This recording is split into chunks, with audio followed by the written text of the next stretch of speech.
Hello, everyone, and welcome back to another live stream watch along on the Dibbly-Dobbly podcast. It's great to be back, and it's Australia versus Afghanistan from Mumbai, the Wankhede Stadium. Australia will need a target of 292. Afghanistan did well to reach that score in their batting performance, which was very measured, very methodical, and very clinical. They probably left a few runs out there, you would think. But they got to a score which they feel like is good for them. For Australia, they'll be pretty content with defending or trying to chase down 292. As David Warner, Travis Head make their way out to the middle.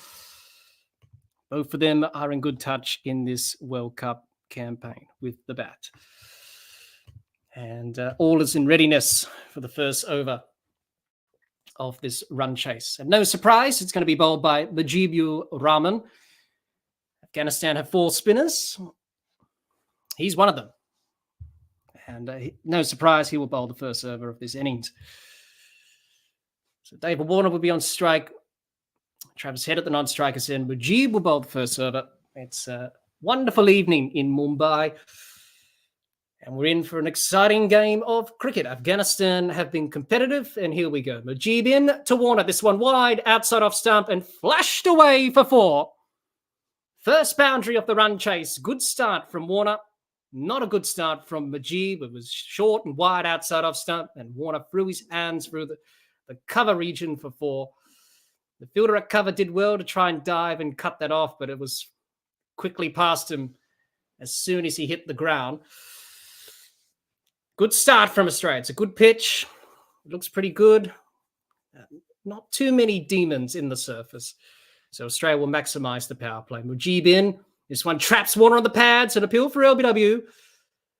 Going down the leg side. And Afghanistan decide not to review that. That one going down the leg side. So good comeback from Mujib after the initial boundary.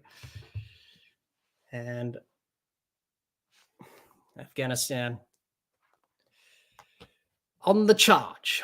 Mujib in, this one defended by Warner to the offside. No run. That LBW shout, it was just going down leg. Missing the leg stump. Impact was umpire's call on leg stump. So it was clearly not out. A good decision by umpire Alex Wharf. Mujib is in. And this one is defended by Warner. To backward point, and there's no run. So Warner and Head will be looking to get their eye in and get off to a flying start. Pretty simple for Australia. They don't need to do anything too quickly. Net run rate's not a problem. They just need the 2 points to get the win. Mujib in. This one short outside off stump. Warner cuts to deep backward point. Good fielding, and there's no run. It's pretty good over from Australia. Good comeback from Mujib. End of the first over, none for 4. After the first over. So Australia have started well in the run chase. Afghanistan, good batting performance today. A very good performance by the opener in Ibrahim. Batted well for his century, 129 in the end. And Afghanistan's first ever World Cup century.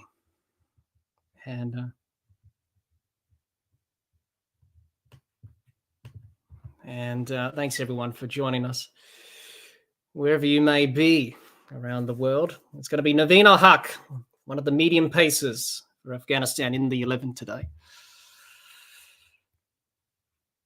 And he will bowl the second over.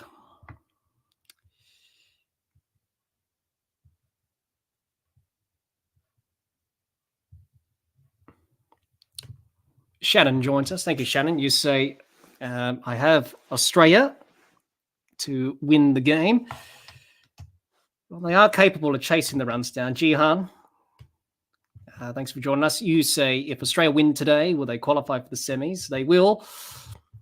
They're guaranteed a semi-final spot if they win today, Australia. So it's going to be Naveen al-Haq bowling to Travis Head. He's in. This one full, and Head drives to mid-off, no run. Travis Head looking to throw his hands at everything in the first 10 overs of his power play.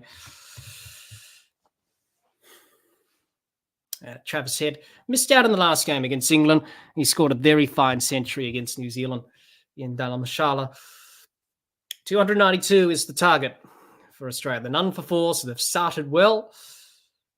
And Australia looking to be aggressive and positive. What we can gauge from the first over, from Warner in particular, and now from Travis Head in the second over, is that they are going to be aggressive. Naveen in, this one past the outside edge. Is it caught?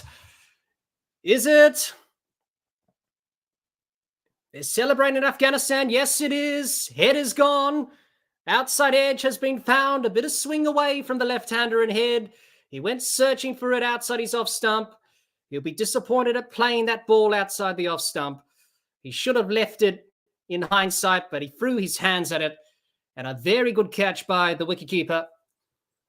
Afghanistan get their first wicket in the run chase. Australia are 1 for 4. Head's got to go for a duck. It's 1 for 4. Indeed, it was an edge. He's walking off Travis Head. So no contribution from him today. So that's not what Australia wanted. They didn't want to lose a wicket in the first 10 overs here. And that's not an ideal start, losing Travis Head. Disappointed there, Travis Head. Jihan says that was a beauty. It was a pretty good movement, good shape. Travis Head probably shouldn't have played at that, as Mitchell Marsh comes in at number 3. And Afghanistan have struck early in this run chase. 1 for 4 Australia. They're chasing 292. Really, they should have kept Afghanistan below 250, in my opinion. Leaked too many runs towards the end of their bowling. A little bit too loose with the bowling.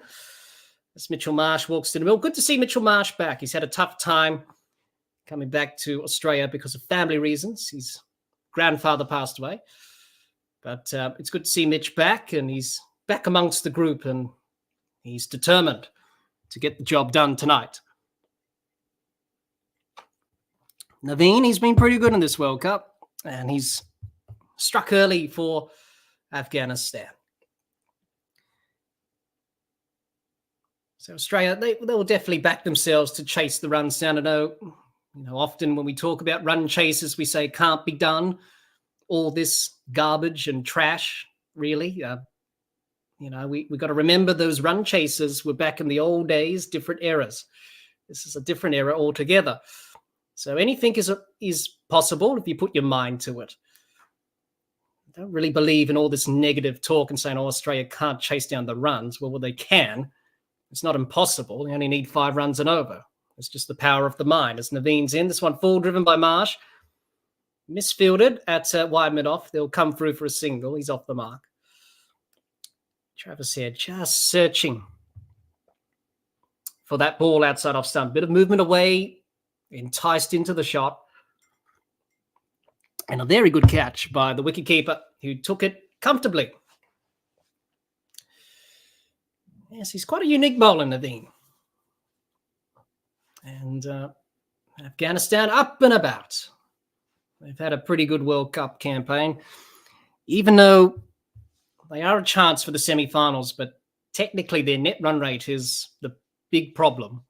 That will need to be improved significantly if they want to get into the semis, obviously, as Naveen is in now to Warner. And this one, was it off the outside edge? Oh, it was full and straight by Naveen, and Warner was trying to work to the leg side. Probably got an outside edge straight to the fielder at short third man. Let's have a look. Just falling short of Ramat there. Yes, it did come off the edge. Outside edge. Oh, just falling short. Maybe it carried. He got a hand to it. Oh, yes, it was a drop catch. So the first drop catch for Afghanistan. Yeah. Catching efficiency in this World Cup is around about 65%. And that's not going to help the numbers. Naveen is in. This one full, left alone by Warner outside his off stump. Through to the keeper, no run. Chance goes begging for Afghanistan.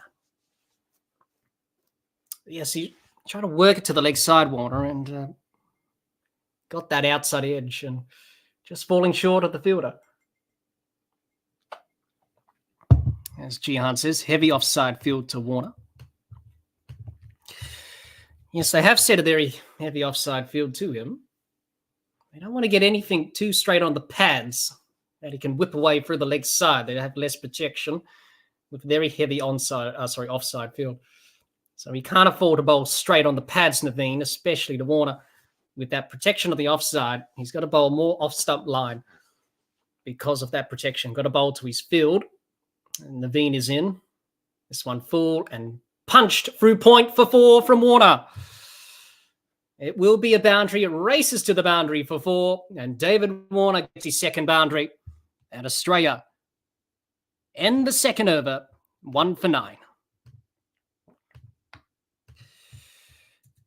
It's pretty good from David Warner. Second boundary for him, just a little bit over pitch by Naveen. And Warner caressed that nicely through the point region for 4. Quick outfield. Maybe some dew will come down later in the evening here at the Wankhede, which can often help in India, especially in the subcontinent when you have a bit of dew. And already a good start by Warner. A couple of boundaries for him. And Australia 1 for 9 after 2 overs. Mitchell Marsh is at the crease, 1 off 1. Warner 8 of 9. Travis Head was the first wicket to go. He was gone for a duck. Caught by Ikram, the keeper. Bowled by Naveen, which was a good delivery. Jihan says, you know what I'm going to ask you. As Mujib is in to Marsh, who works it down to mid-on for a single. And he moves on to 2. Yeah, pretty much I do have an idea, Jihan, but you may ask your question. But I've got a pretty good idea of what you may ask me. Are Australia going to chase down the runs? Anything is possible. I always like to be optimistic and positive. And you should. You put your mind towards something, you can achieve it. It's a good pitch. Not much spin, not much turn. Good pace. Mujib is in. This one full outside off stump. Warner drives to cover, which is a misfield. And they'll come through for a single. That's good from Warner and Marsh. Just rotating the strike, looking to just work the spinners and then take calculated risks. Yeah, just a little bit of a fumble there from Grubaz at cover. Just snatching hard at that ball. But it's good to see Mitchell Marsh back after he had a game off. Mujib is in. And this one worked off the pads by Marsh through square leg for a single. Good batting, looking just to get into the conditions, get set, and just look to get into your groove.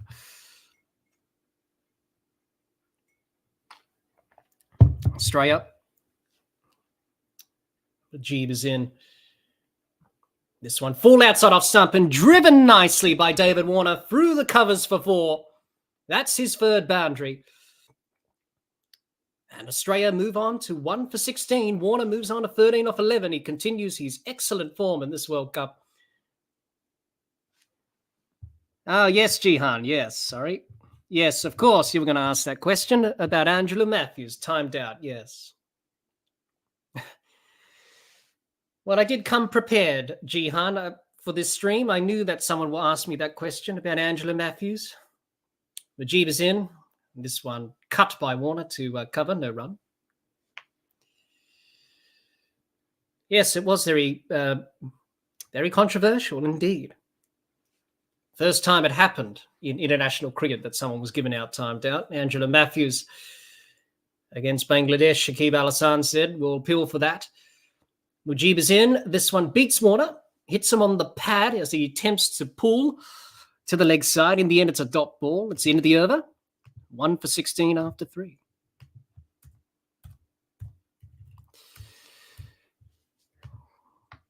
Yes, it was very controversial, Jihan, and something that may not be repeated, I don't think, after this. Yeah, it was very unfortunate for Angela Matthews, but the law clearly stated that, and the playing conditions, that he didn't really he took his time. There was a bit of a malfunction with his helmet, with the strap, and the 2 minutes elapsed. And in the ICC playing conditions for this World Cup, you got 2 minutes to receive the first ball as a batter. Naveen in, this one full, off the pads from Marsh. It trickles out behind square on the leg side. And it'll come through for a single, potentially a leg bye. And it is a leg bye. So another run onto the total for Australia. They move on to 1 for 17. And unfortunately for Angela Matthews, it was an unfortunate set of circumstances. So, yes, first bit of controversy in this World Cup. And it was quite an interesting situation last night in that game. Naveen started well, 1 for 5, and he started well in his spell. So it's going to be Naveen now into Warner. And this one is driven by Warner through point. It's a misfield, racing away to the deep point boundary. Will it get there for 4? It won't. Good fielding from Najib. He'll cut it off for 2. And Australia move on to 1 for 19. 15 or 14 for Warner. Looks a pretty good pitch. Australia looking to make hay in the power play in the first 10 overs. Brand new ball from both ends. Pitch will be at its best. Around about 50-50 almost on win predictor. 48% to Australia, 52% to Afghanistan. As Naveen is in. This one full, Warner defends. For no run. 292. It's a good test for Australia to be put in, to bat, to chase. Very good test indeed. It would have been easy for Australia just to win the toss today and bat first, but Afghanistan won the toss today and batted first, which they thought was their opportunity to put pressure on Australia. Well, they've got a score. And Australia have started well. They'll be disappointed with the fall of Travis Head. G. Hunt says if Dew falls today, Australia should win a lot. Help Australia a lot. Yep, it will definitely help. It is muggy in Mumbai. Naveen in, this one full. Warner defends to point. And there's no run. But it looks pretty good. Evenly paced. Even from Naveen here, the ball's coming onto the bat nicely. Looks a pretty good batting surface. I think Australia would know that. That one good partnership here will pretty much get them over the line.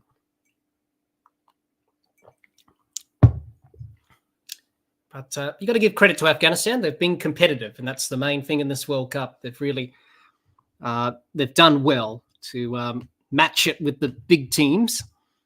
Obviously, a test today against Australia and also against South Africa, which is their last game. Naveen is in. This one full, beats Warner. Pass his outside edge, through to the keeper, no run. That was a good delivery from Naveen. Beating Warner all ends up. David Warner taps the pitch, refocuses on the next ball, and he will be focused. He's 15 off 17. That one just back of the length and just straightening a little bit off the seam. The angle into Warner, the left-hander, and then just nipping away off the seam a fraction from Naveen. He's been pretty good for Afghanistan in this tournament. He's taken a few wickets. And he's done pretty well. Naveen in, last ball of his over. He's in now to Warner. Warner advances down the wicket. This one collects Warner on the pads, Shook us out to the leg side. There's no run. End of the over, 1 for 19. 1 for 19 after 4 overs. And Australia in pursuit of 292.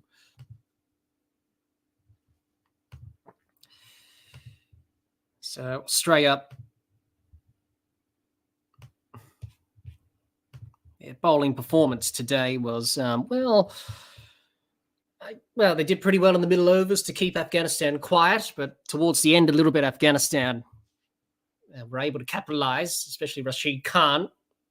Could have been out, Rashid Khan. That catch that wasn't given out off Marcus Stoinis. In the opinion of Chris Gaffney, the third umpire, it bounced. David Warner saying a few words to Rashid Khan. As a change in the bowling. Mujib's out of the attack. It's going to be Azmat, who batted well in the innings today. He made a quick fire 20, where Afghanistan was struggling for a bit of proactivity in their batting. And he came in and changed all that in his short innings. And he bowls a bit of medium pace as well. Not really that quick, but he's been given the ball by the skipper, Shahidi, and he's going to be bowling to Mitchell Marsh. The right-hander, Azmat in. This one full outside off stump, driven nicely through the covers for 4. You can't give width outside off stump to Mitchell Marsh. He's just going to punish you through that cover region. And that's what he did on this occasion. Lovely cover drive. Lovely movement into the ball. Swinging away from Azmat. All hands from Mitchell Marsh. Not much of the movement from the feet, but it was all hands. He's a very good striker of the ball, Mitchell Marsh. He hits the cricket ball very hard with all muscle. But he caressed that nicely for the covers. So that's the first boundary in the over. Azmat in. This one, a top edge. It's over the rope for 6. Over the rope for 6 from Mitchell Marsh. He didn't time that at all, but he got enough on it to go over the third man region for 6. That's the first maximum of the Australian innings. Well, he tried to work that to the leg side, Marsh, and he got a leading edge, a top edge, and it went down third man instead, but it sailed easily over the rope for 6. The modern day bats got very big edges. And if you just mistime it slightly, which Marsh did on that occasion, it's going to go over the rope for a 6, and that's what it did. Good start from Marsh. 10 off the over. Azmat in. This one full driven to mid-off. Quick single by Marsh. He makes it. He moves on to 13. It's 1 for 30. David Warner on strike. Jihan says, was that a bit of sledging from Rashid Khan? Well, maybe. Jihan, maybe. I don't know what was said. Maybe a few friendly words between him and Warner, but Rashid Khan's a very passionate cricketer. Always likes to be engaged in the contest.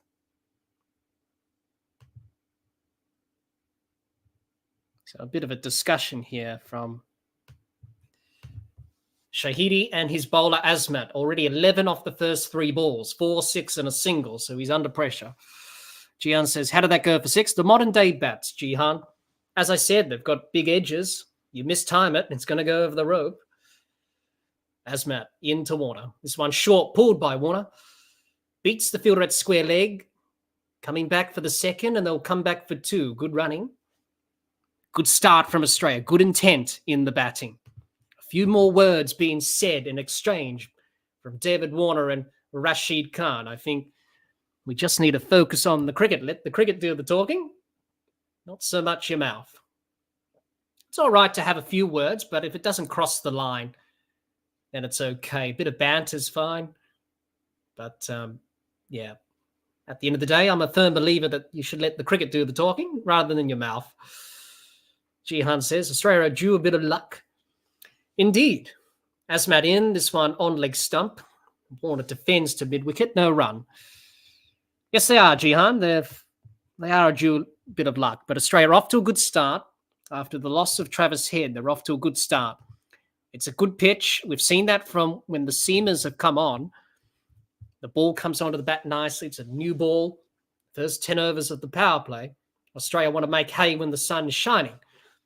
Now, Afghanistan in their power play, they only made around about 40 runs or something like that. So they didn't really go hammer and tonga in the first 10, Afghanistan.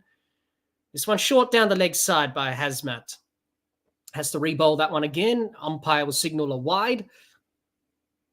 Australia 1 for 33. So they're definitely ahead 50-50 now on the win predictor, which I think is about right. Australia off to a good start. They're ahead of Afghanistan at this stage. There were none for 26, Afghanistan. Australia 1 for 33, just after 5 overs. The breeze is blowing here in Mumbai. And hopefully for Australia, the dew comes down, but that will be much later in the evening. Azmat in, this one full cut outside off stump by Warner, but straight to point for no run. It's the end of the over. A successful over from Australia, 14 off it. It's 1 for 33. After 5, Australia looking to be aggressive and attacking in the first 10 overs of the power play. Australia win today. They're pretty much through to the semi-finals. They're almost guaranteed a semi-final place, and they'll definitely play South Africa in the second semi-final. So good news from Australia that they're not going to finish in 4th, because they're going to play India if that's the case, but they're not. So it's very tight, especially for that 4th position. New Zealand, Pakistan, and Afghanistan all on 8 points. Bangladesh, Sri Lanka, the Netherlands, England, they're pretty much out of it and eliminated from the semi-finals. But it's good to see everyone in this World Cup playing well. Naveen in.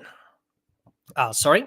That was a replay of the Travis Head dismissal. Naveen is now in, now to Marsh. This one full, lofted back down the ground for 4 from Mitchell Marsh. 2 full from Naveen. And Marsh lofted him down the ground for 4. Excellent shot from Mitchell Marsh. Hit through the line.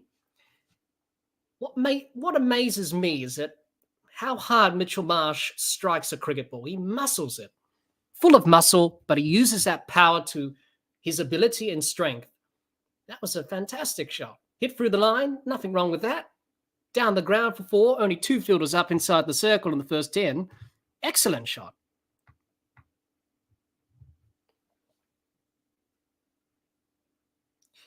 Naveen in, this one full, defended to cover, no run. John says, just catching up, had to deal with some stuff, but I always watch. Thank you, John. That's much appreciated. It is a little bit off-putting when, you do these live streams and not many people watch. But, we're just trying our best here, just to provide some good entertainment and just talk about cricket, really, and enjoy what is a wonderful game. But it's always good to have your support, John. Absolutely. Much appreciated. And to everyone as well. We can't do it without you all. Naveen is in, this one short, pulled by Marsh. All the way for 6, over deep square leg. He's returned with a vengeance. Mitchell Marsh. It's good to see him back. He's had a bit of a tough time with family reasons. But that was a powerful pull shot over deep mid-wicket, square leg region for 6. Too short from Naveen. You can't bowl short to Mitch. He's from the Wacker, from Perth. Always good pullers and hookers of the ball over there, the Western Australian players.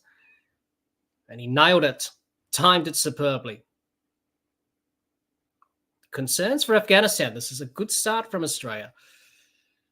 They're under pressure, and they can just lose their heads a little bit, Afghanistan, with the ball at times. When they are put under pressure, they can lose it a little bit in terms of that, dealing with that sort of pressure that's been applied to them by the batting side.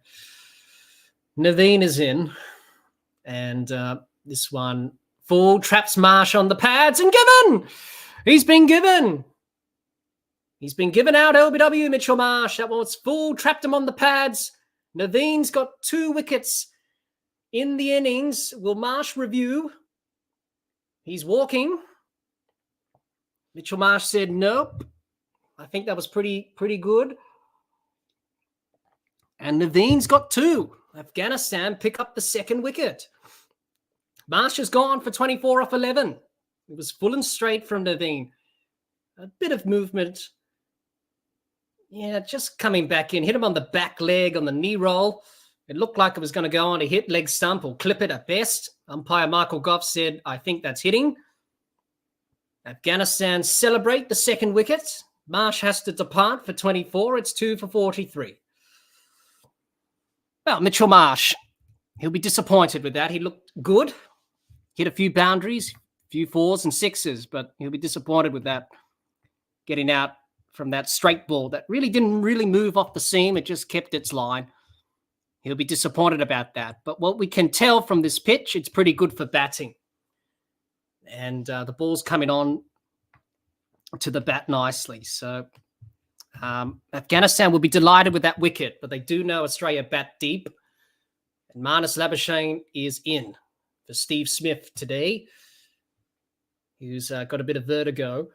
Jihan says, look, theory plum, missed a straight ball. Pretty much. Didn't do much. This pitch has been pretty flat. And it hasn't really done much. But even though Australia 2 down for 43, what will be the encouraging sign is that the ball hasn't turned much. When the medium paces have come on, the ball's come onto the bat nicely. And it's a pretty good surface still. Not too many gremlins, not too many areas of concerns, no uneven bounce or anything like that. So it looks a pretty good surface still. And Australia are ahead of Afghanistan at this stage. So it's important for Australia just to consolidate here, build a partnership. Don't need to go hammer and tong. There's no need to. You just need to get the total and the target and get the runs. The run rate doesn't matter. If they win, they finish in third place outright. They're not going to be surpassed by anyone else. And Jihan says, need a partnership now. Yeah, that's right. Look, one good partnership here will break the back of the run chase. And that's all they need, Australia, is Naveen is into Labuschagne. This one full. And Labuschagne gets an inside edge onto his pads. There was an appeal for LBW, but turned down by umpire Goff. And a dot ball in the end. I don't think Marnus Labuschagne wasn't happy about something behind the side screen, but yeah, got an inside edge on that, Marnus. There was half an appeal, but clearly off the inside edge. John says, not sure what to make of this pitch. I'm going with turgid. Yeah, well, I don't know. It's very hard for us to judge because we're not there. Only the players can tell what's happening on the surface. We can only see what we can observe from afar. But, here in Mumbai, it doesn't really break up as much as we've seen in the last few games here. Teams have got big scores, but Afghanistan didn't get a big score today. They only got 292. It wasn't like South Africa against England where they got 350 or India against Sri Lanka. So it can be done. Naveen is in. This one's short, defended by Labuschagne. Back to Naveen for no run. End of the over, 2 for 43.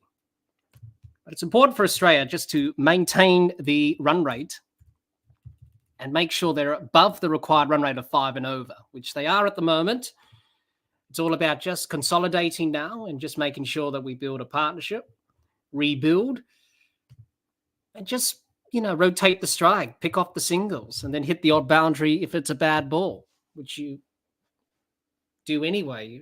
That's the basics of one-day cricket, basics of batting, really. So that's what they need to do. But it's a good test for Australia, good test for them. Would have been a different story if they batted first today. So Australia need 249 runs to win. So that's just the equation that they require now. Gian says, I get a bit annoyed with Marnus and Smith remonstrating when they're given out. Last game, Marnus was trying to tell the umpire it was going down leg. Asmat in, this one defended to the offside by Warner, no run. Yeah. Well, Smith and Marnus, they always do that. as a batter, you always do that. You think that, it could be another. You think the umpire probably made a wrong decision or something, but that's just what they do. Asmat in, and this one defended by Warner to cover, no run. Yes, to say Jihan, and when he blew up because Broad changed the bails, you're out, just get off the field. Yes, that LBW with Mitchell Marsh, it was clipping leg stump. It was umpire's call. So even if Marsh reviewed it, he would have been out. He's a very good umpire, Michael Goff. He doesn't get too many wrong. And that one proved to be the case. Asmash is in. And this one defended to point by Warner, no run. John says, the question is, do we have the patience to build? Well, Marnus is that type of person, John. He can build that innings, like be the anchor, let Warner do his thing at the other end. And Marnus will just do Marnus things. He'll build, he'll consolidate, he'll maneuver the ball. And for Australia, really, if they have the odd big over, couple of boundaries, rotate the strike, they'll get the runs. This one full defended by Warner off Asmat for no run to mid off. So that's what they'll be planning to do. And it's not impossible.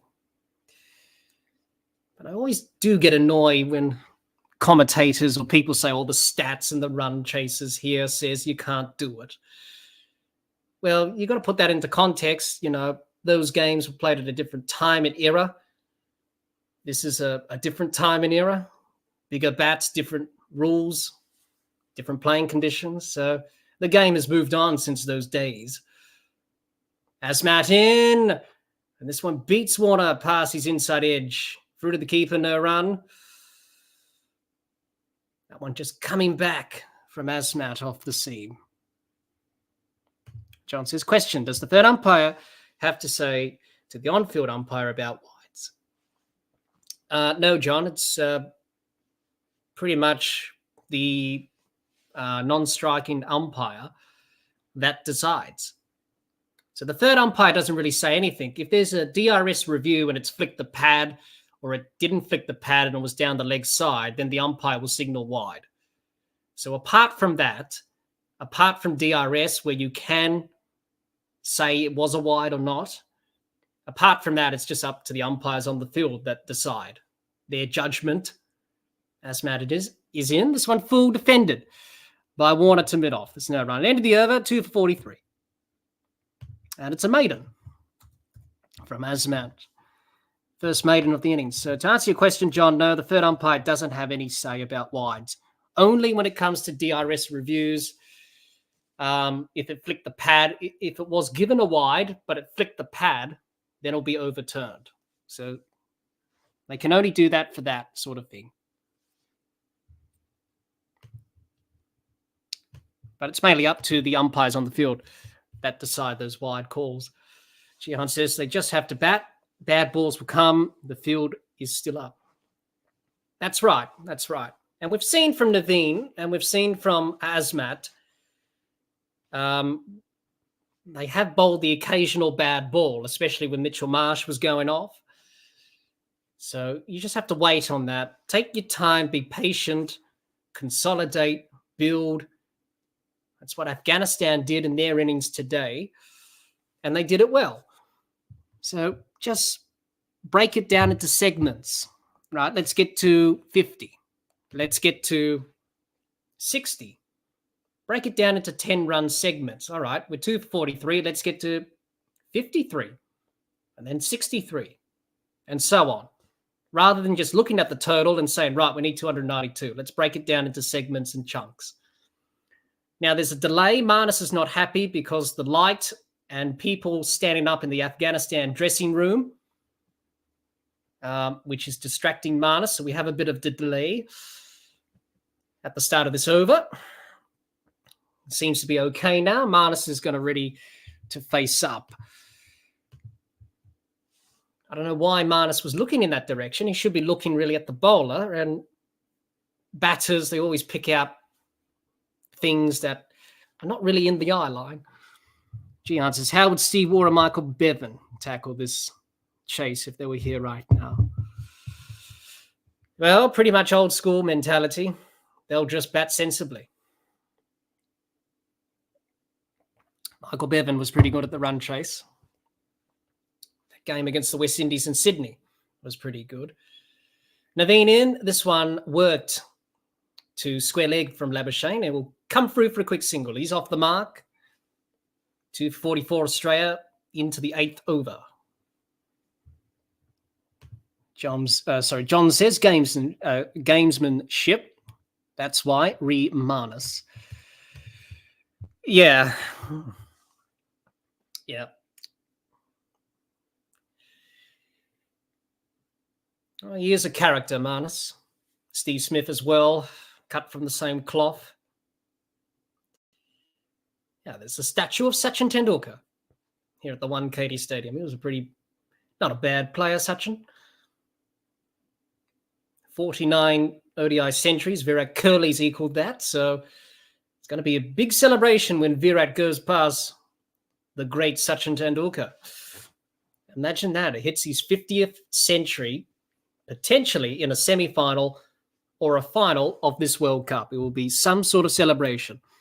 Naveen is in. This one full. Outside edge from Warner. Down to third man for a single. That's not bad batting. Just rotate the strike. Plenty of gaps in the first 10 overs of the power play. And that's all you need to do.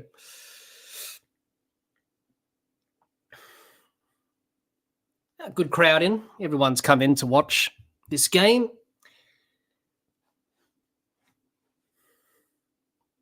Australia have done well. They've lost the 2 wickets of Head and Marsh. They wouldn't have liked to lose both of those wickets in the power play, but that happens. And now Warner and Labuschagne are rebuilding. And Australia only takes 1 or 2 good partnerships to break the back of the run chase. As soon as you do that, get above the required rate, you're in business. Naveen is in. This one full, whipped off the pads by Labuschagne, but only to mid-wicket for no run. As he looks to get in and get set. Sachin Tendulkar was speaking to the Afghanistan team before this match a few days ago, offering words of wisdom and advice, which is good to see. Cricket's all about learning from others, and good to see that. It just sums up Sachin, very humble person.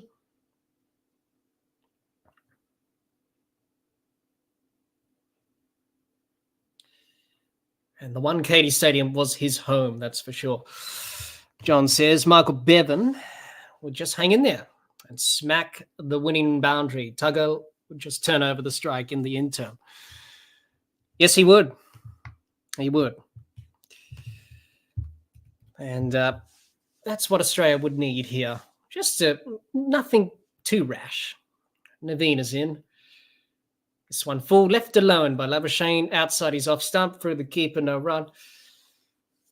And that's important, just sensible batting. Look, Australia only need 5 runs and over to chase down the runs. And obviously with Afghanistan, they do tend to crack under some sort of pressure. We saw that at times in this World Cup with the ball. They have lost the plot a little bit in terms of the pressure being applied by the batting side. They do lose their way a little bit with the ball. The game against Pakistan, they did a little bit in that first innings there in Chennai. So Australia only need 5 runs and over. That's the required rate. So they're miles ahead of the rate at the moment. That's all they need, just 5 runs and over. Just work the ball in the gaps.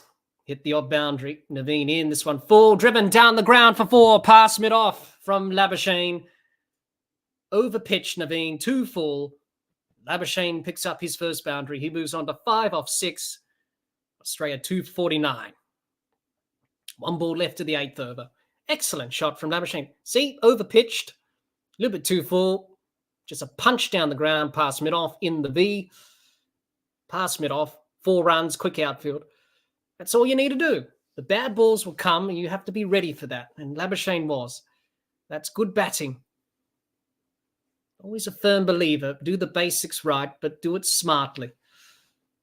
And that's something that I read in a book by a sports psychologist, actually, about cricket. Naveen is in. This one left outside off stump by Labuschagne. Through to the keeper, no run.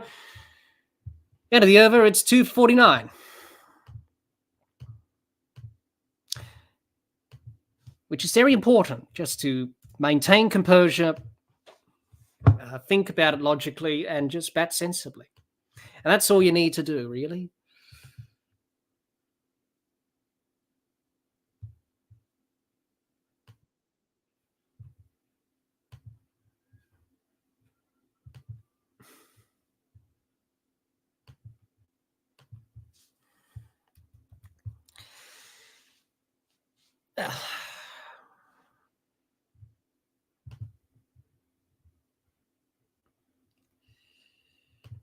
John says, do you think that Smudge being out, Pat looked a little overwhelmed and short of ideas? Well, obviously Smith provides a lot of advice, but no, I thought Pat did okay today. I thought, well, it's a pretty good pitch for starts. I thought Pat did well to juggle his bowlers around. They changed their tactics. They didn't keep the one plan. They kept Afghanistan guessing. So you could say that, John, but as Azmad's in, this one full and bowled him! Knocked him over. Warner swiped across the line and he's bowled. Azmad's got the wicket. Australia are 3 for 49.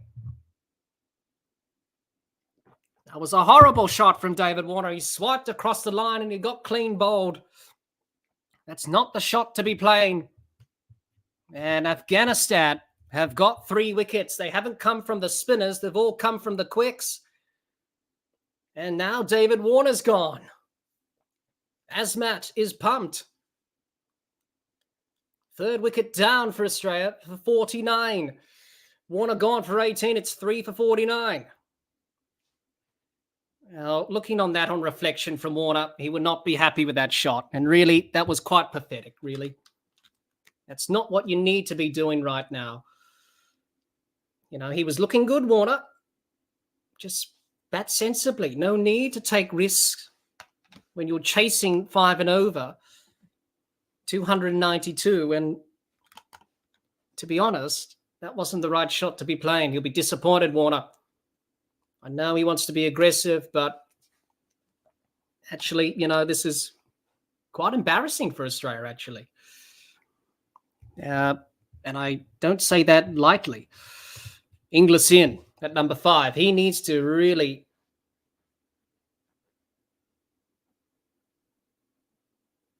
dig in here because this is, I'm not going to hold back here. This is quite embarrassing, actually, from Australia. No disrespect to Afghanistan, but really, Australia winning 5 games on the trot, coming in as favourites, you should really win.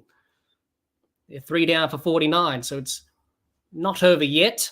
There's plenty of time to get the runs, as Inglis is in at number 5. Good opportunity for him. He's batted well in this World Cup at times, Inglis. He had a good game against Sri Lanka where he got a half century. So Australia will be disappointed in Warner and Head and Marsh. Warner and Marsh looked good. It was a good partnership and threw it away. It's a horrible shot from David Warner. Not to be playing that shot. And really, it will be embarrassing if Australia go down in this match. And it will be. You know, you will not hear the end of it from Australian supporters. They will say it will be embarrassing and it's a really embarrassed performance. That's what the reaction will be if we cast our mind to that predicament. Dark Knight says, good for world cricket that a new team Afghanistan is slowly emerging. AJ Jadeja was on a pinpoint that most teams had at least 70 plus years of cricket in history, and Afghanistan are newly contenders. Yeah, they've done well in this World Cup, Afghanistan, and it's good to see them do that. That's another wicket! Inglis is gone. They're 4 down for 49, Australia. Azmat's got 2 in the over. Inglis should have left it. What was he doing? That was a poor decision from Inglis. Just throwing his hands at a wide one outside off stump, and Australia are 4 for 49. This has gone from bad to worse for Australia. This is embarrassing. This is absolutely embarrassing. And Ibrahim, the Centurion, takes the catch at slip, but this is embarrassing from Josh Inglis and from Australia. Horrible shot. Inglis is gone. For a golden duck, it's 4 for 49. Got to be better, Josh Inglis. That was a horrible shot. What were you thinking? Not on.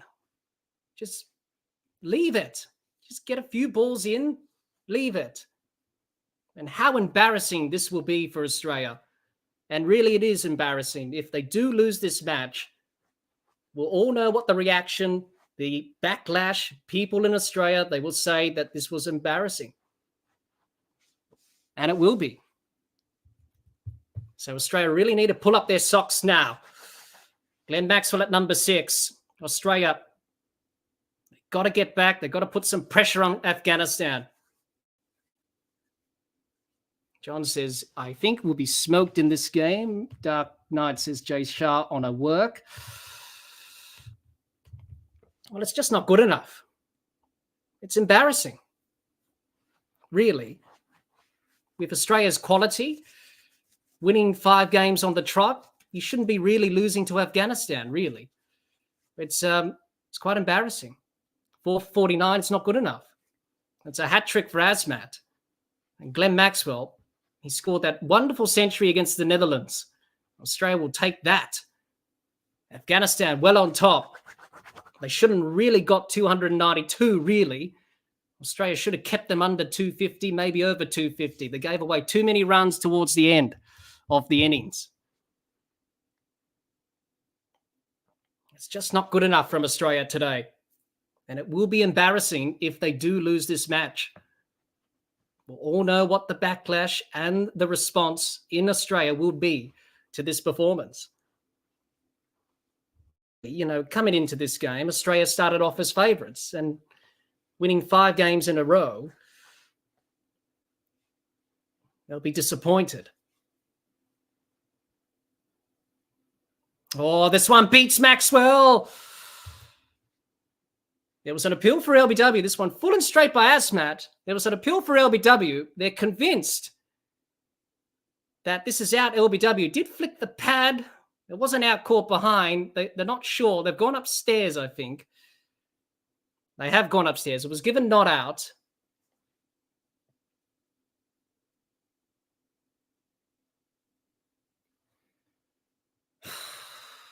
So, decision reviewed.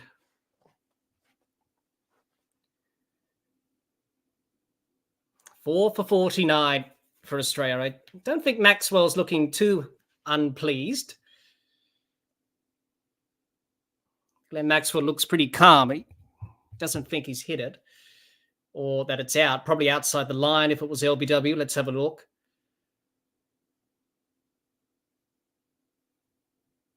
It didn't carry. So, it probably came off the bat and then it didn't carry to the keeper. So it's come off the edge of the bat and it's not out LBW. So they were going upstairs for LBW, Afghanistan. They'll lose the review because it didn't carry to the keeper. It wasn't out caught because it bounced. So Maxwell knew he hit it, but it didn't carry. So no hat trick for Hazmat, but he's bowled well. Australia in a bit of a jam at 4 for 49, but a good opportunity for Maxwell and Labuschagne to get them out of the jam and get back on track and win this game, because the game ain't over and Afghanistan know that we can't relax because the game is not done. We know that. Still a long time to go. It's still a long time in this match. 50 overs is a long time.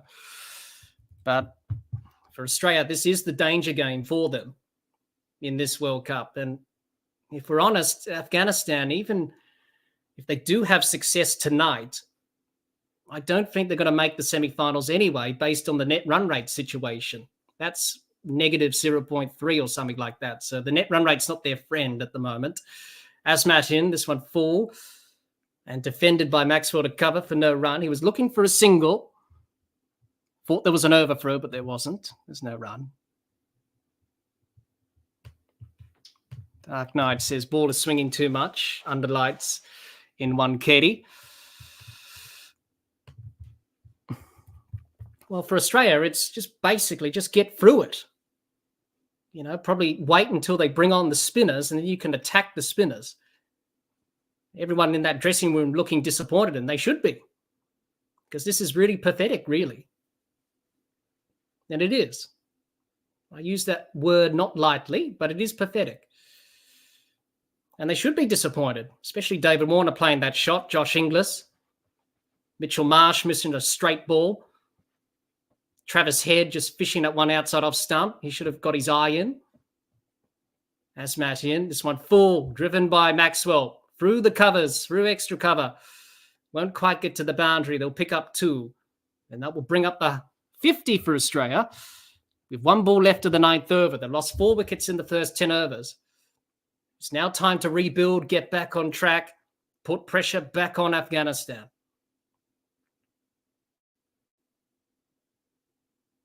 It's been good bowling from Asmat and Naveen. They've been the ones who have done the damage, not the spinners, as we said that Afghanistan had 4 spinners and we said they were going to do the damage, but it hasn't been the spinners at all. It's been the medium pacers that have done the job. But an opportunity for Australia to bounce back here. Put pressure back on Afghanistan. Maxwell in, this one full, driven back to Asmat for no run. End of the over, it's 4 for 51.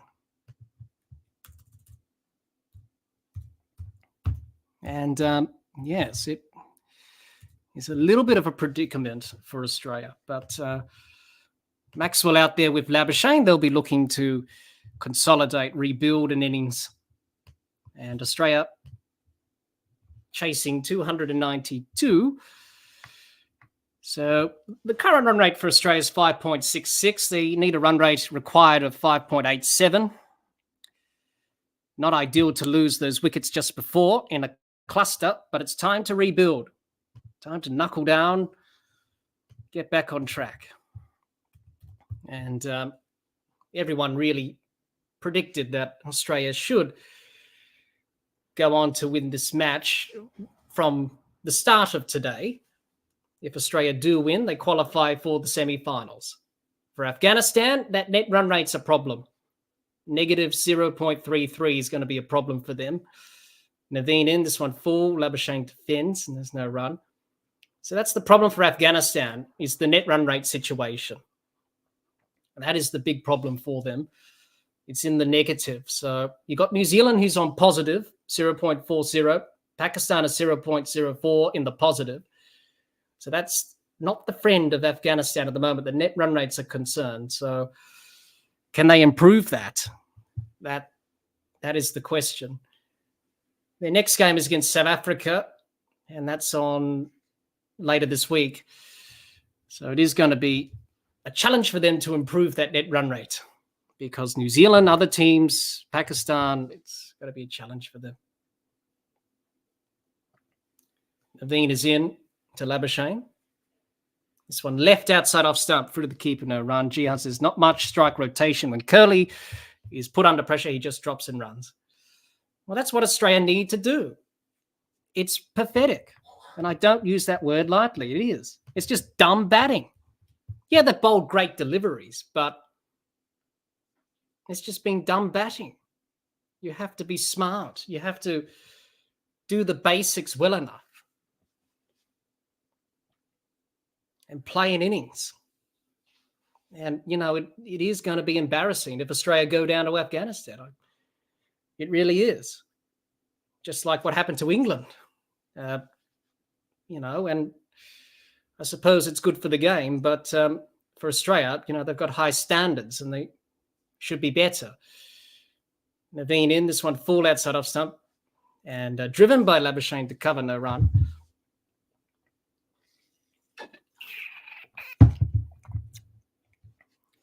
So if Glenn Maxwell and Marnus Labuschagne are listening, is to just do the basics, build a partnership. That's right, David Warner. You should be looking disappointed. It was a horrible shot, just a hack across the line, and that's why you got bowled. Poor shot selection, maybe a lack of intensity, dropped off and expected, it should be easy, but it's not. You can't underestimate Afghanistan after what they've done in this World Cup. So it's an opportunity for Labuschagne and Maxwell to really pull their socks up and get it done. It can be done. Only need 5 runs and over. Yes, 4 for 51. It's not a great place to be in after the power play. But it only takes one good partnership to get the job done. And that's what these two will be saying to themselves. One good partnership pretty much is a runner ball. Pretty much 241 needed off 243. So there's plenty of time. Pitch is good. Not much in the surface in terms of any demons. It's just been poor shot selection and decision making. Yes, the ball swung around a little bit in the air. So Australia, they'll be saying, well, if we can attack the spinners and put them under some sort of pressure, look to milk them around for singles and twos, get a bit of intimacy back into the innings. Well, I suppose Australia have been in this situation before. Obviously, they lost to Zimbabwe twice, back in 2014 and last summer in an ODI. So I suppose that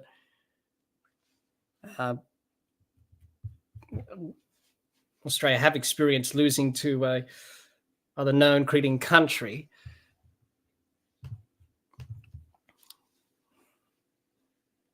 Jihan says, when you see batting like this, you wonder if batsmen have forgotten the art of batting for 30-plus overs. Well, that's right. It's common sense batting. Naveen in, this one defended by Labuschagne to backward point, and there's no run.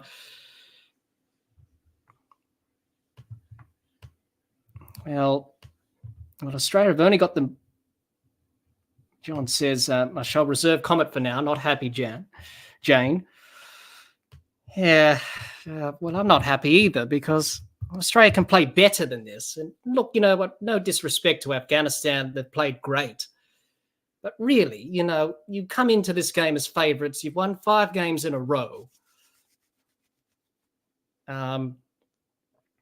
You've played some good cricket. You should come in as favourites and win the game and get the 2 points.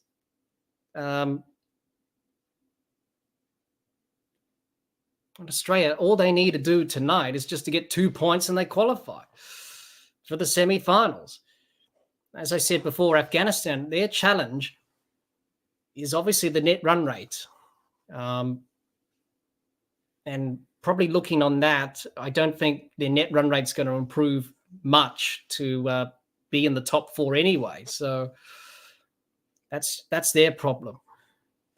They've got a tough game against South Africa, which South Africa, well, they lost against India badly. They got bowled out for 80 odd. There's a bit of words being exchanged by Naveen and Labuschagne about something, about the movement behind the bowler's arm on the top of the dressing rooms there. Marnus not happy with the movement in the dressing rooms and also in the stands in the boxes there. Just people moving around a little bit there. They're just putting him off. So Australia rebuilding as Naveen is in. And this one guided to backward point by Labuschagne for a single. He moves on to 6 off 12. Jihan says, thank goodness. Nasser Hussain isn't on commentary right now. Ian Smith is hard enough to listen in this situation. Yeah. Can be a little bit annoying. But look, only one good partnership for Australia. It's a little bit not ideal that you've lost 4 wickets in the first 10 overs, but in one-day cricket, there's still plenty of time. There's over 200 balls left, and they need a run a ball, basically. So it can be done. Naveen in, this one on the leg stump. Maxwell works it to short, fine leg for no run. It's the end of the over. 4 for 52, end of the power play. Now we're into the second power play of the innings.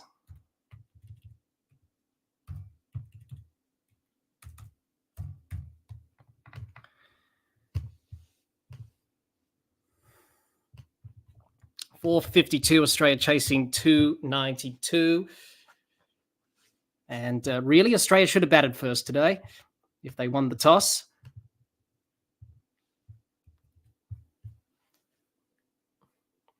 I think if Afghanistan didn't win the toss today, I know it's looking in hindsight, but I think it would have been good for Australia to bat first and try and bat Afghanistan out of the game and get a big score of 300 plus, because Afghanistan, they haven't chased down a score of 300 in this World Cup. They've chased down 270 and 280. So if the coin landed on the other side today for Pat Cummins, he would have batted first. And I think that was Australia's best way of winning against this Afghanistan team. As Asmat's in. This one full. And Labuschagne works it out to point for no run. Gian says maybe they're worried about the spinners and thought they had to get a head start. Well, it hasn't been the spinners. It's been the seamers. It's been Naveen. It's been Asmat, really. It hasn't been the spinners at all. This pitch hasn't turned as much. It's just been facing these types of bowlers, which has caused the problem. As Jihan says, we need a Maxwell Carey partnership from Manchester 2020. Yeah, that was a good partnership. I remember watching that partnership, and it was outstanding from Carey and Maxwell. Australia needed 300, and they both made centuries and got it done. So it can be done. You put your mind towards something, you can achieve anything. I'm a firm believer in that. Asmat in, this one full defended, and there's no run.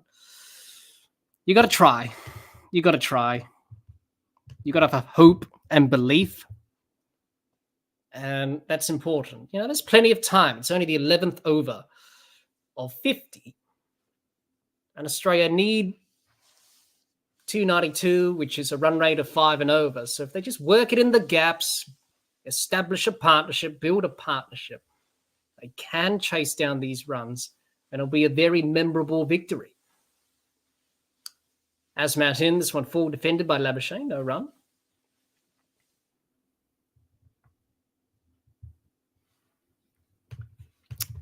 John says that's a reach to worry about the toss. Control what you can control. It's that simple. Well, I think if Australia won the toss today, John, they would have batted first.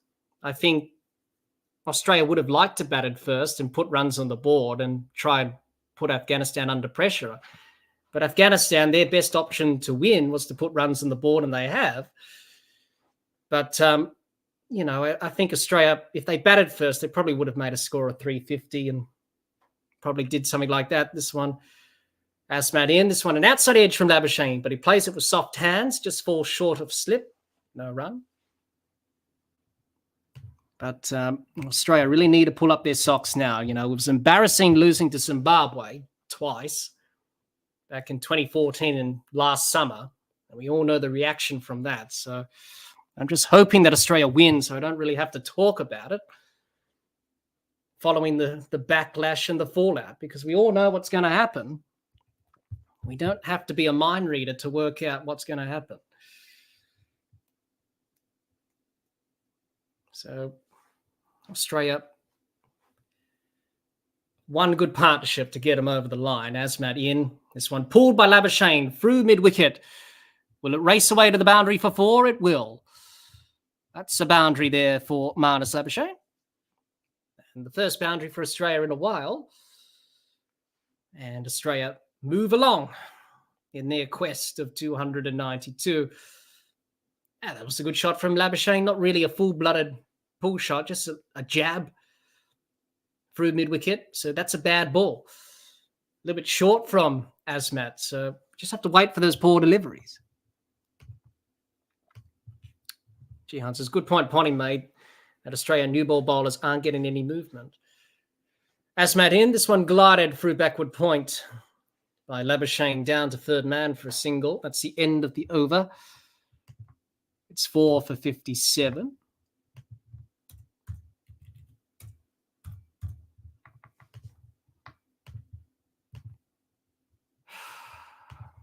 Jihan says, which means Stark just keeps bowling long half volleys. Yes, because he's trying to look for that swing. Well, some cricket balls swing and some don't. That's the way. It depends which ball you picked in the box. Some swing, some don't. The Kookaburra ball doesn't really swing as much. There's two balls from both ends. So maybe Australia just not picking the right ball when they picked that for the start of the innings. I don't know. Jihan says it should get better. I'm not sure the spinners will get much grip under lights. No, it will become easier as Mujeeb is in. So a change in the bowling. Spinners back after a long hiatus. Mujeeb bowled the first over and he didn't bowl since. He's bowled a couple since then, so he's into his third, none for 11. David Warner took him downtown a little bit in that over. A couple of overs he bowled. Jihan says they bowled well with the new ball against England. But that was under lights. That was different. So Australia had to bowl in the day. So I guess that's a factor as well. But Australia will look at that. No doubt about that. They'll talk about that and say, how can we improve that? Mujeeb is in. This one tossed up. Outside edge. On the bounce to backward point for no run. So Australia, Labuschagne and Maxwell will just be telling themselves, a bit of chat out there, just take one ball on its merits. Mujeeb in. So worked off the pads by Labuschagne through square leg. They're running hard for two. It'll just be a single in the end. That's good for Mars. Just work it in the gaps off the spinners. There will be some gaps.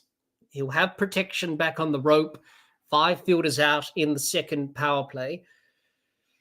So just work it in the gaps and just rotate the strike and just build and consolidate, rebuild. Mujeeb is in. And this one traps Maxwell on the pads. There's an appeal for LBW, but turned down by umpire Goff. Maybe just outside the line, maybe missing the leg stump. Jihan says, these are two players you want in against the spinners. That's right, because they're proactive and they get a move on. They'll work the ball around in the gaps, and Australia just need to do that, really. That was an inside edge from Maxwell there for that last LBW shout. So a good decision. Clearly off the inside edge of the Kookaburra. Mujeeb is in. This one guarded by Maxwell through backward point for a single. Good batting. Just rotate the strike. Pick the gaps.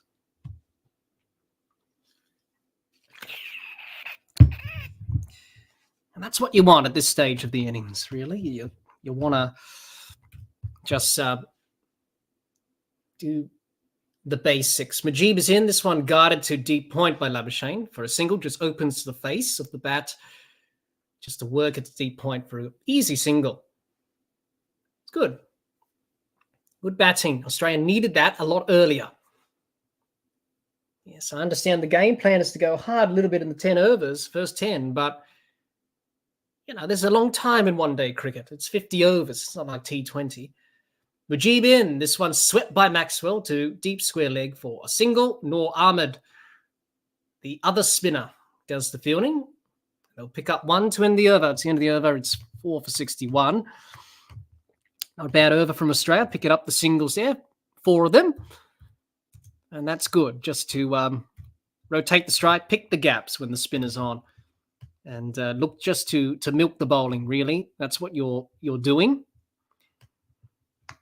And that's what you should be doing against the spin. Be proactive. Use your feet.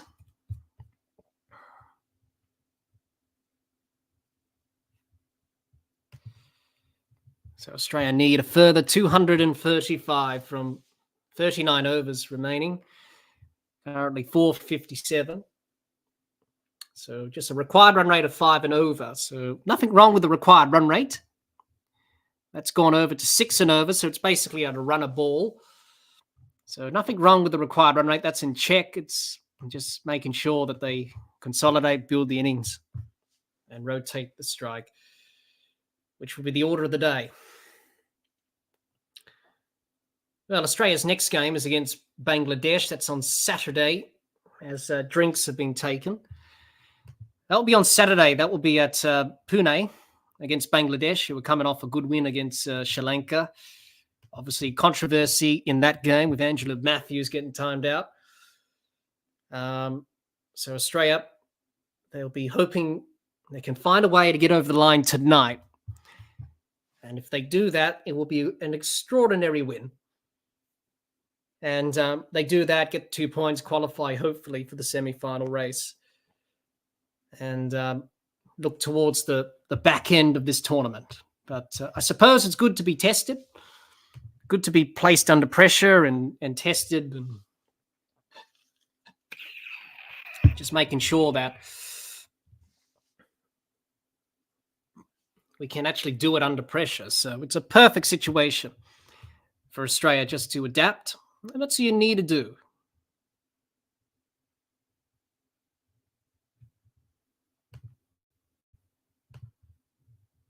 So they'll be hoping to target the spin and look to put the spinners under pressure, get some momentum back in the innings there.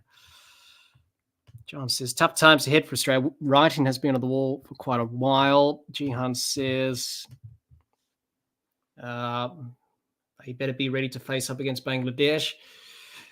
Well, I think all teams will be on notice now if they play against Bangladesh that you've got to be there. Otherwise, you're going to be timed out. That's yes.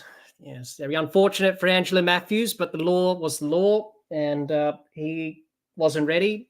Didn't face up within 2 minutes, and people will have different opinions about that. But at the end of the day, the umpires issued the law to the letter. And unfortunately for Matthews, he had to walk off. So it has happened before, timed out. Quite a few times in first-class cricket, not so much in international cricket up until Angela Matthews yesterday. But it's one of those dismissals where you don't really appeal, really, for it. You don't really think about it, really. Asmat's in. This one on the pads. Worked a deep square leg for 2. There was a fumble. They'll come back for the second. Good running from Maxwell. Good pressure. Put the fielder under pressure. Run the first one hard. Come back for the second. That's good running. That's good from Australia. Good intent from Maxwell. And Labuschagne 13 off 21. Maxwell 6 off 9. Jonathan Trott writing his notes, the Afghanistan coach. But in the back of his mind, he knows that this game is not done. Even though Australia are 4 for 63, he knows the quality of Maxwell. He knows the quality of Labuschagne. And Afghanistan, can they handle the pressure? The game is not done yet. Asmat is in. This one short. Play and a miss by Maxwell through to the keeper, no run. Attempted pull shot. Jihan says, in these scenarios, my old coach used to say, I want you to attack the bowling and really put them under pressure, but don't lose wickets doing it. That's right, Jihan. It's about taking calculated risks, which is the thing. Put pressure back on the bowlers, but take calculated risks. Don't be reckless. And be smart about your decisions. And just play smart cricket. Rotate the strike. What does the situation require of me now? Asmat in, this one on the pads, down to find leg for 4. Just got a little bit too leg-sideish there, Asmat. And Maxwell was able to flick that off his pads, down to find leg for a much-needed boundary.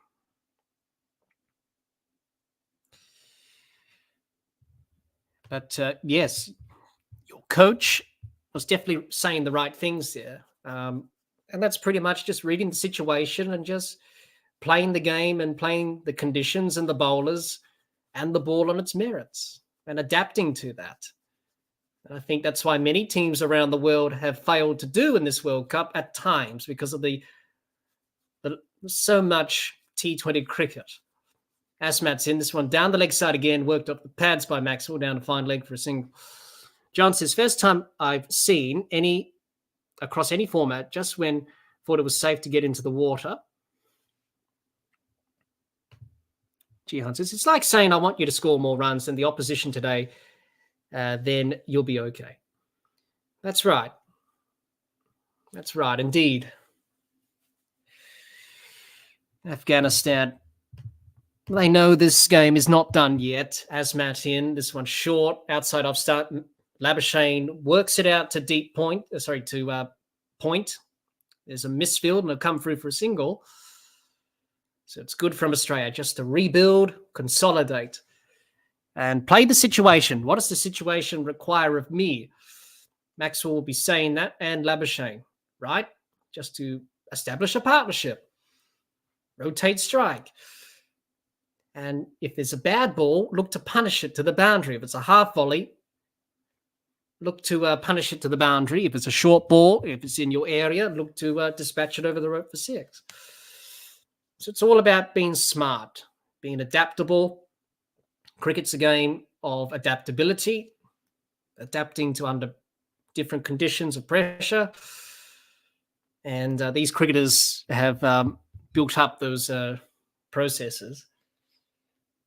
And it's quite a very fascinating subject.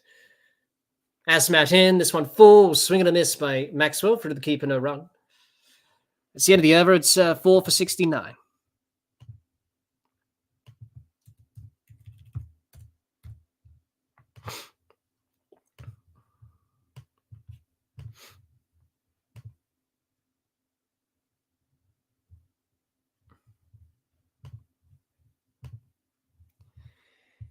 So Australia, 4 for 69 after 13 overs.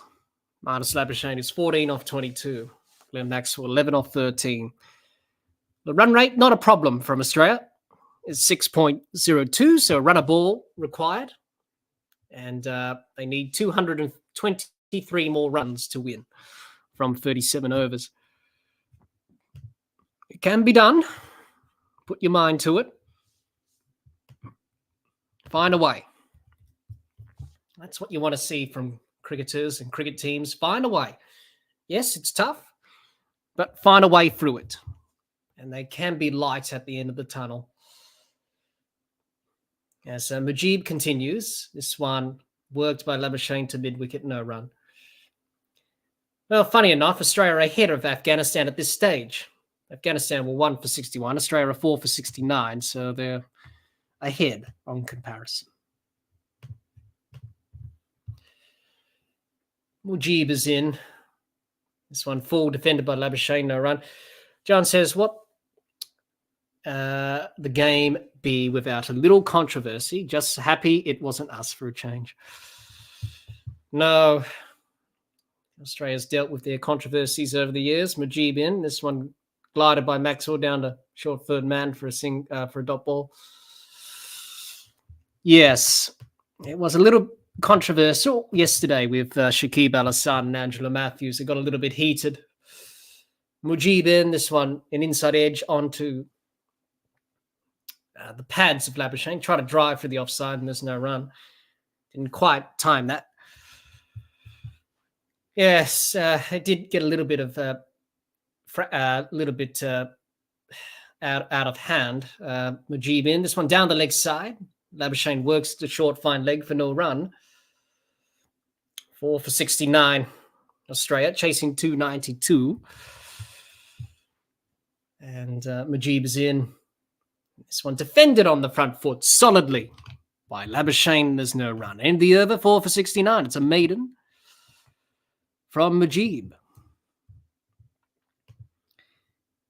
But what we've seen from this pitch, not much turn.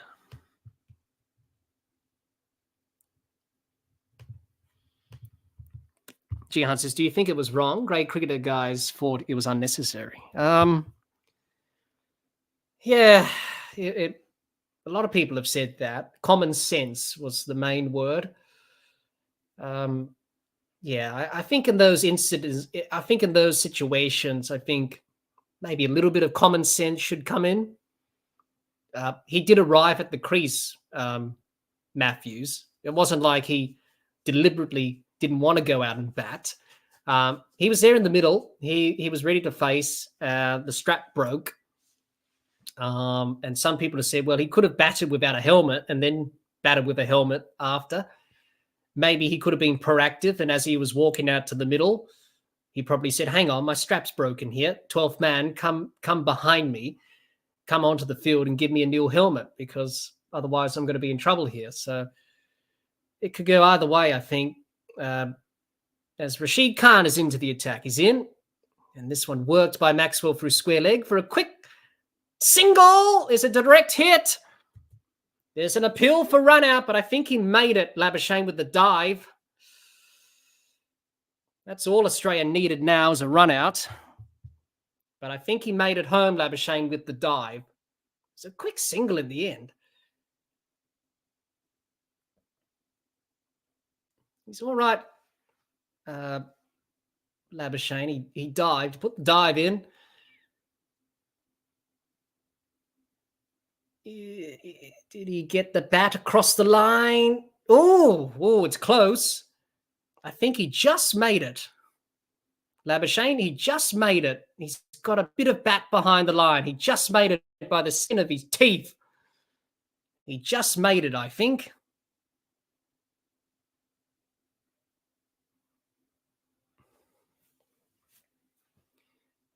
Well, looking from the replay there, I thought he made it. Looked like he did, Labuschagne. I think he got a bit of bat behind that. Oh, he's out. He's given out. Oh, he's run out. Oh, dear. That's not what were you doing, Glenn Maxwell? Why take the single? No need for that. There was never a single in that. You just gifted your wicket away for no apparent reason. You should be ashamed of yourself, Marnus. Well, it's not your fault. It's Glenn Maxwell's fault, I should say. Not Marnus's fault. It's Glenn Maxwell's fault. There was never a single in that, and Australia are 5 down for 69. And looking on the replay, the bat was a little bit in the air.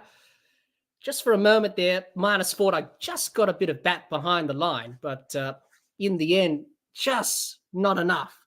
And the bat was in the air. But really, it's Glenn Maxwell's fault there. There was never a single in that. And Australia gifted their wicket away. Marcus Stoinis will do something useful for once in your career. He's been pretty quiet in his career, Marcus Stoinis. It's time for you to stand up. How embarrassing is this for Australia?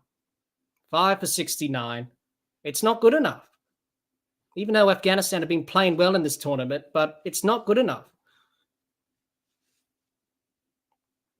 Get it together. It's not that difficult. Switch on. Marnus Labuschagne. It wasn't his fault, really. It's Glenn Maxwell. He shouldn't have called for that single. Otherwise, Labuschagne, well, he was in danger. Rashid in. This one worked off to backward square leg by Stoinis for a single. Never a single in that. It was a good pick up and throw from the fielder. In the end, it was good fielding, but Maxwell just not thinking right. It wasn't a single there. And that's why Labuschagne was caught short by the skin of his teeth. He thought he got a bit of bat behind the line, but it was in the air and just not grounded. That's a wide down the leg side by Rashid. There's a wide called. So it goes to bad to worse for Australia. 5 for 71, and it's been a pathetic batting performance. Really, I don't really want to do the review and talk about this at length. So do something, Australia, miraculously, please, because I don't really want to talk about it. Rashid is in, and this one worked too long off for a single from Maxwell. Jihan says, I thought it was unlucky his strap broke at the wrong time. People were saying he should have had his equipment ready, but he had no idea of predicting that would happen. No, it just happened randomly, which was unfortunate for him. Rashid in. In this one, there's an appeal for caught behind. Not given. It beat Stoinis past his outside edge. Afghanistan convinced. Umpire was unmoved. Afghanistan have said we're going to go upstairs. Well, the umpire gave it not out, so Marcus Stoinis looks pretty calm about the whole thing. Rashid Khan looks animated as always. Jonathan Trott looks motionless as he watches on, but let's have a look. No, hit the back pad. So I think that's where the noise came from. The back pad being hit by the ball.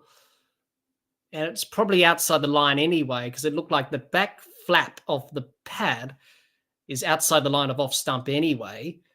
So it was an appeal for caught behind. It clearly didn't hit it, Storness. It was a flat line pass Aldridge. The noise came off the ball hitting the back pad, which I think the ball could be outside the line of off stump anyway from that replay. So it's not going to be out caught behind because he didn't hit it. But it did hit him on the back pad, so they'll check the LBW to be sure of that decision.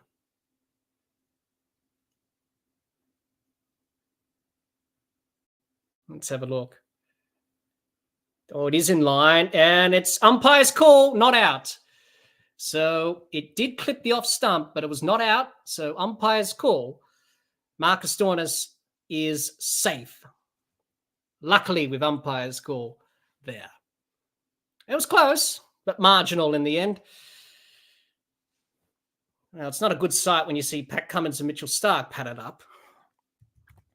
But it's very embarrassing for Australia. Really, the loss last year against Zimbabwe was pretty embarrassing in that ODI in Cairns. And I think this probably will take the biscuit. And it's not good enough. You come into this game winning 5 games in a row, you should get the job done. This one down the leg side, it's called a wide by Rashid. Sorry, by the umpire. Yeah, that one just flicking the back pad. Marginal umpire's call. Gian says, I did think he was wasting time, though. Rashid in this one full defended. I still want to no run. Though, and carrying on way too much. It shouldn't have taken 3 minutes to get another helmet out. That seemed to take forever, Jihan said. And the fast was he wasted another 5 minutes arguing about it. Stoinis, this one an appeal for another LBW, but turned down by umpire Wharf. It's the end of the over. It's 5 for 73.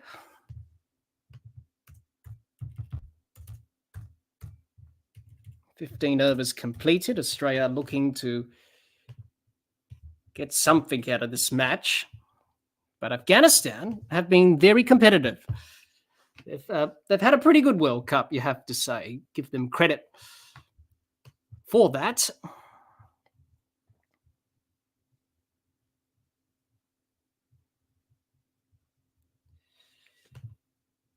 So Australia, pretty poor, especially that run out summed it up from Labuschagne.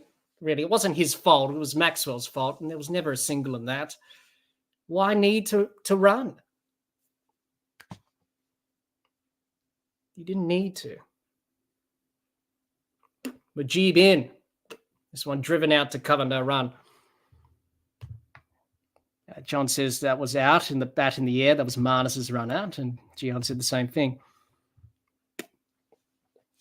Majib is in. And this one, cut away by Maxwell to backward point, no run. John says, this just might be a dose of cold water needed. Try spinning that brain's trust. Well, sadly be a wake-up call, and it will be an embarrassment. I use that word, embarrassing, because it is embarrassing, really. Mujib in. This one worked off the pads by Maxwell down to find leg, no run. Jihan says, would have been pretty lucky to give that LBW. Jihan says, bowled too much rubbish at the end, gave Afghanistan the momentum. Mujib in. This one swept by Maxwell in front of square on the leg side for 4. It will be a boundary. 4 runs for Glenn Maxwell. And he picks up another boundary. He moves on to 16. Good for Maxwell. Good just to put the pressure back on Afghanistan. A few good overs here and there, a few boundaries. Get back on track. At 5 for 77.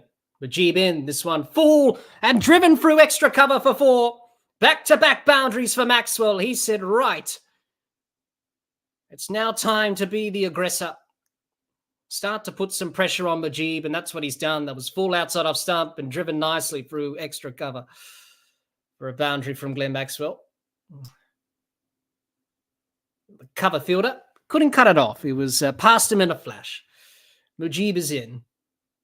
And this one defended out to cover, no run by Maxwell. A good over from Australia.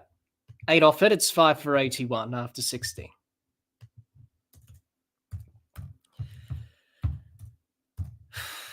Five for 81 after 16. There's still plenty of time in this match for Australia. And Glenn Maxwell have said, right, I'm just going to tee off. And that's what he's done here.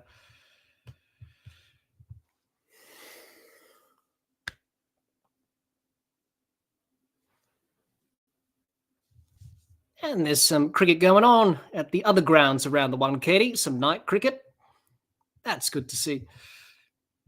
On a Wednesday night, Tuesday morning over there. Oh, sorry, Tuesday evening over there in India. It's going to be Rashid Khan to continue. None for 4 from his first over. And he is continuing now to Stoinis, who's on strike. Rashid in. This one's swept by Stoinis. Will it get to the boundary for 4? It will. It beats short fine leg for 4. Marcus Stoinis is got his first boundary. That's a good sweep shot. Nicely played from Marcus Stoinis. Got down low. Hit that nicely on top of the bounce. Got down really low. Hit that well wide of the short fine leg fielder. So they've moved that fielder around at fine leg just to cut off that scoring opportunity. They have a deep backward square leg as well. Rashid in, this one short. Worked around the corner, down to deep backward square leg from Stoinis for a single. And he moves on to 5. Gian says the traffic looks horrendous there. It is quite busy in India with the traffic. I wouldn't like to drive over there. Seems a little bit chaotic for me. But that's India. It's a unique place.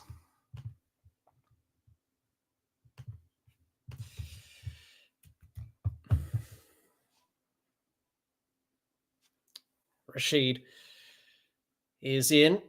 And this one worked off the pads by Maxwell through square leg for a single. Good batting from Glenn Maxwell. That's what Australia need to do here now. It's just to work the gaps, pick off the singles and the twos. Yeah, a bit of cricket going on in the outskirts of the Wankhede. A couple of games happening. Light towers. Pretty good.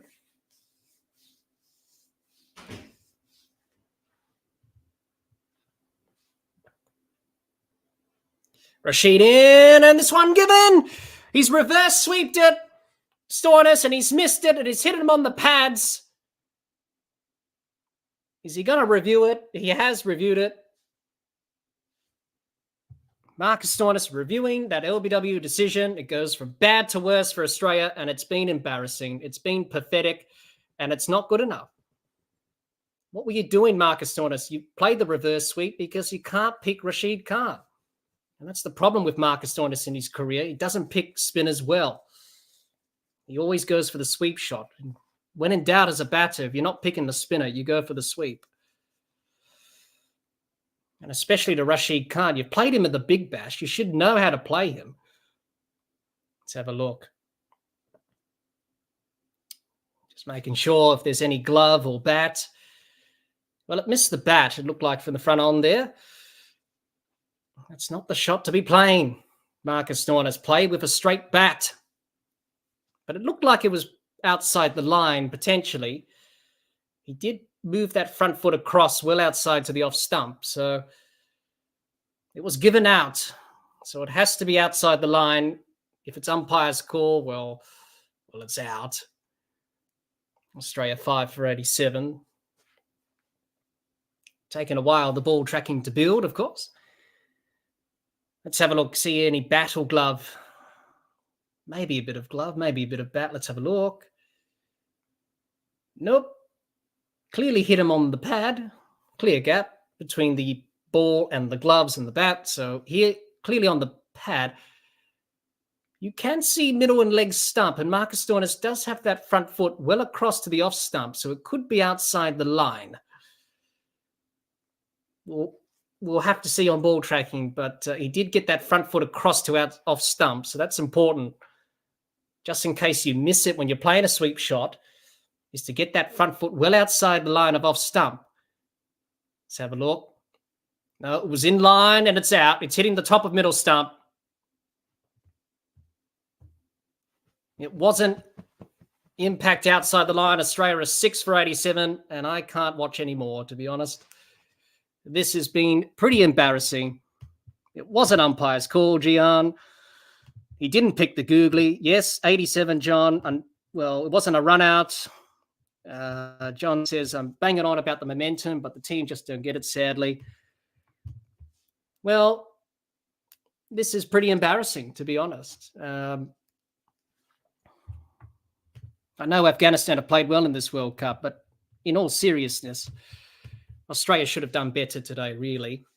John said, I thought it was in line. Yeah, it was in the end.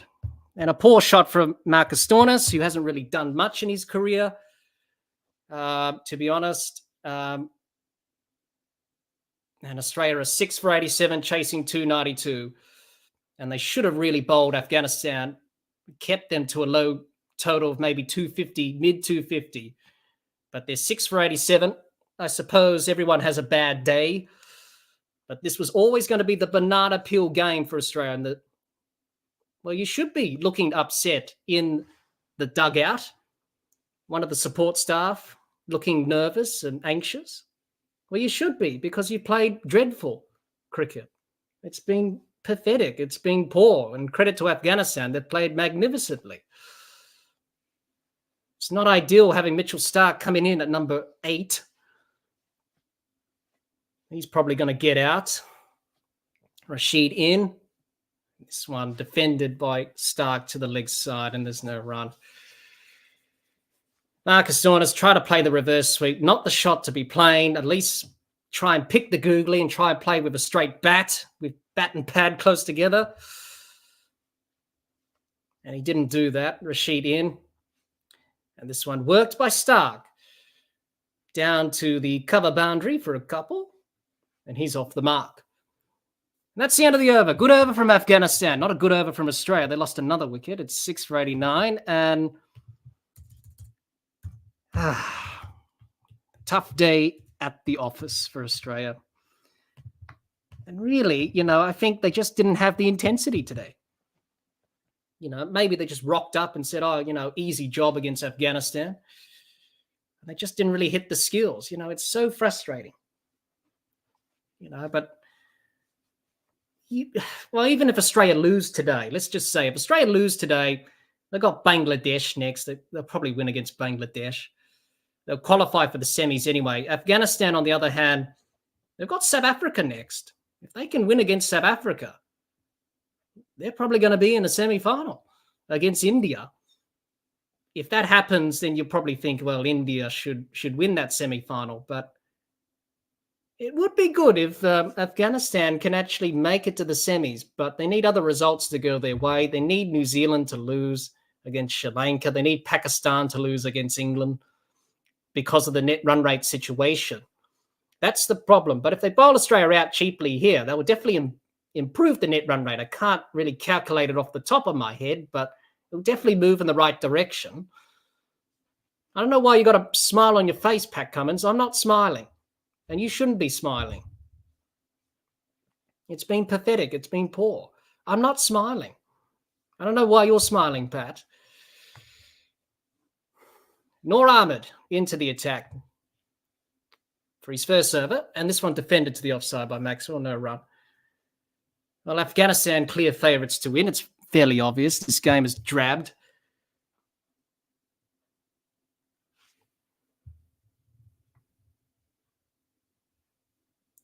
Maxwell in. This one short. Cut away to deep point and there's no run. No, Jihan, they're not knocked out. No, if Australia lose, they're not knocked out. If they win against Bangladesh, they're through. Really, just trying to do the calculations. No, if they lose today, and if they win against Bangladesh, they're through.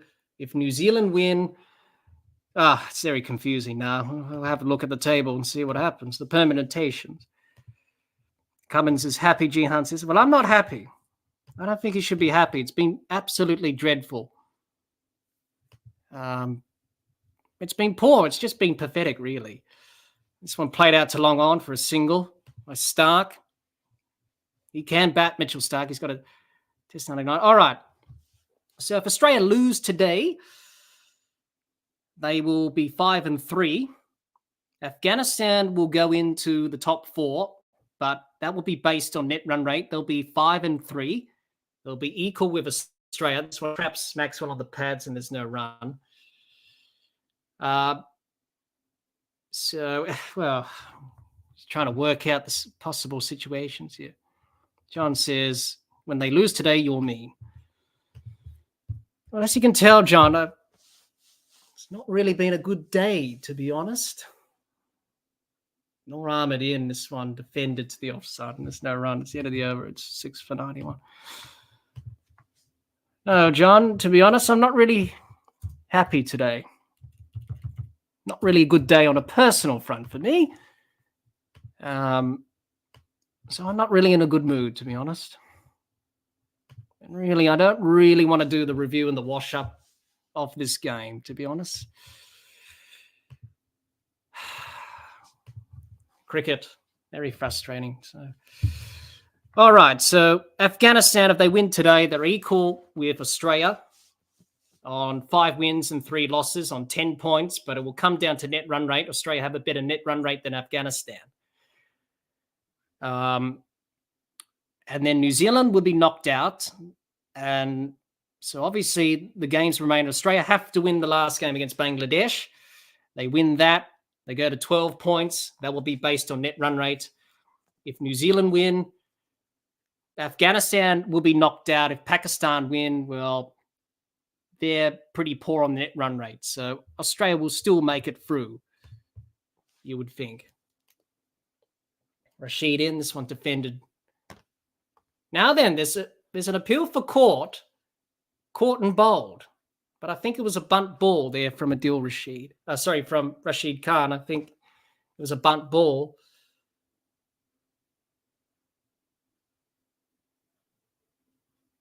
Now then, there's an appeal for caught and bowled. I don't think it was a bunt ball from... I think it was a bunt ball from Stark. Rashid Khan looked pretty convinced. But Mitchell Stark didn't look really concerned. I think he hit the ball into the ground. Maybe bat hit in the ground with the ball. Umpires have said, we'll go upstairs and have a look.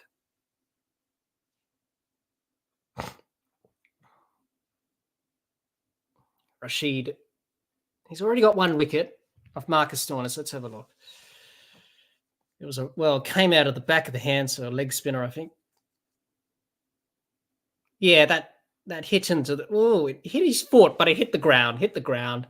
So the ball hit the ground and then onto the foot. So that's not out because it's hit the ground first. If it hit the boot on the full, it would have been out, but it hit the ground and then onto the boot. So Mitchell Stark is not out here. That's not out. That's clearly a bump ball. And Stark survives. Jihan says maybe Pat wanted a challenge today. A challenge?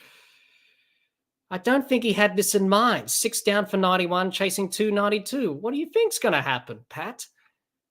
Gee whiz. I'm not smiling. I know Pat Cummins is a very happy chap, but I'm not smiling. Rashid in. This one an appeal for caught behind. And it's been given by Alex Wharf. Now, Stark will have a consultation with Maxwell and say, what do you reckon? Should I go upstairs and review it? We've got two. I might as well. Afghanistan jumping for joy. Rashid Khan knows he's got his man. And Stark, is he walking off? He is walking off. He's not reviewing it. He had a look. He had a chat with Maxwell and he's not reviewing it. That one, a wrong in, not picked by Stark. Did it come off the edge? Well, it was close. He did turn the bat at the last minute.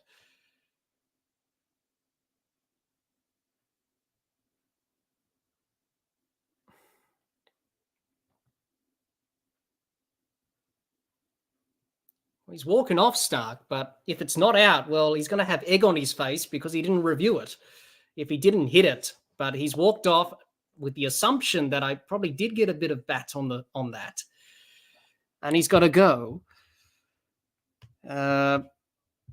John says, fair enough. Still have to watch until the bitter end, though.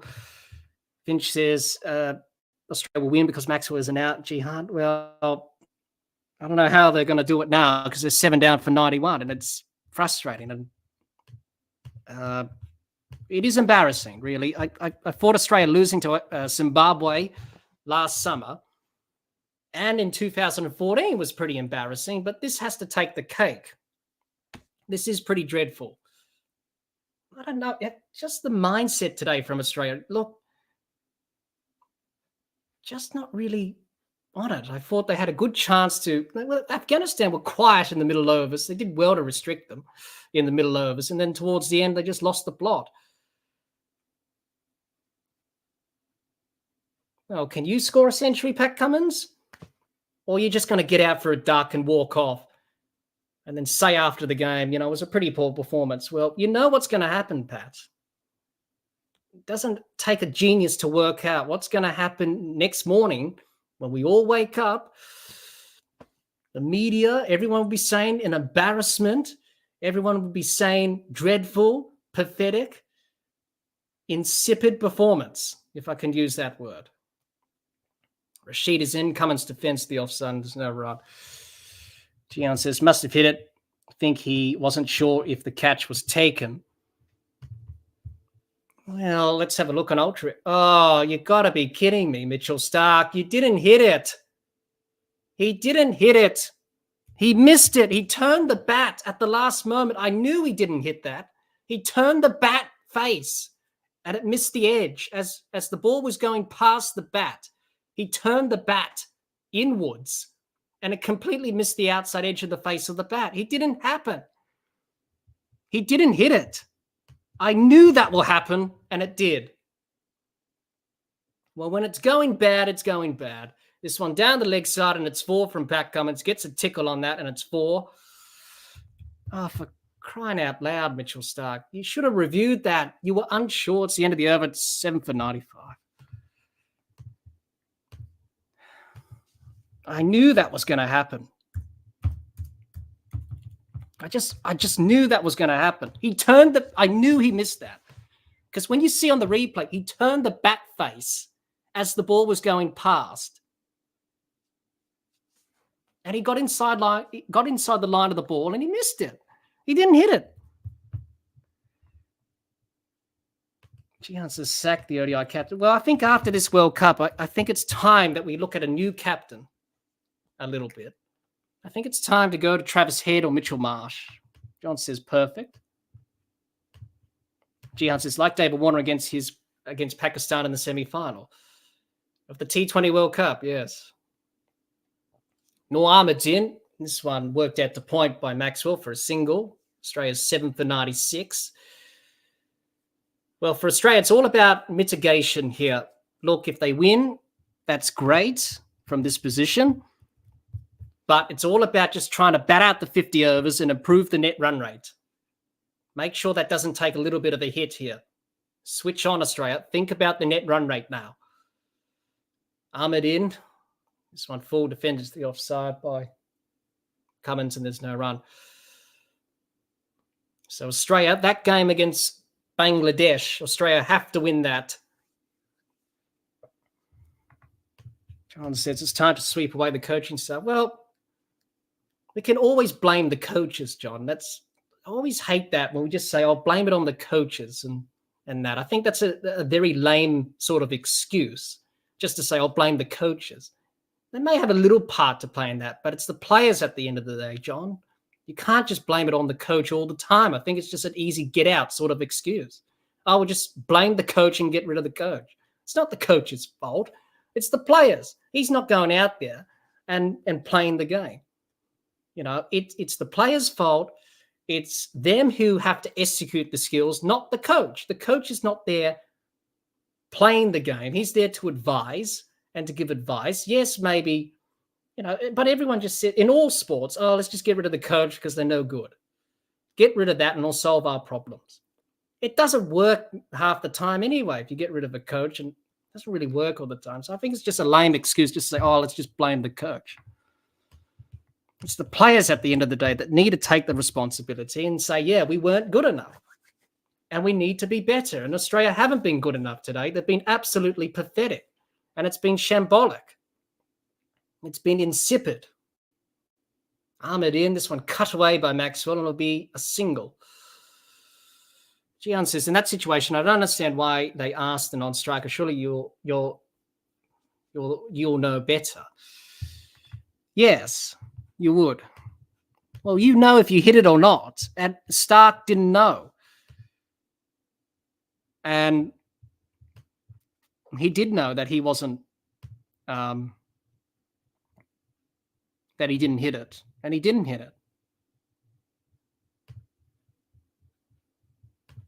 Gian says, I'm getting a bit annoyed with the whole, we're going to play our brand of cricket regardless. That basically means going to bowl rubbish and hope experience in their batting makes up for it.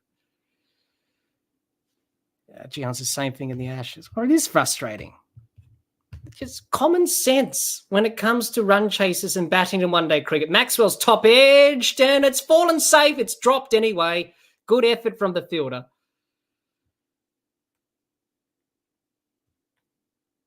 $100 comes up for Australia. He did well to try and catch that ball, the captain, I think, Hazmat.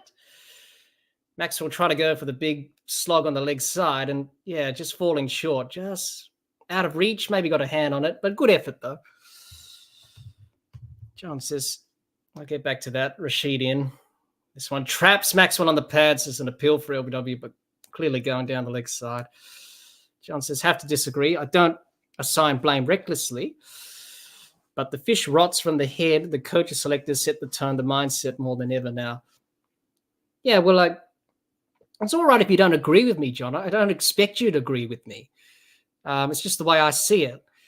As you can tell, I'm not really in a good mood today, to be honest. I'm really quite ticked off today. Not about the cricket, but other things. So I'm not really in a good mood, to be honest. This one, past the outside edge, through to the keeper, no run. So, you know, you can say whatever you want. Get rid of the coaches and that, but is it going to happen? It's not. You know, you can't control what the team does and all that stuff. So, anyway, Jihan says McDonald isn't particularly inspiring, but probably a good idea not to have Langer yelling at them at 24/7. Yeah, I suppose so. Anyway.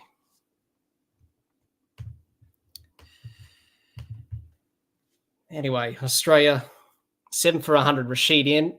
Maxwell works it out to point for a quick single, get through. That's the end of the over, 7 for 101 after 21 overs. So Australia nearly halfway. It's all about mitigation, I think, now, just to make sure that the required run rate doesn't get out. Sorry, the net run rate, I should say.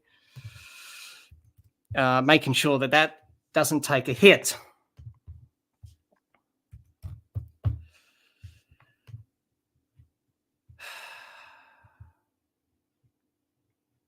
The run rate's 6.5 required. The current run rate's 4.8. So Australia need 191 from 29 overs remaining in this match. And if you're bothered to watch this live stream or anything, well, thanks for joining us. I hope you enjoyed the stream somewhat. Doesn't really matter because not many people are watching. So what's the point? We're just wasting our time.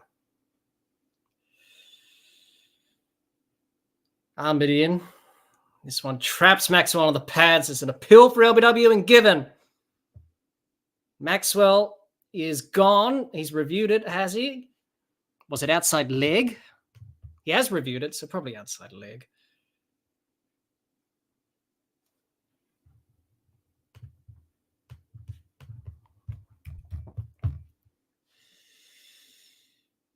So he's reviewed it. Noor Ahmed. Was this outside leg? It was given out. Let's have a look. It looked pretty good from there. I don't think that pitched outside leg. So that was the question, whether or not it was in line or not with leg stump. It looked like it was. Was there any bat? There wasn't any bat. There's a clear gap between the ball and the bat.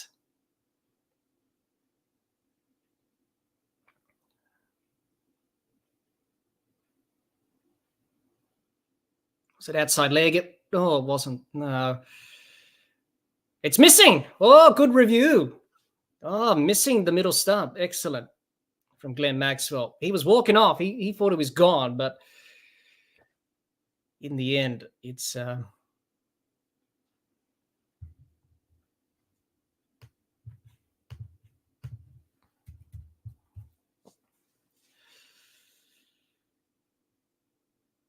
He survived. So Adam Zampa didn't have to walk out to bat. He had all his equipment on.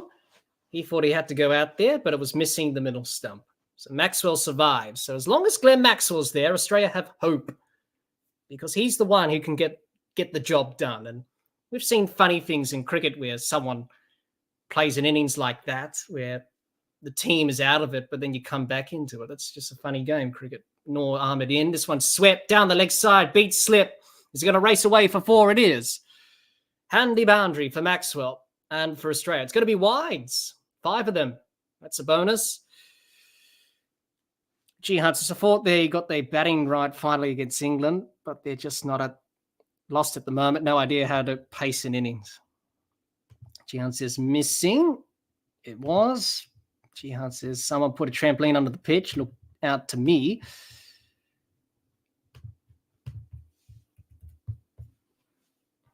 That one short, pulled by Maxwell. Down to deep, long on for a couple of runs. 7 for 108. 3 balls left of the 22nd. John says, I take no offense at anything you say. I'm just not surprised at what is happening. I just want the whole team to honestly take ownership of what they're doing. That's all right, John. I'm just not in a good mood today. That's all. Maxwell in, and this one reverse swept for 4. Excellent from Glenn Maxwell. 4 runs, reverse sweep, as he plays so well with that top edge. Gets enough on it. Third man was inside the circle, and it's 4. A couple of bounces, and Australia move on to 7 for 112.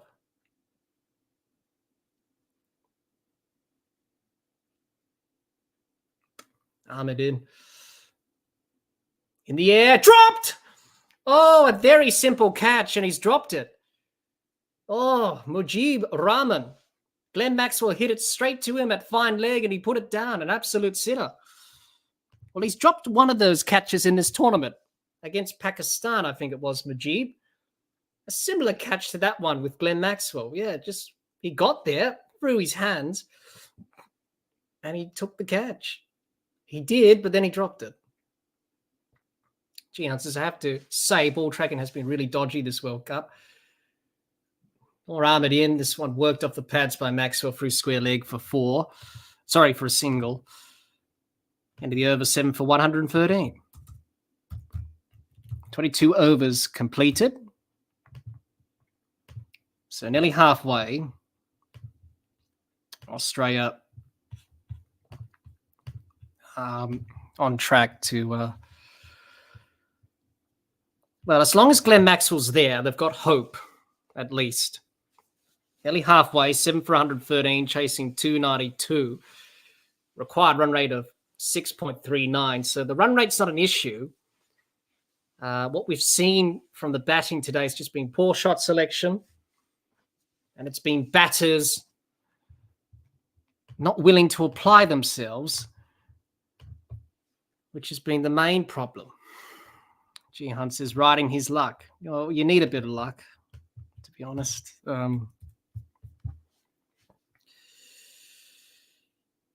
Rashid in. And this one worked over mid-wicket for 4 from Maxwell. And that's for excellent from Maxwell. As long as he's there, there's hope. He's starting to tee off. That's a good shot through mid-wicket. Just picked it up nicely. Rashid in. And this one down the... Sorry, Rashid was in, and this one hit straight back from Maxwell to Rashid. No run. He's looking to tee off Maxwell. He scored that wonderful century against the Dutch. Australia would love him to do that here. There's still time. There's still hope. I know it's all doom and gloom, but you just got to believe. That's my motto, by the way. Someone who has learnt that over the last few years. Rashid is in. And this one pulled by Maxwell. There was an appeal for court, but it came off his body. And there's no run. John says, don't worry. We all get in bad moods from time to time. Yeah, we do, John. It hasn't been great for me, really, to be honest. It's just not really a good day. Hasn't been really a good day. Good last few weeks, to be honest. So, yeah, I'm a little bit...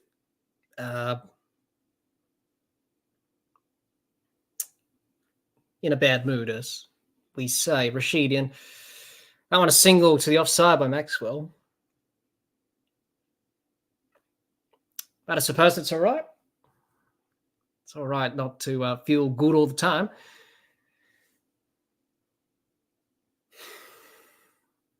But Maxwell giving Australia some hope. Cummins defends to mid-on, and there's no run. Well, the fans are enjoying it, at least. Smiles on the faces, everyone cheering.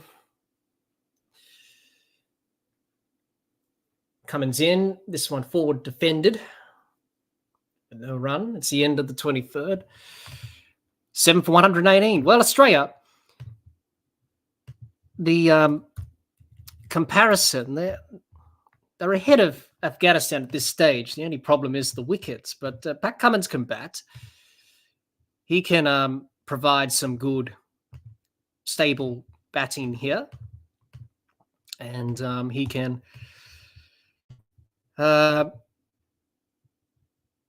provide some hope for Australia. As long as he's there, Australia have hope. You know, Glenn Maxwell's capable of playing these types of innings where Australia are behind and they've got their backs up against the wall. But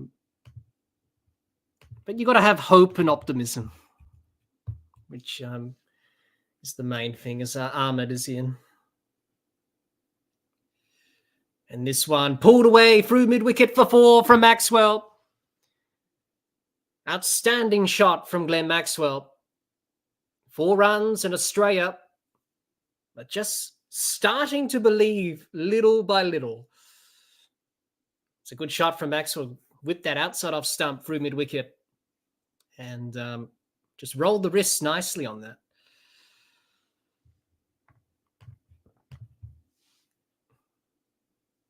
I'll get to your comment in a minute, Jihan. Actually, we'll get to it now. You say you think Pat was smiling so much because he think he's going to get a match-winning 100 today.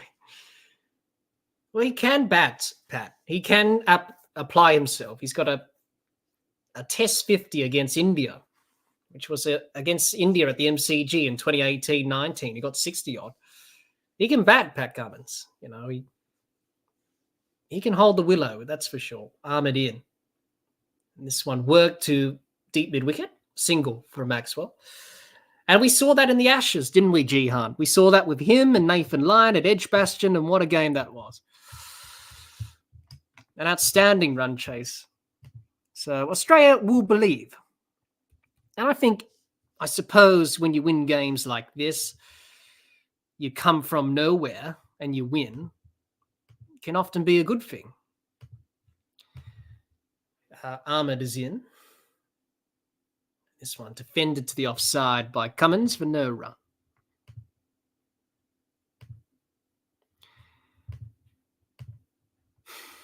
Well, thanks everyone for sticking with us. I know we won't have many people watching. This game sort of petering out a little bit. You never know. Funny things have happened. Ahmed in. And this one worked to the offside. Quick single by Pat. Gets it past cover point. And he moves on to 6 off 11.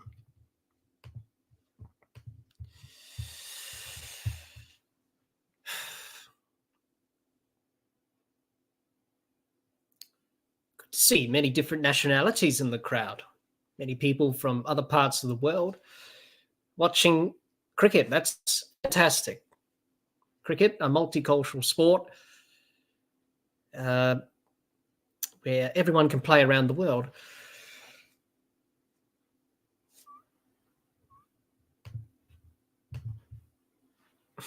Maxwell, 44, not out of 46. He's striking at nearly 96. With him there, Australia have hope. Ahmed's in. This one worked to the leg side by Maxwell. He's going to come through for a single. Moves on to 45. Gian says, why do Australia walk off so much without reviewing when they're not out? I don't see that with any other teams. I guess everyone's different when it comes to that, Jihan. I think everyone's different in terms of DRS. It's up whether you're not you think you're out or not out. When the case was Stark, well, he was out. Not out, sorry. This one defended by Cummins to the offside. No run. It's the end of the over. It's 7 for 125.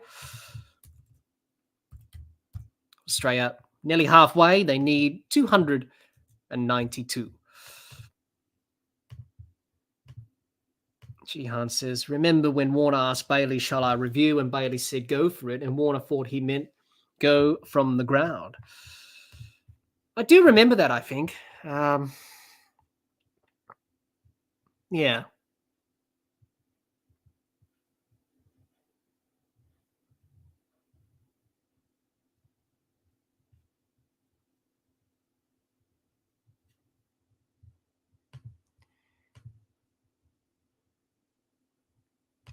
Yeah. John says, I think it's more of a cultural thing. We mostly tend to accept the umpire's decision. Yeah, that's right, John. That's obviously in cricket, when you play club cricket, there's no DRS. And if the umpire gives you out, you have to go. So I guess you make a good point there. It stems from your growing up, how you played the game when you were growing up as a junior and all that. Yeah. Yeah. Gian says it makes sense. Yeah. It should be the case for all parts of the world, actually. That one defended to the offside. No run by Maxwell. So he was dropped, Glenn Maxwell, by Mujeeb. It was a simple catch and he was dropped. And could that cost Afghanistan? Rashid is in. This one worked through mid-wicket by Maxwell. The deep fielder will cut it off for a single.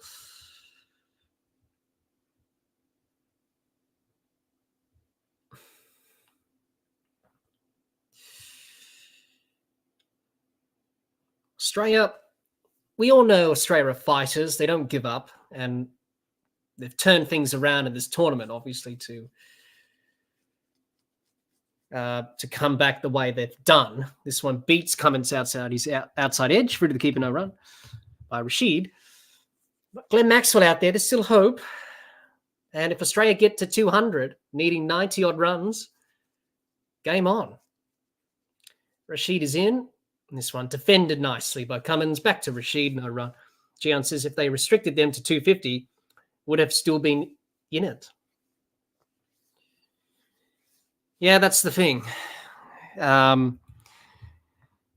Yeah, they should have restricted them to 250 because Afghanistan did stutter a little bit in their innings. They took it a little bit easy in the middle overs. I know they were building a foundation, but Australia were able to keep them quiet for a bit. Just some poor execution at the end. It was just, where were the Yorkers at the base of the stumps? They can't hit a Yorker out of the ground for 6. Rashid in. This one guided off the outside edge to short third man by Cummins for no run. End of the over, halfway, it's 7 for 126. Australia are still fighting on, which is good to see. There is hope, especially with Glenn Maxwell. He can do wonderful things. We saw that against the Netherlands. He can just click his fingers and go off and smash a quick fire century. Jihan says, on the other hand, Watson thought it was there to reverse plum LBWs. Yeah, he didn't have the great time with the DRS, Shane Watson. Pretty noted in his career, really.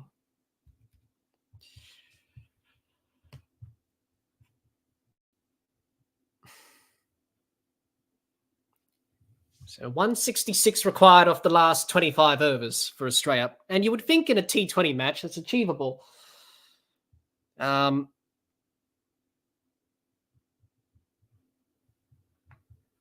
still a lot of work to do, though. What do they need? Required run rate 6 and over. So that's in check. There's no problems with the run rate.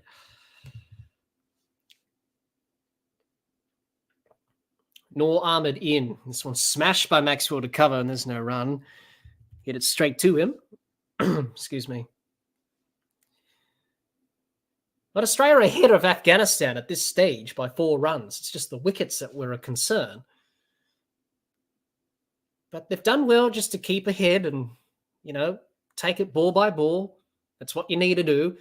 Maxwell in. This one lofted over the fielder at mid-off for 4. And Glenn Maxwell will bring up his half century. Well played, Glenn Maxwell. He stood up where no one else could. And he's saying, right, I'm going to be the guy who's going to get us the job done. I'm going to bat until the end. That was a wonderful shot down the ground over deep mid-off. And 4 runs. Excellent from Glenn Maxwell. He was dropped by Mujib, which was a very straightforward catch at short fine leg. And now he's gone on to make 50. So danger signs for Afghanistan. Ahmed in. This one a swing and a miss. Through to the keeper, who takes off the bails, but Maxwell was safe. His foot was grounded, and then there's no worries about a stumping. Dot ball. Glenn Maxwell raising his bat for his half centuries. Jihan says, well, at least Maxwell got to 50.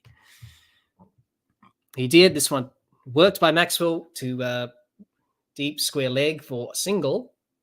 Pat Cummins doing his job. So Australia just believing that we've just one good partnership. But I think that's what you got to do, even though you're up against it.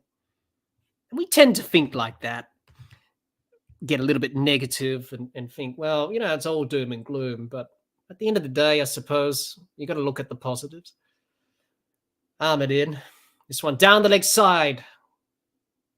Came off the thigh of Cummins. And there's no run. Got away with that one. Ahmed would have been called a wide if he didn't make contact with his body. He's 6 off 17, Cummins, but he's doing his job. He's supporting Glenn Maxwell.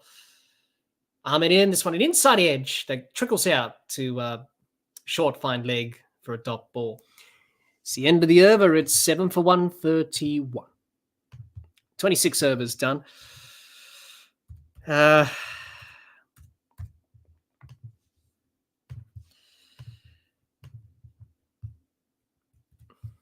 There we go.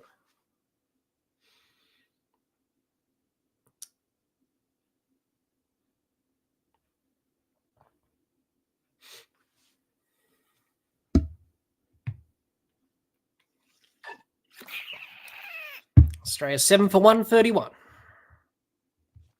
Safan says, do you believe Australia will win? Well, you got to believe. You got to believe in this situation. You never know. Rasafan, thanks for joining us. You never know. You got to believe, and Maxwell believes. Rashid in. And this one worked out to deep cover by Maxwell for a single. What I liked about this partnership between Maxwell and Cummins is that they've shown application, which is good. They've recognized the situation, and they've said, what does the situation require of me? What do I need to do? And that is to play the ball on its merit. Rashid in. Cummins works it to mid-off for a quick single. He'll make it. There was a fumble by the captain, Shahidi.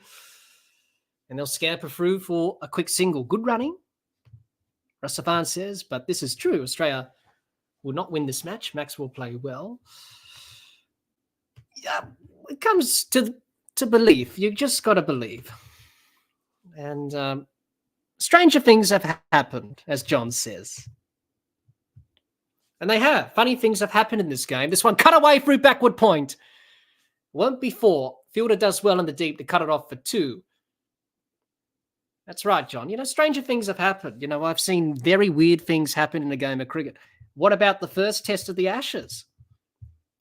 Pat Cummins and Nathan Lyon got the job done. No one gave Australia a chance. And look what happened. They won. Pat Cummins believed, and he batted well. So he can hold the bat. He's doing his job in this partnership, which I like. Good application being shown. Rashid in. And this one worked down to long off by Maxwell for a single.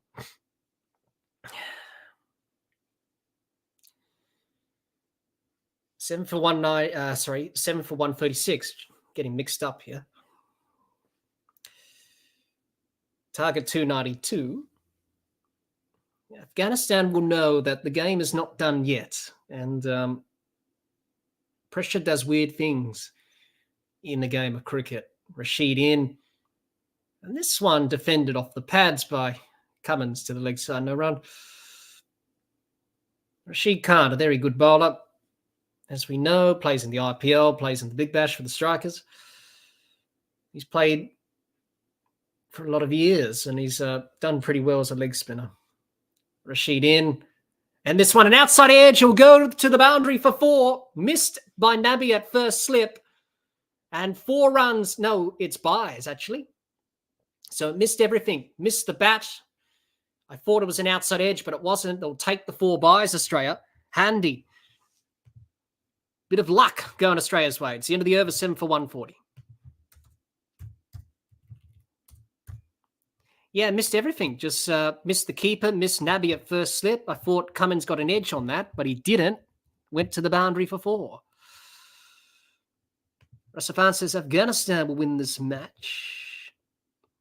And says Rashid Khan. He's pretty good.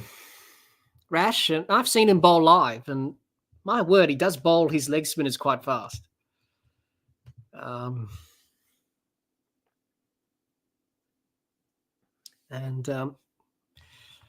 Yeah, he's a very skillful bowler. Seven for 140.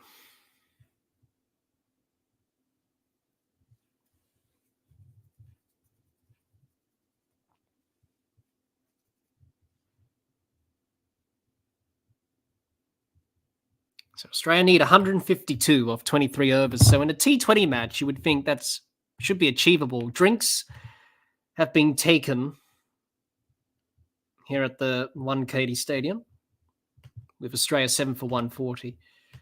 Jihan says they better beat Bangladesh. I think they will, Jihan. I think Bangladesh, they had a good win against Sri Lanka, but they've been a bit up and down in the World Cup, Bangladesh. They haven't had a great World Cup. So you would think they should get the job done against them on Saturday. But Jihan, this game's not over yet. Glenn Maxwell believes. And if Australia can get it to 200 with 90 required, game on.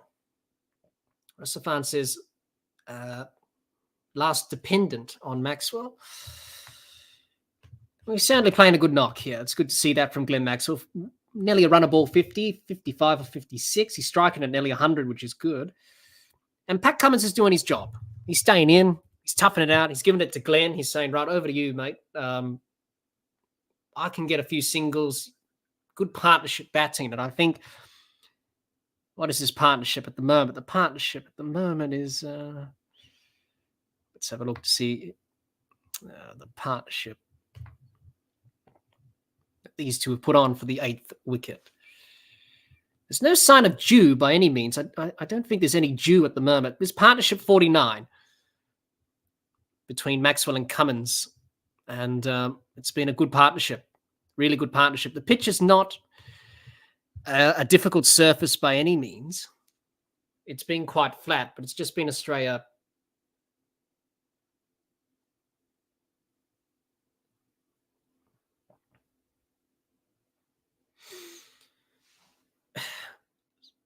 as I was saying, sorry, just forgot what I was going to say. I do apologize. It is late in the morning here.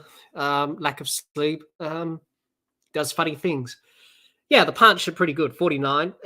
They've showed some good application. Rasafan says Angela Matthews made history. Yes, he did. He was out-timed out. Jihan says a bit of fight for once. Had some luck, but saving some from here. That's right, Jihan. Look, you know, if Australia get it to 200, then they only need, 92 runs, really, if they get 200. So get it under 100. You get it under 100, then you start to believe. So anything can happen. Look, it's a long time, you know, halfway in this, well, just over halfway of this match. Maxwell believes. He's been playing some good shots. He's batted well. He's batted with smartness. He's chosen his times to really expand. And Australia need 152 off 138 balls. So the run rate is not a problem. They only need 6 runs and over. That you can easily do that in an over. Pick up 6 singles. That's your required run rate. So the run rate's not a problem. It's not getting out of hand. It's just the wickets. And Australia will believe. We know they're fighters. They'll give it all. This partnership 49 or 52 as we get ready after drinks. Probably the last drinks break of this innings. And that one dispatched through extra cover for 4. 50 partnership brought up in style.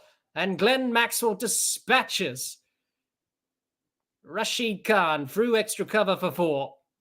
It was outside off stump. And Maxwell pounced on it. Excellent shot from Glenn Maxwell. He can do it, Glenn. He's a capable player. Jihan says that run out looks so amateurish. I know it did, Jihan. It wasn't Marnus's fault. It was Glenn's fault there. There was never a single in that, you know. He just hit it straight to the fielder, and look what happened.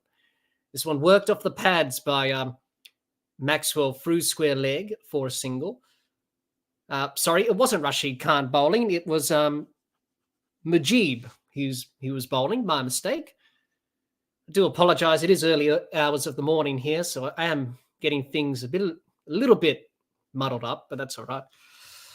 We all make mistakes. Rasafan says Shakib got the right spirit of cricket.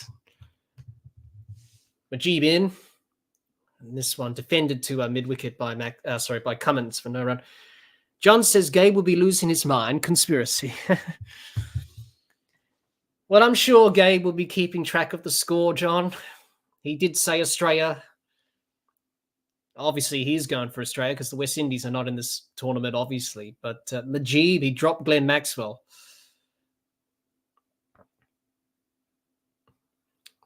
And Cummins works it out to short, fine leg for a dot ball.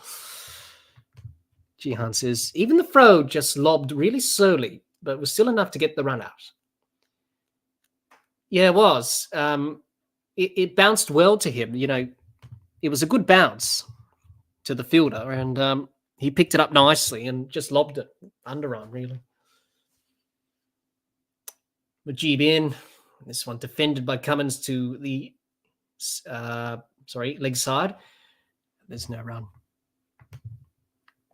So Australia need 147. So basically, it's like a T20 match now. And that's achievable in the modern era. Obviously, different formats, of course, but you get what I'm saying. Mujeeb is in. Cummins works it to the leg side, thinking about a single. They decide not to run. Dot ball to finish the 28th over.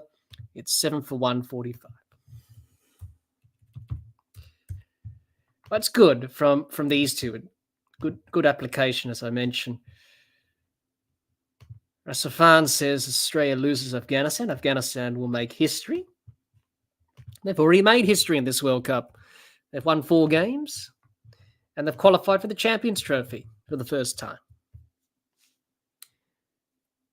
There was no worries about that. They were pretty much going to qualify anyway. But it's good. It's fantastic to see Afghanistan just really flick a switch in this World Cup, and I think Jonathan Trott's done wonders with the team. He's really changed the mindset around, and it will be something if they do make the semi-finals. But they do need to improve the net run rate. That's their biggest problem at the moment, is that net run rate conundrum. Noor Ahmed in. Maxwell swings over deep mid-wicket for 6. He's cleared the rope. The 150's up for Australia. And Glenn Maxwell still believes. Noor Ahmed's being dispatched over the rope for a 6. Yeah, a pretty good shot from Glenn Maxwell. Hit that in front of Swear on the leg side, over the rope for a maximum. Pressure on Noor Ahmed. Australia, 49 balls to reach the third 50, their quickest of the innings. Ahmed is in. Maxwell dispatches him down the ground. Long and high, over deep, long on for a maximum. Hits the fence on the full. 6 runs. Back-to-back 6s. Already 12 runs off the over. Glenn Maxwell said, right, it's now time to go. Put pressure on Noor Ahmed. He got that. He knew as soon as he hit that off the bat, he knew that I got it over the rope for 6.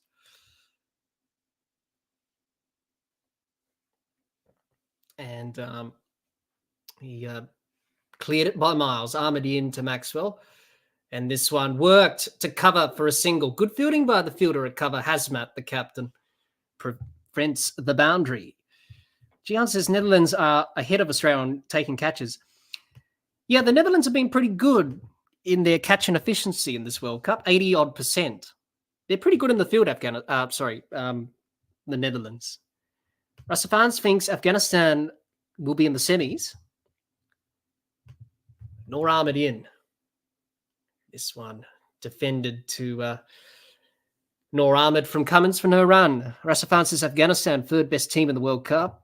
Gian says Jeff Lemon keeps saying the Champions Trophy is not going to happen, so qualifying for it is meaningless. Yeah, we'll have to wait and see in 2 years' time, Jihan. You know, the ICC tend to change their mind. This one defended by Cummins for no run. Rasafan says Maxi is on fire. Yeah, he's playing pretty well. With him there, Australia still believe. And Australia, the run rate's not a problem. They only need 6 and over. They need 134 off the last 21 overs. Ahmed is in. Cummins works it to the offside for a dot ball to end the over. End of the over, 7 for 158. 29 overs done.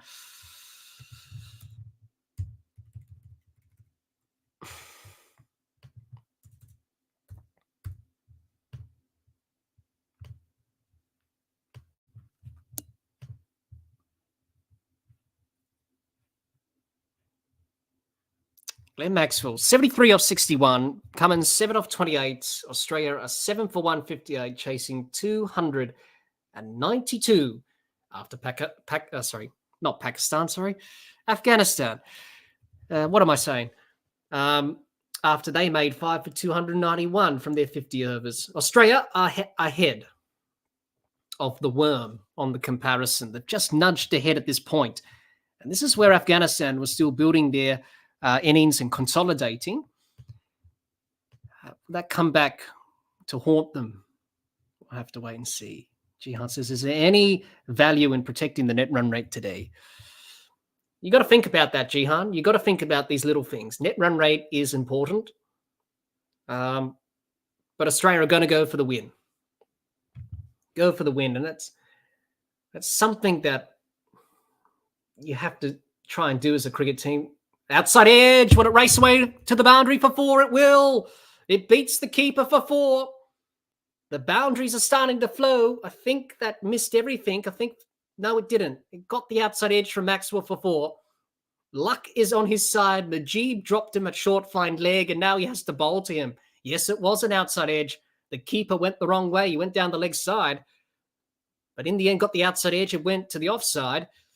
Down to third man for 4. Much needed boundary for Australia.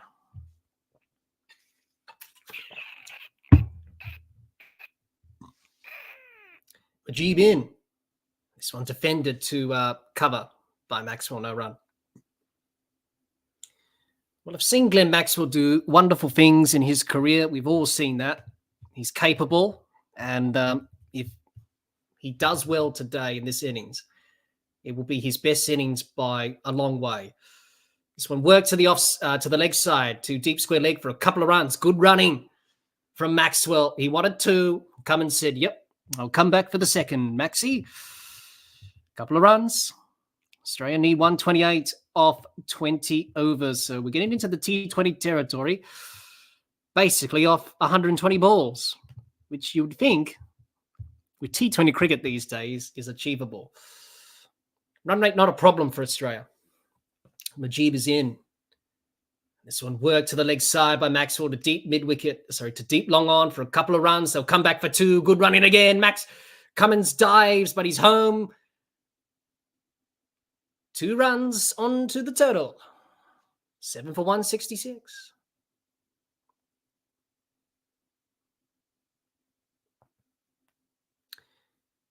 He was home, Pat Cummins. He did well to put in the dive. He was home. Naveen on the boundary. Maxwell gave the thumbs up. Same with Pat Cummins. Yep, that's all right. Good running.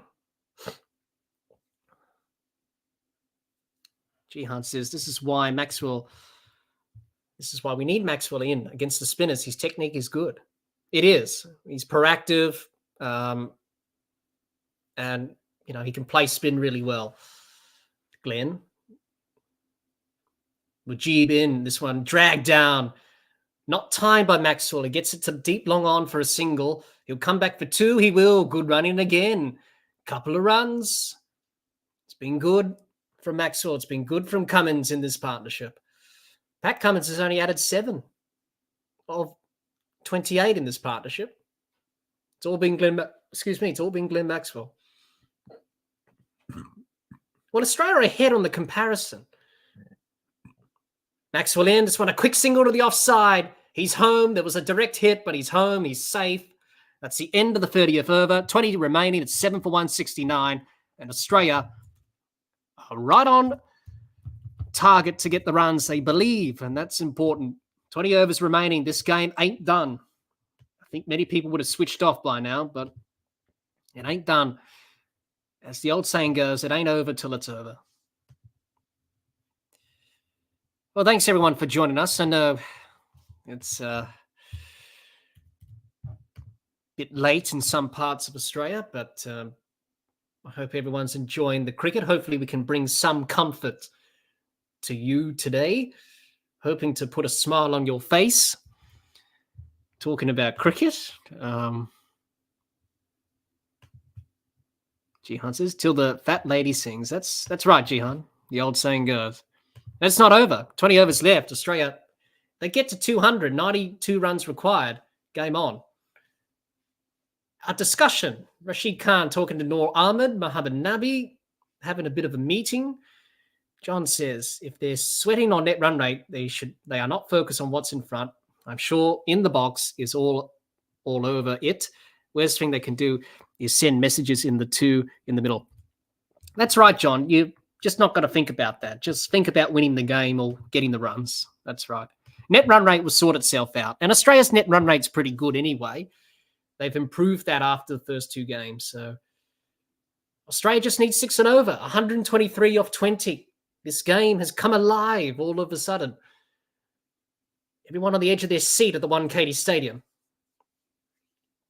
And I'm pretty sure people watching in Australia will be on the edge of their seat as well, like I am.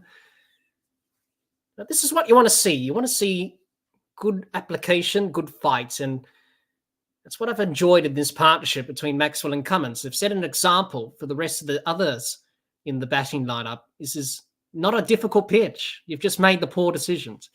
This one cut away to deep point by Maxwell for a single. It's about applying yourself. It's not a T20.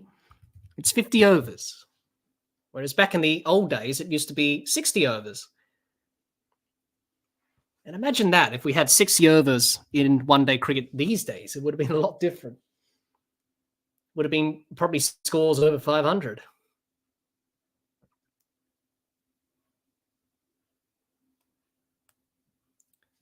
Ahmed in, this one spins away past the outside edge of Cummins, through to the keeper, no run. Australia have a chance. Cummins gets a single to point. Rotates the strike. That's the first run Pat Cummins has scored in a long time. He's 8 off 30. And Australia are wrestling control back. They're putting pressure on Afghanistan. Can Afghanistan handle the pressure? Maybe just a few players a little bit nervous with the way Glenn Maxwell is approaching things at the moment. It's 121 off 117. It's achievable.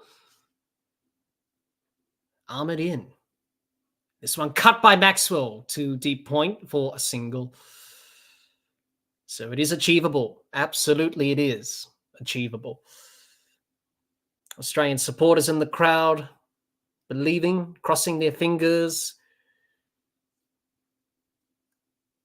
and hoping for the best. But we've seen funny things in cricket. Look, cricket's a very unpredictable game. It's a very funny game. Ahmed in. This one beats Cummins past his outside edge for no run. Gihan says Australia at 11%. They are. I suppose it's just the way the calculation is done now in terms of where they're at in the match. But let's just forget about the win predictor. Let's just go off of what we see. Ahmed is in. This one defended by Cummins. Back to Ahmed for no run. It's the end of the over, 7 for 172.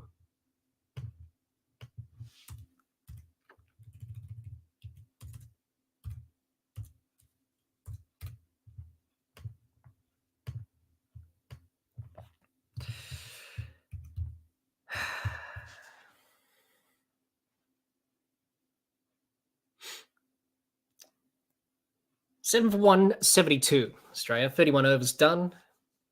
This partnership has been excellent between Cummins and Maxwell. The captain showing some grit and fight.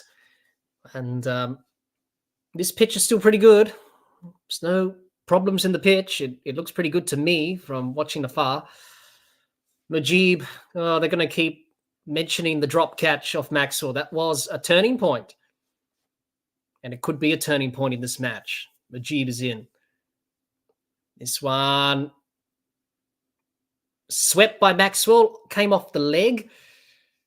It was caught by Ikram, the keeper. There was an appeal for caught behind, but clearly not out. Clearly came off the pad. And there's no run. Afghanistan looking nervous in the dugout. Maxwell in. He slaps this to cover. He was on the edge of the circle for no run. 120 off 112 required. And Glenn Maxwell knows what he needs to do in this situation. That is to find a way. Maxwell in. This one dispatched down the ground for 4. Over Mujeeb's head, down the ground for a boundary. Maxwell is teeing off. Another boundary for Glenn Maxwell, right back over the head of Mujeeb-ur-Rahman for 4 runs. That was a good shot. Nice and straight down the ground. 116 off 111. Mujeeb is in. Maxwell again, down the ground, high and long, down the ground for 6. It's hit the side screen on the full. He races to 96, Glenn Maxwell.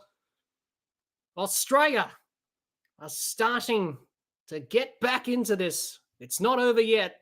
I know a lot of people would say the job is done, but it's not. Pressure on Afghanistan now. How can they handle it? That hit the sight screen on the full. Outstanding shot from Glenn Maxwell. It would be a superb 100. It's now a runner ball for Australia, 110 off 110. That was hammered on the scoreboard. It says hammered. It was hammered. 96 not out off 73. Strike rate of 131.5. Mujeeb is in. And this one worked to the offside, to deep cover, deep point, who comes around and cuts it off for a single. Maxwell moves on to 97. Outstanding from Maxwell. The power, the timing, the skill set, the talent. We all know that he has all these skills and potential, Maxwell, but I think many people would say, you know, looking back at his career, he probably could have done more. Mujeeb is in. Cummins defends the offside. No run. Good over from Australia. 11 off it.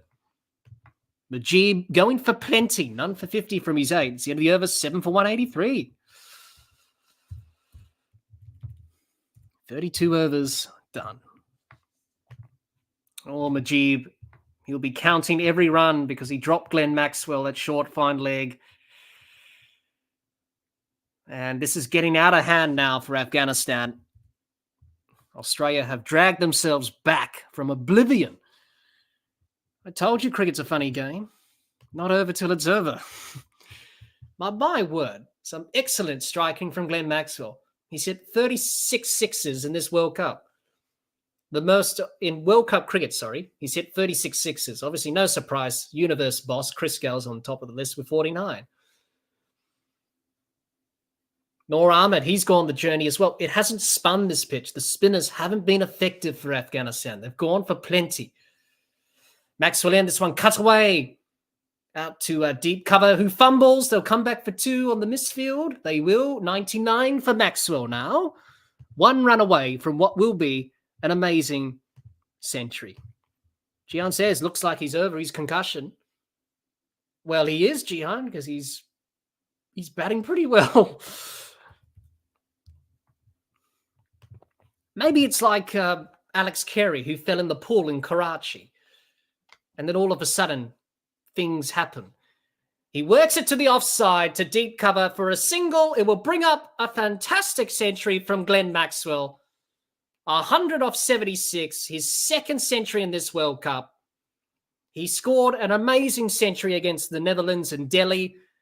That was wonderful to watch in what was an extraordinary innings, record-breaking innings. But this 100 here will be probably one of the best ones he scored in Australia, trying to fight back in this match after being so behind early on in this run chase.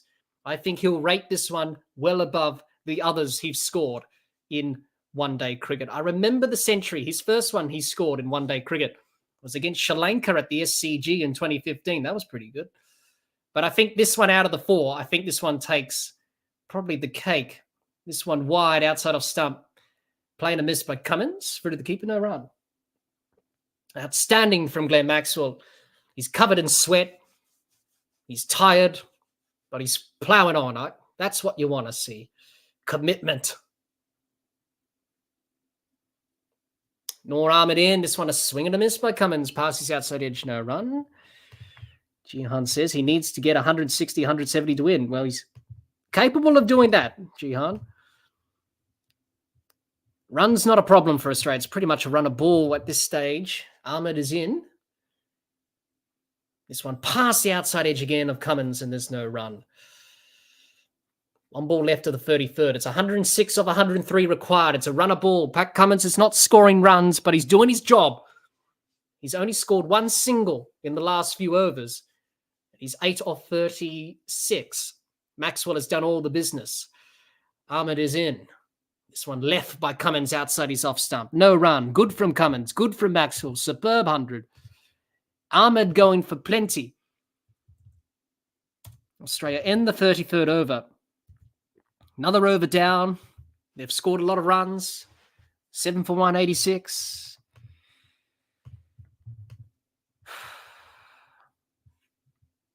And it's pretty good from Maxwell. Brings up a superb 100. And obviously the one he scored at Manchester and Old Trafford was pretty good as well. And that was a pretty good 100 with Alex Carey in a match-winning knock because Australia needed to chase 300. Not going to chase 300 in this game, but close to it. So 106 off 17 overs required. Australia are capable of doing that. It requires good batting, just proactive batting. It's a runner ball, basically. 106 off 102 is pretty much a runner ball. You do that, you're on track to pretty much win. You take singles, run a ball. All of a sudden, pressure on Afghanistan now as they bring in Mohammad Nabi, who hasn't had a bowl up until this point in the match. So Shahidi, the captain, scrambling for options, trying to turn to different bowlers, and really the spin threat of Mujeeb and, well, Rashid Khan took a wicket, but Mujeeb in particular and Noor Ahmed, they've gone for plenty. They haven't really been effective tonight, so maybe there is a bit of dew out there. I'm not sure. Nabi in, this one short outside off stump, cuts away through, covers for 4. Cover point for 4, boundary. Maxwell pounces on that short delivery from Nabi. Not a good start from Nabi in his first over. Short wide outside off stump, cut away nicely by Maxwell. He got the gap nicely through that cover point region for 4. 7 for 190. Australia approaching 200. If it gets under 100, you start to believe. Get it under 100. It's only 102 off 101. The partnership is 99 off 89. Glenn Maxwell channeling his inner Michael Bevan. He was a phenomenal chaser in one-day cricket for Australia over the years. Now, there's a problem behind the side screen. The LED advertising boards have lit up a little bit on the board there. So Maxwell just asking for that to be fixed, and he'll be ready to face. Let's see what everyone is saying in the poll, in the chat. Everyone thinks Afghanistan could win. Not a surprise. But you would have to say Glenn Maxwell's factor here is changing the game around.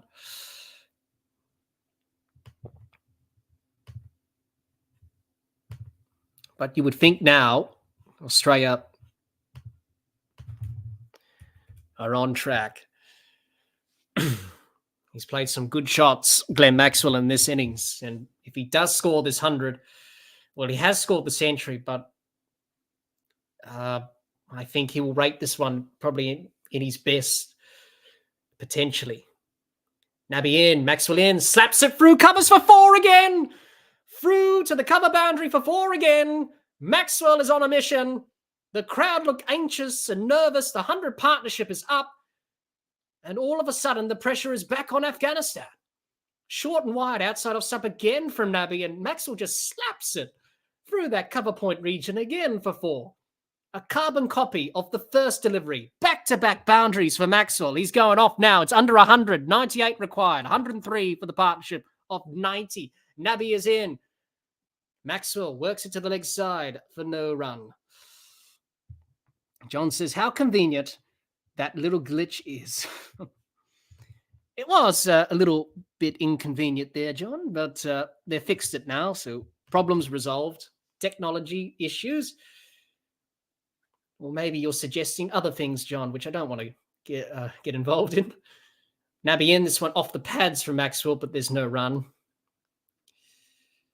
Run a ball now, 98 of 98. It's not over until it's over. as the old saying goes in cricket. You always got to believe. Maxwell believes, Nabby in. Maxwell advances down the wicket, easy single down to deep long on, and he will move on to 109. Maxwell doing his job. 109 off 81, 7 for 195. The Afghanistan fans looking a little bit tense and nervous. That's understandable. This game is going to go down to the wire. Glenn Maxwell, best scores in ODI cricket for him. John says, challenge my inner Gabe. Well, of course he'll say that, John, if Gabe was here. Collusion. That's the end of the over. It's 7 for 195 after 34.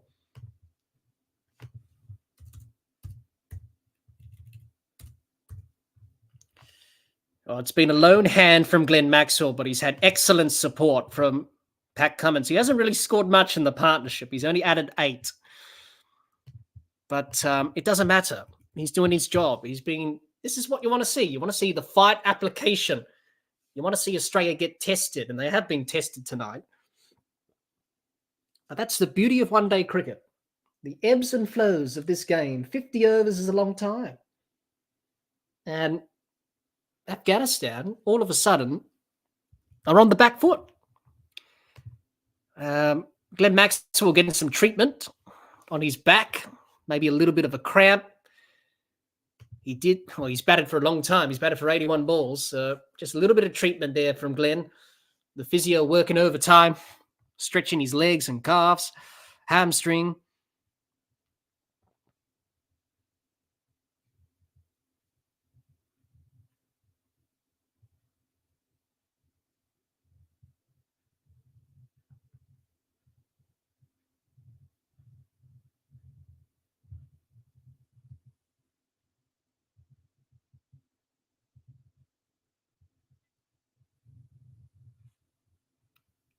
Glenn Maxwell, 143, the strike rate. Jihan says, only test or hit and giggle cricket from now on. Yes, Jihan. Look, just rotate the strike. Pick the gaps. You've already got it to a runner ball.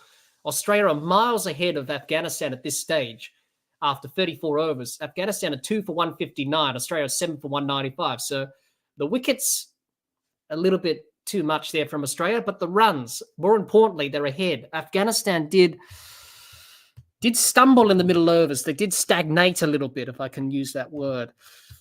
Gee, Hunter Maxwell's cramping.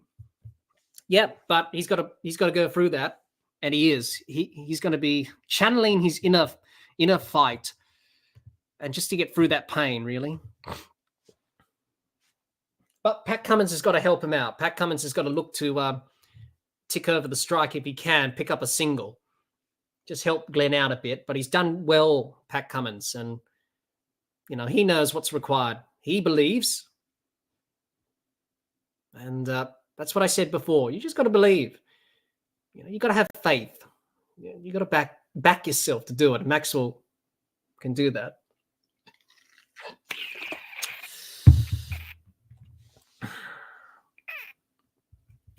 So the equation is 97 off 96. It's a runner ball. John says the next ODI World Cup was locked in for South Africa. After that, who knows? That's right, John. Yeah, South Africa, the next World Cup, 2027, that will be with Zimbabwe and Namibia. So good to see Namibia and Zimbabwe co-hosting the World Cup with South Africa. That's what happened in 2003. South Africa co-hosted it with Zimbabwe and Kenya. And that's why Kenya were in that tournament. But after that, we don't know, John.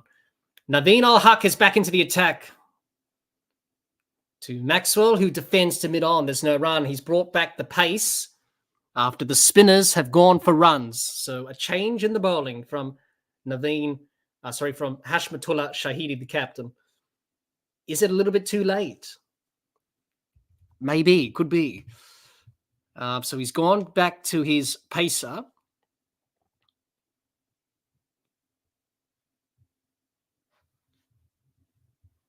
Here we go. Naveen is into Maxwell.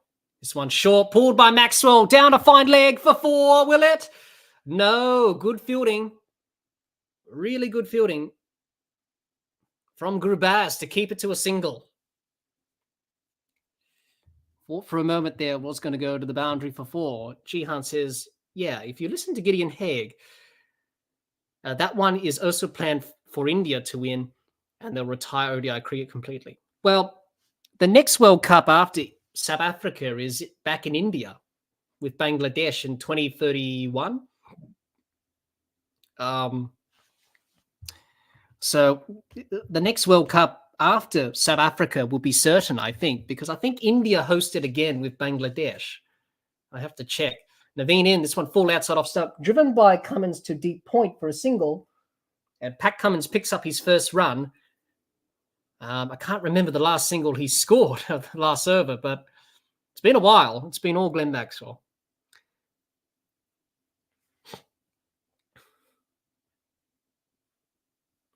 Yes, obviously you mentioned Gideon Haigh, Jihan, and obviously as you know, and everyone knows that I spoke to Gideon Haigh. It was very interesting listening to Gideon's thoughts about the game going forward, international cricket as we know it.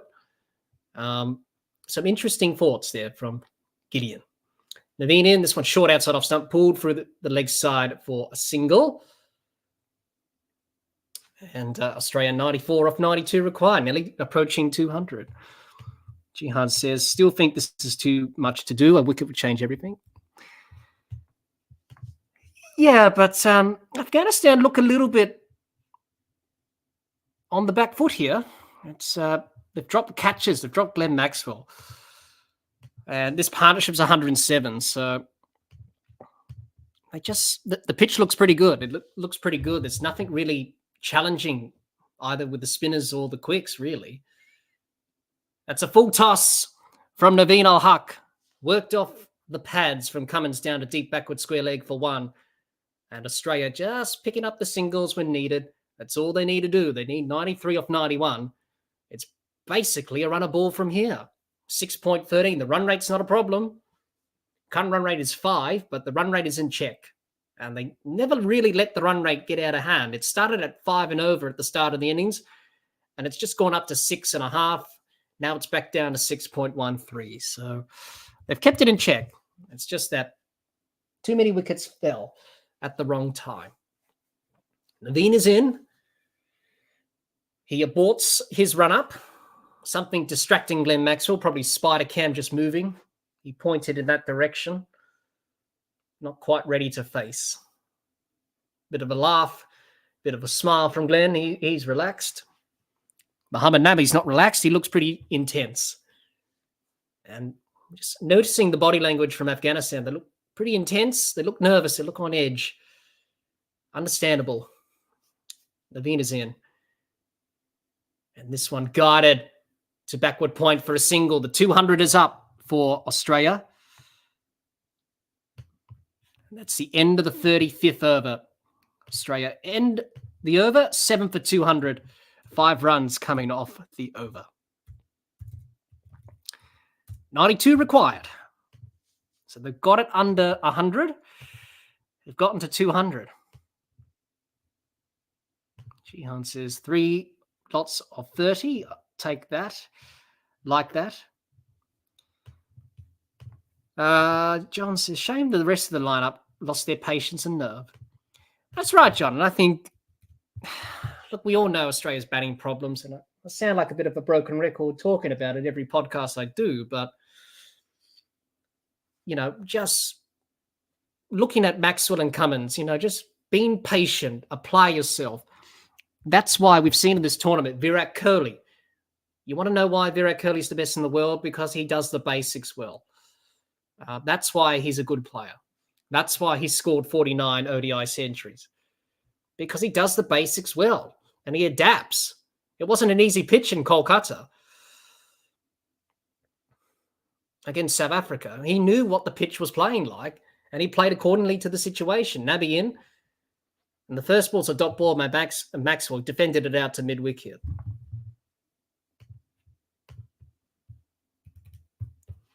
And Nabi is in.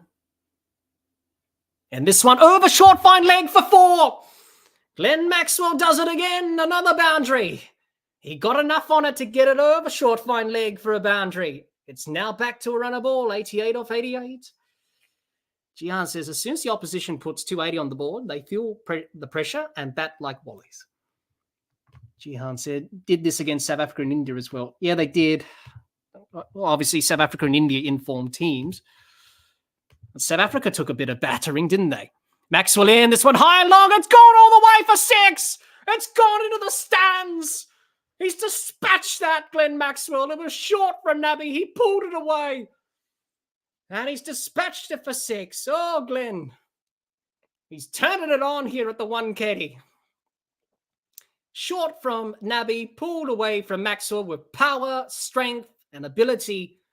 He's hit a 6 that was worth 76 metres, and what a catch from the gentleman in the crowd. Well, he must play cricket. That was a really good catch, good technique. Nabby in, this one is worked out by Maxwell to deep point for a single. What a catch from the gentleman in the crowd. He took that comfortably. Well, obviously he's played cricket. Good hand-eye coordination, a good technique. Well caught, sir. Excellent catch in the crowd. Claimed it as well. All his mates there, well done. Got on TV, good to see. Nabby is in. This one played back by Cummins, back to Nabby, no run.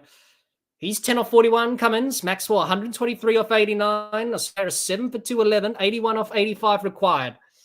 If Australia can get it below 50, Cummins in, he plays it to the offside, looking for a quick single. Maxwell says no, it was the end of the over. It's 7 for 211. 36 overs done.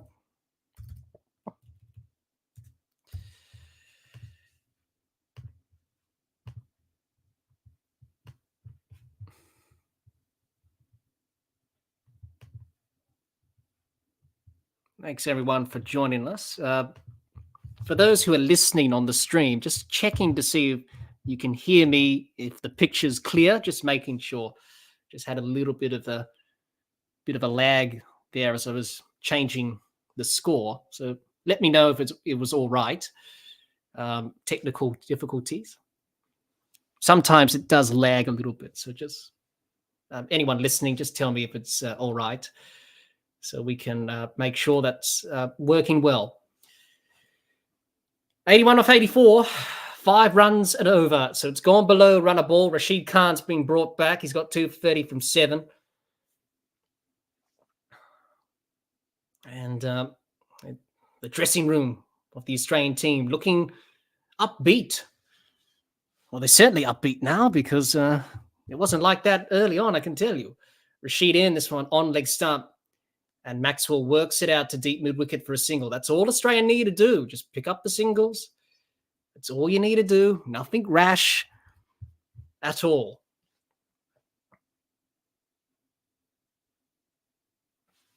Jihan says there were issues at DRS at the start, but they seem to have resolved now.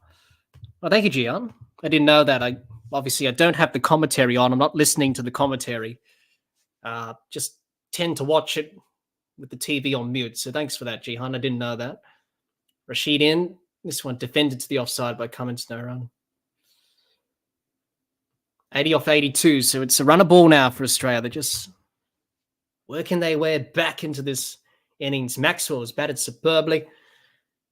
Rashid is in. Cummins pushes it out to cover, no run.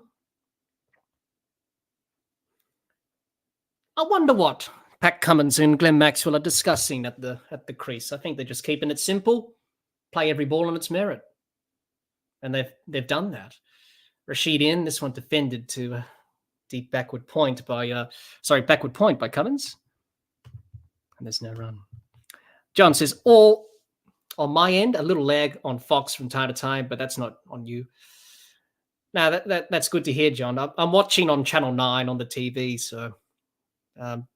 I was watching on KO because it doesn't have the ad breaks, so you can just watch it through. So, but that glitched out a little bit, so I had to go to the TV, which is fine. All in all, it's on TV, so it's okay. Cummins works it down to a deep long off for a single. 7 for 212, 80 off 80. Cummins moves on to 11 for 46.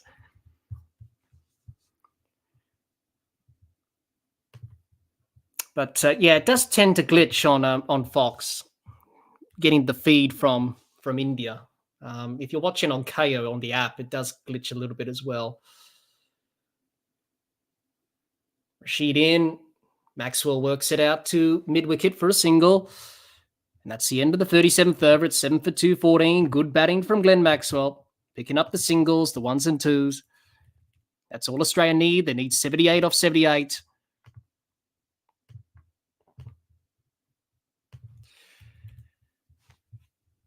Well, thanks everyone for joining us. I hope you're having a very good morning if you're watching from Australia. And I hope that we're brightening your day. Putting a smile on your face. That's the goal of the podcast, just to make sure people are having a good time. And that's the goal. Cummins and Maxwell getting drinks, change of gloves. Alex Carey out there with Cameron Green, who I thought batted well in the last game against England. Good to see Cameron just get a little bit of form back and confidence. Now, this is World Cup cricket. Glenn Maxwell fighting, battling cramps. He was hobbling for that single in the last over. And he seems to be okay. Australia just need run a ball. 78 off 78 is a pretty straightforward equation. The run rate, not a problem. Everyone at the Wankhede watching on. This could be another thriller of a game in this tournament. We've had a couple already. Pakistan, South Africa, Australia, New Zealand, Afghanistan and Australia could be on that list by the end of tonight. And it's good for the World Cup to have close games. Naveen is in. This one full. Driven straight to cover. Nabi does the fielding, but he misfields and there's no run. Maxwell just battling a little bit of cramp, grimacing a little bit. But I think we can forgive Glenn Maxwell for his little accident with the golf cart, with that concussion, because it hasn't affected him. I don't know. Maybe after that he'll probably average well with the bats in this World Cup. Naveen is in, sorry. This one pulled by Maxwell to deep mid-wicket. As soon as he played that shot, Maxwell just cramping up ever so slightly. They'll come through for a single.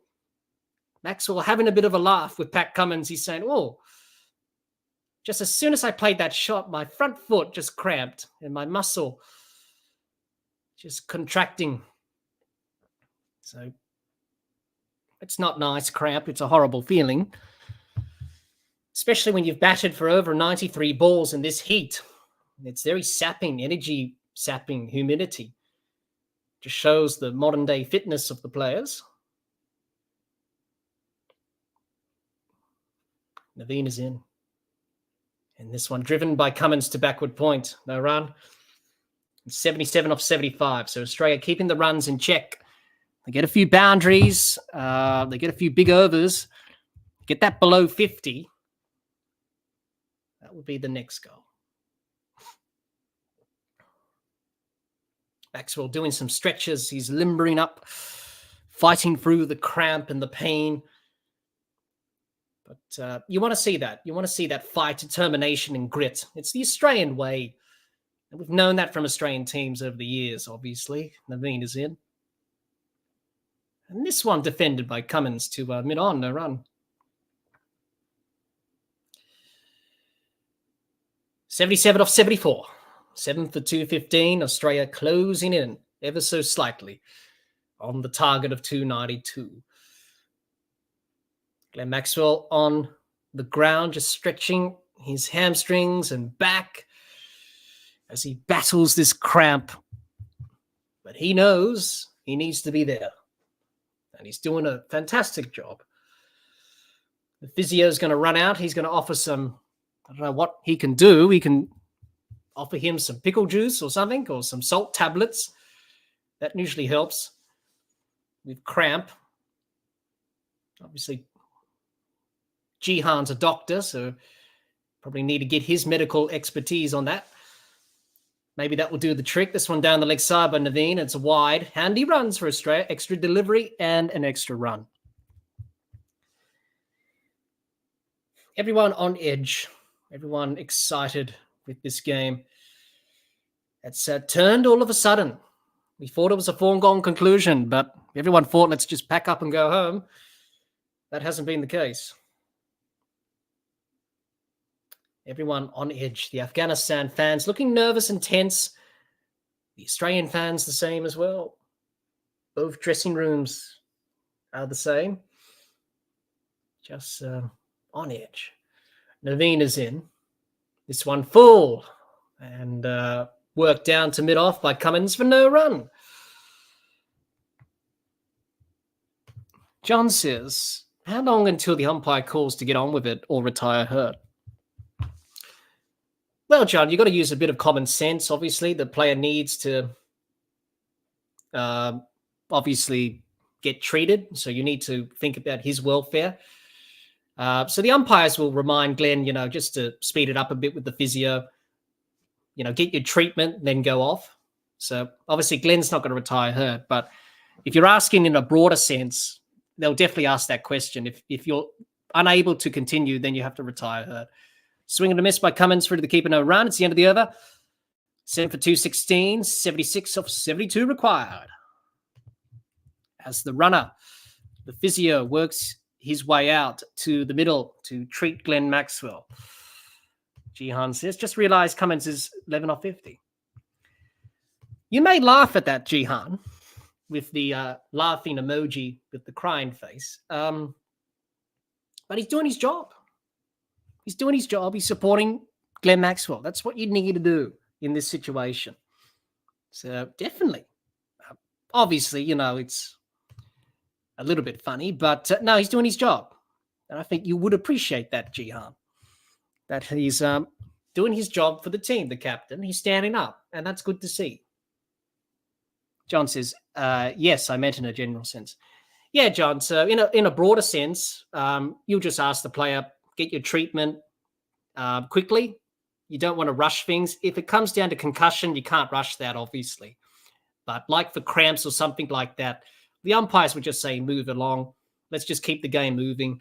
If you're too injured to continue, then retire hurt, then you can come back.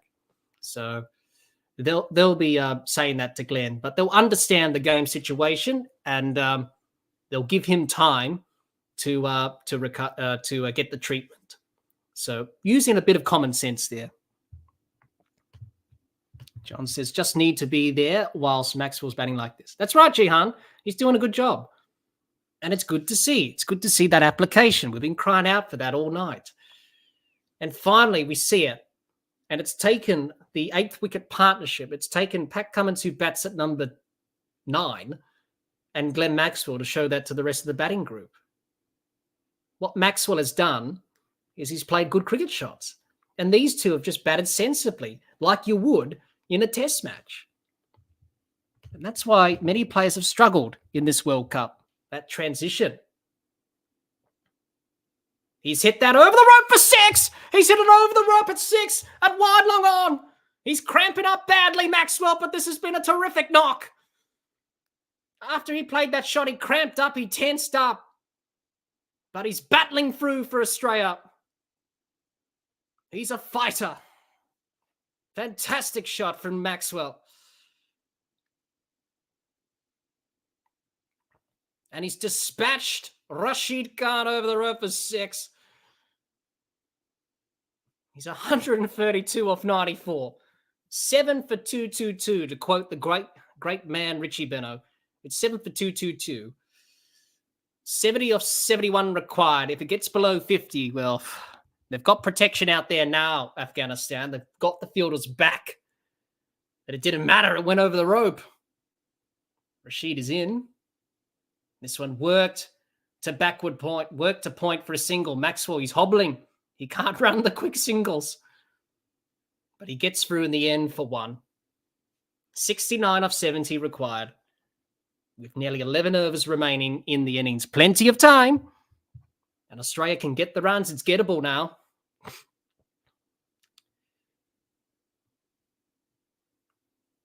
I've seen many great games of cricket over my time watching cricket. I think this is probably going to be there for me. It's been an extraordinary game of cricket.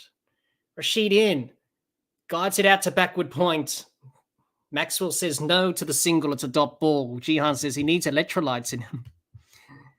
Well, I think he's just got that, Jihan. I think he just got some gels in him. At least he didn't give out a scream like Mark Richardson did in India. That was pretty funny. Mark Richardson batting in a test match against New Zealand and India, had a bit of cramp, played a sweep shot and gave out a big yell, which was quite hilarious. But at least Glenn Maxwell didn't do that. Dot ball from Cummins. Rashid is in. And this one worked off the pads to Cummins. Down to short fine leg for a dot ball. But I suppose you're the doctor, Jihan, so you know what he needs. A bit of electrolytes. Replace the fluids, energy into the muscles. Rashid is in. Cummins blocks it out. Back to Rashid for no run. End of the 39th over. It's 7 for 2-2-3. 69 off 66 required. And Australia are fighting back in this match.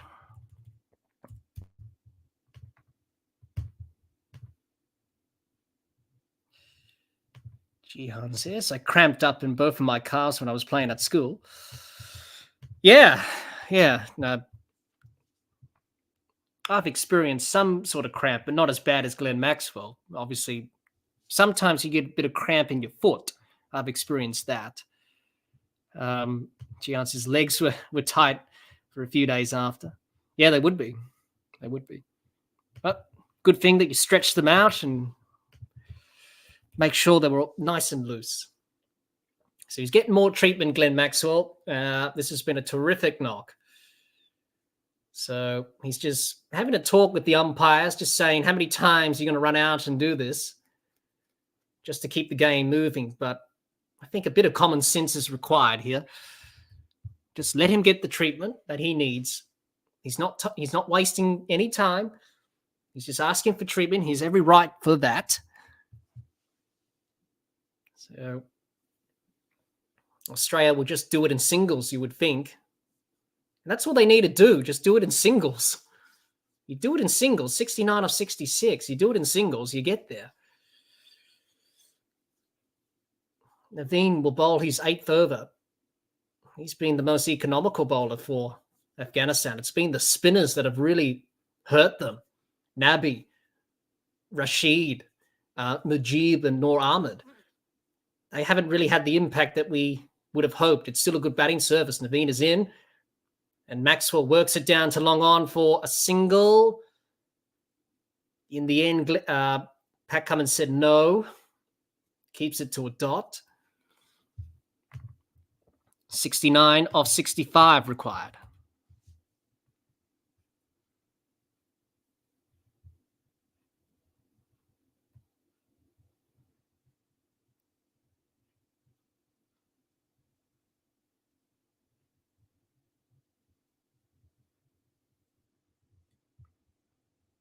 Here we go.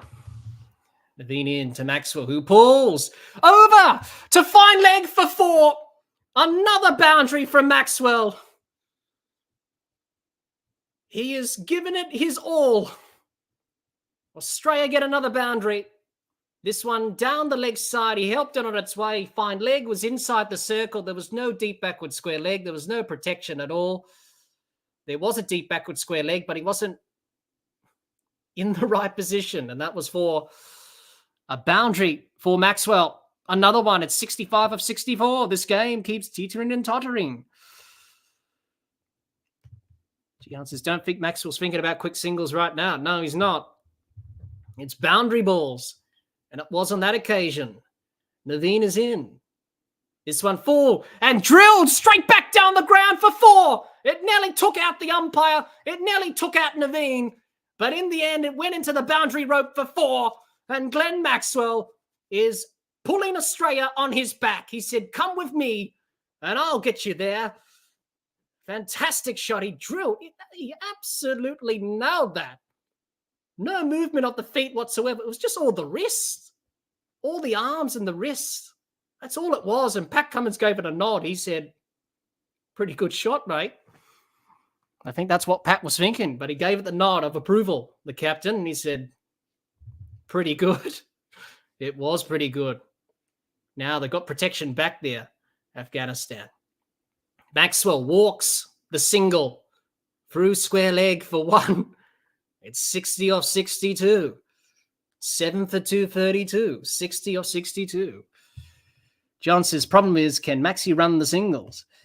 He did take a single just before, John, so he's hobbling.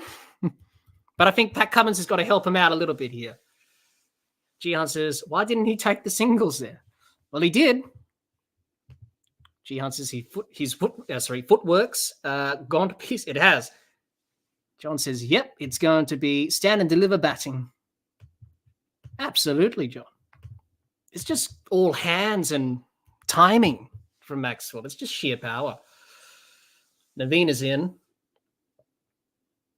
This one defended by Cummins. Back to Naveen for no run. Afghanistan look a little bit rattled.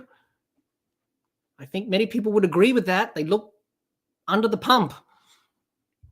And they should be, because this game has turned in a matter of minutes. It's a funny old game, cricket, eh? Glenn Maxwell. He has a lot of potential, Glenn. And throughout his career, it's been up and down. But just got to admire the type of player he is. Like, you know, he's always good in the field. He's always good with the bat. He's handy with the ball. Naveen in. This one worked out to backward point by Cummins. No run. It's the end of the over. 7 for 232. 10 overs remaining. Australia needs 60 off 60. Basically, it's a runner ball, and that's achievable if Glenn Maxwell can run. But he's hobbling. That's what you want to see. You want to see that. That's a part of the Australian cricket sort of mantra over the years, as we know, is that you never give up and you fight until the end. And that's what Australia are doing here.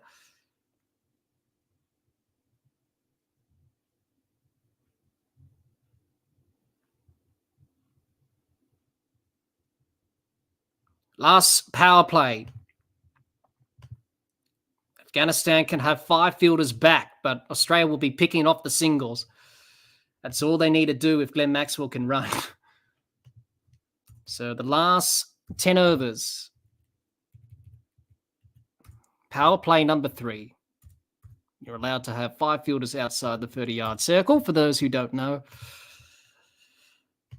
Thanks for everyone for joining us wherever you may be around the world, joining us for this late stream. We're seeing some great batting from Glenn Maxwell. He's 142 off 99. Cummins is 11 off 56. He's played the innings of his career. 60 off 60, 10 overs remaining. Noor Ahmed in. Maxwell dispatches it through extra cover for a single. He just walks it. No, he hits it for 4. He smashed it. I thought he hit it straight to the fielder. He didn't. He smashed it for 4. No wonder he was walking up to Pat Cummins. He smashed it. Absolutely smashed it.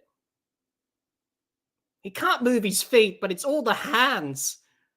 And he just pierced the gap. He just got it past the extra cover fielder. Jonathan Trott looking more and more nervous, looking more and more tense. He's not happy. He's shaking his head. Ahmed in. And Maxwell gets a single. He hobbles to long off. He says to Pat, come through for the single.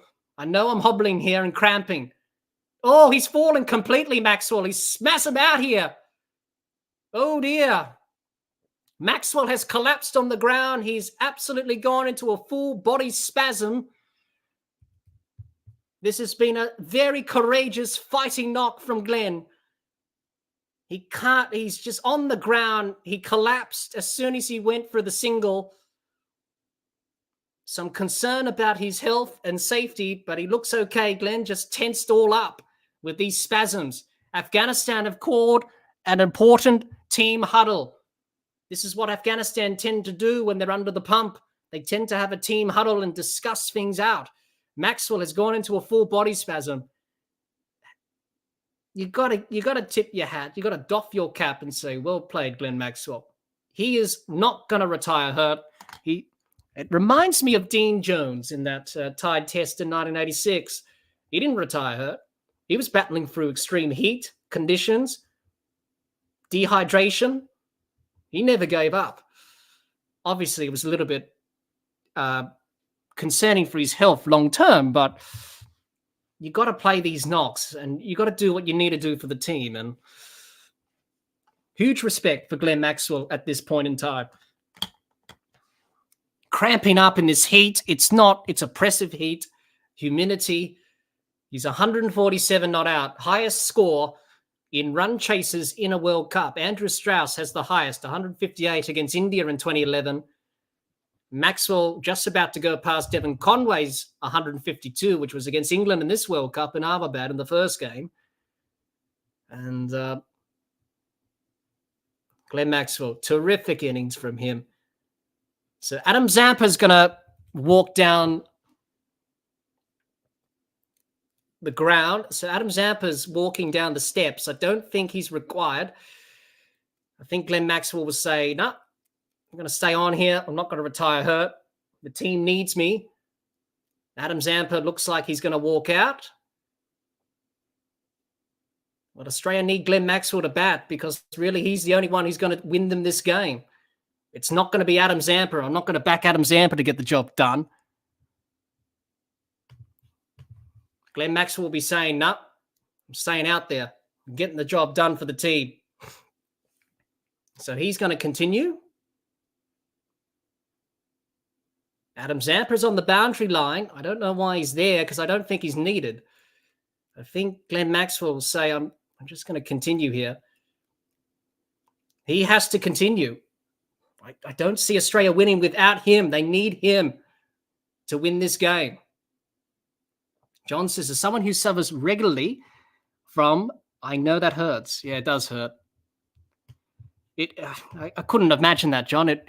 Excruciating pain. It just spasmed up. It was just like a fish, if I can use that comparison. No, it's a bit of a weird comparison, but just like a fish who's just swimming through the water, just stiff as a board.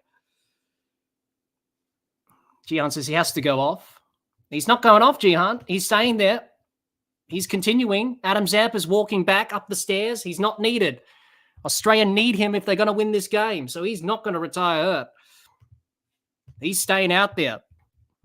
I know it's a little bit stupidity, but he needs to do what the team needs him to do, and that's to win this game. It's a World Cup match, and Maxwell's not going to retire hurt just because he's spasmed out. So we continue after the delay. Ahmed bowls to Cummins, and this one is defended by Cummins for no run. Ahmed is in again to Cummins.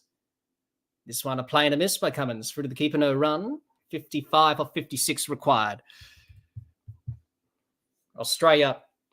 And I think it's good from the umpires. Just a little bit of common sense here, recognizing the game situation.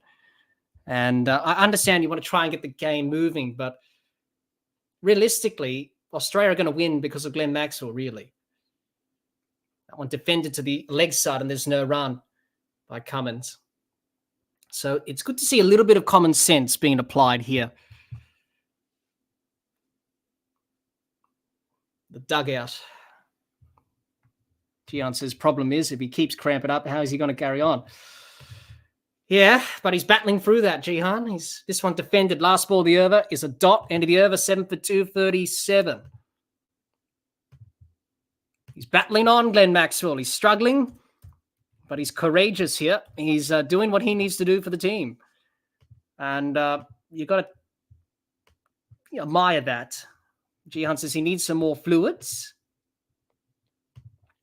John says they'll walk up the stairs. So the dressing room might be the end of him. I don't think he's going to get up there, John. I think they're just going to carry him there. Carry him off as a champion and as a winner.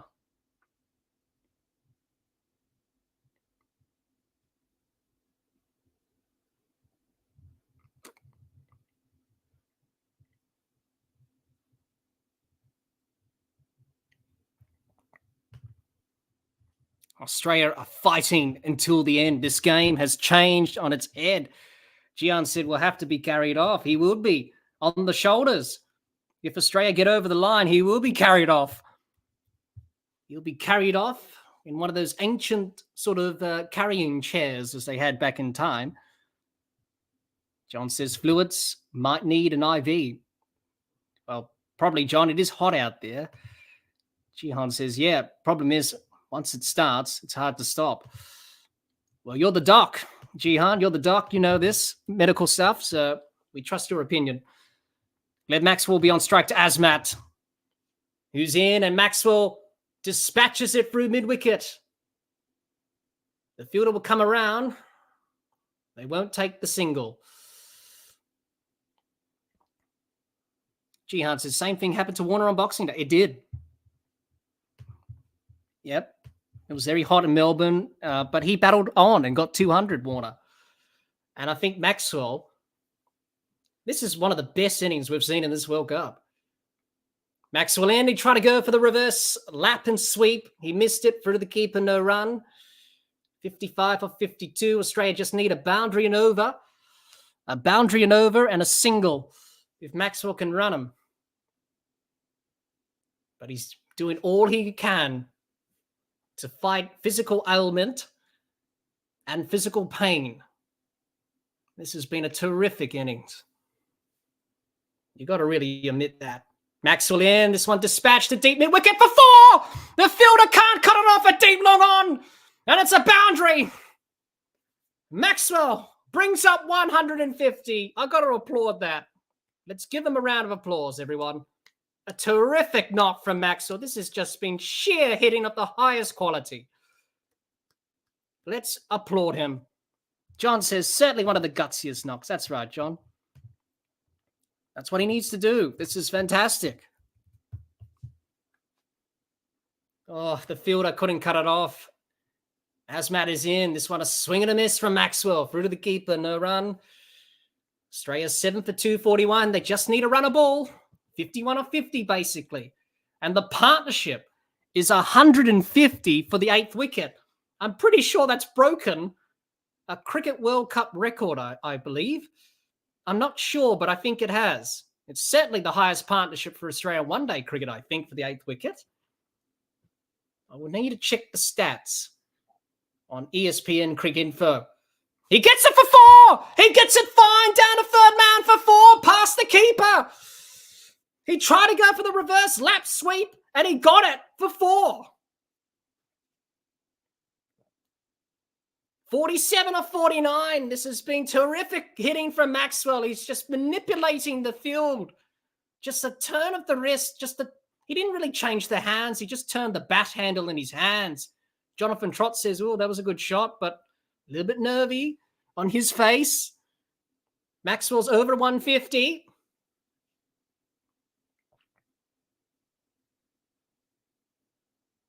This one, Maxwell works it down to deep long on, and there's no run. They wanted the single.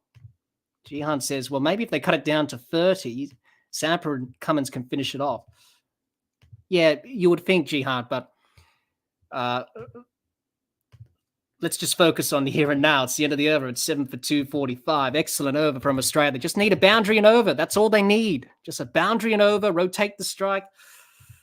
It's going to be hard to do because Maxwell's cramping, but he's playing one hell of a knock.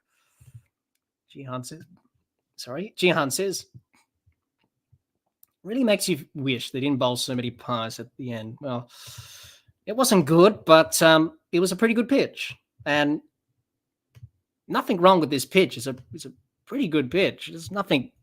Balls haven't spun. The spinners have gone for plenty. Maxwell scored 150 odd. So it's a very flat pitch.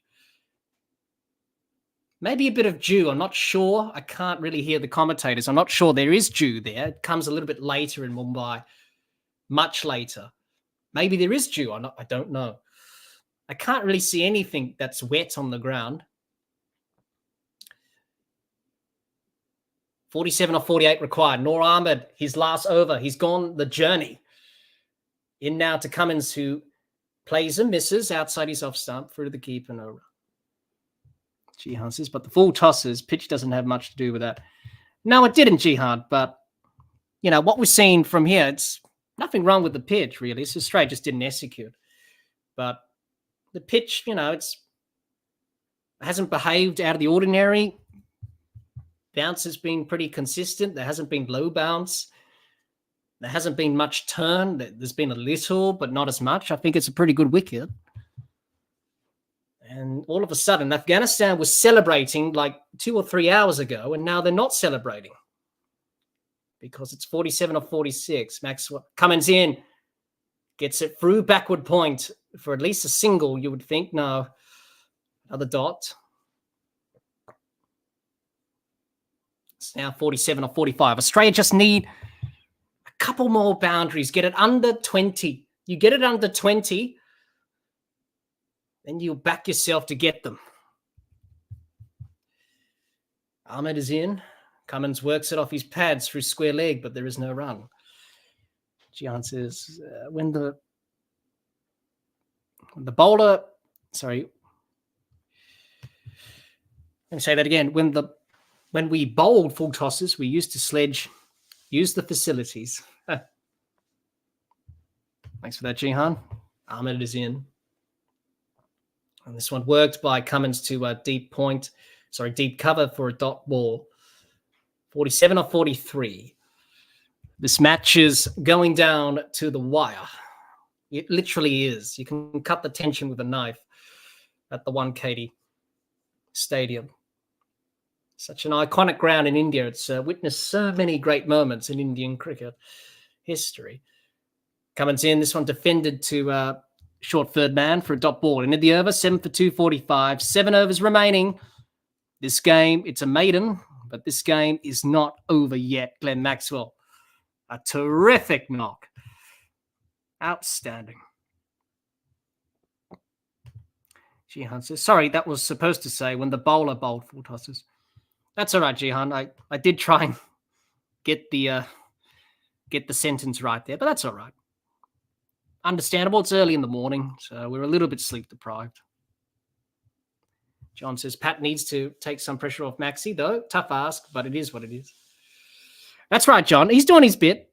He's trying hard. And more importantly, he's sticking it out. So, yes, he will need to hit a boundary or two. But I think they just had a discussion and said, you just block it out at one end, and I'll go off from the other end. So this is the 8th. So this is the highest partnership for the 8th wicket or lower in men's ODIs. And it is. It's broken all sorts of records. I'm not sure if it's an Australian record, but I'm pretty sure it is. Jihan says, but I don't want to go to sleep. I know, Jihan says, it's tempting. Azmat is in to Maxwell. Gets an inside edge pass. Short fine leg for 4. It's gone to the boundary for 4. Oh, Glenn, he got an inside edge and beaten the fielder at short fine leg for 4. Oh, yes, Glenn, 4 runs. That's his 19th boundary in this marathon innings. Did it go through his legs? I think it did. I don't know. It's 43 or 41. Oh. I think the message was clear from Glenn. I'm just going to strike out from the other end, and you hold up the other end, Pat. Leave it to me at this end. I think that's a good ploy. Maxwell is in. He whips it behind square on the leg side. Fielder comes around, cuts it off for a dot ball.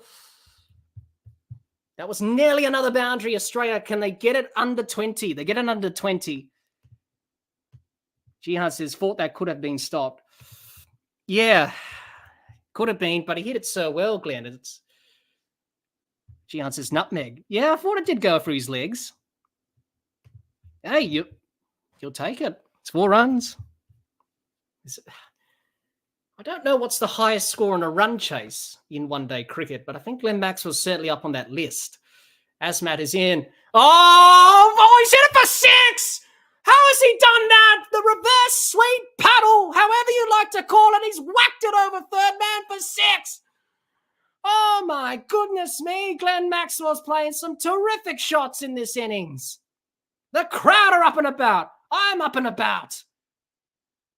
Oh, we weren't up and about 2 or 3 hours ago, but now we're certainly up now. Forget about sleep. Who needs sleep? This is a terrific match. Maxwell. It's now 37 off 39. He's on 165 off 110. Jihan says it's like we're watching a game where running doesn't count. It's like the old school days, Jihan. You don't run. You just slog at everything. That's what Max was doing. But I like the tactic. I think that's a good tactic that Australia have employed here. This one pulled by Maxwell through mid-wicket kick. Will be four. It will be four. He's hit the gap before. He's pierced the gap. He's hit another boundary, Glenn. Oh, the outfield was quick and it went into the rope. And Australia are coming back from oblivion. They were gone. And Maxwell's just sheer power's too short from Asmat. That's not the shot to be playing. Not the delivery to be bowling. You can't bowl that short to Maxwell. It's a good pitch. It's set up. It's 7 for 259, 33 off 38. John says the shot was just clever. In reference to Glenn Maxwell's lap and sweep shot that he plays so often. Asmat is in. This one pulled by Maxwell. But straight to the fielder, Rashid Khan, a deep mid-wicket for a dot ball. Jihan says, yeah, I think not running saves energy for Maxwell. That's right. It's a good ploy. I think that was the tactic that they had. They said, right, Cummins, Pat, you stay at this end, I stay at this end. And I'm going to get the job done from this end. So Jihan says, all right, even if they don't win, this is one of the best innings I've ever seen. It certainly is, Jihan. He pulls it to deep backward square leg for a single. He'll have to hurry, but he'll make it. It's an expensive over from Afghanistan. Australia 7 for 260. 6 overs remain. The Australian dugout are loving it. They're having a laugh. How things can change quickly in this game. We all know that. Jihan, John, myself, we've all watched cricket for a very long time. We know it ain't over till it's over. And I got to say, Australia are firm favourites to win this game now.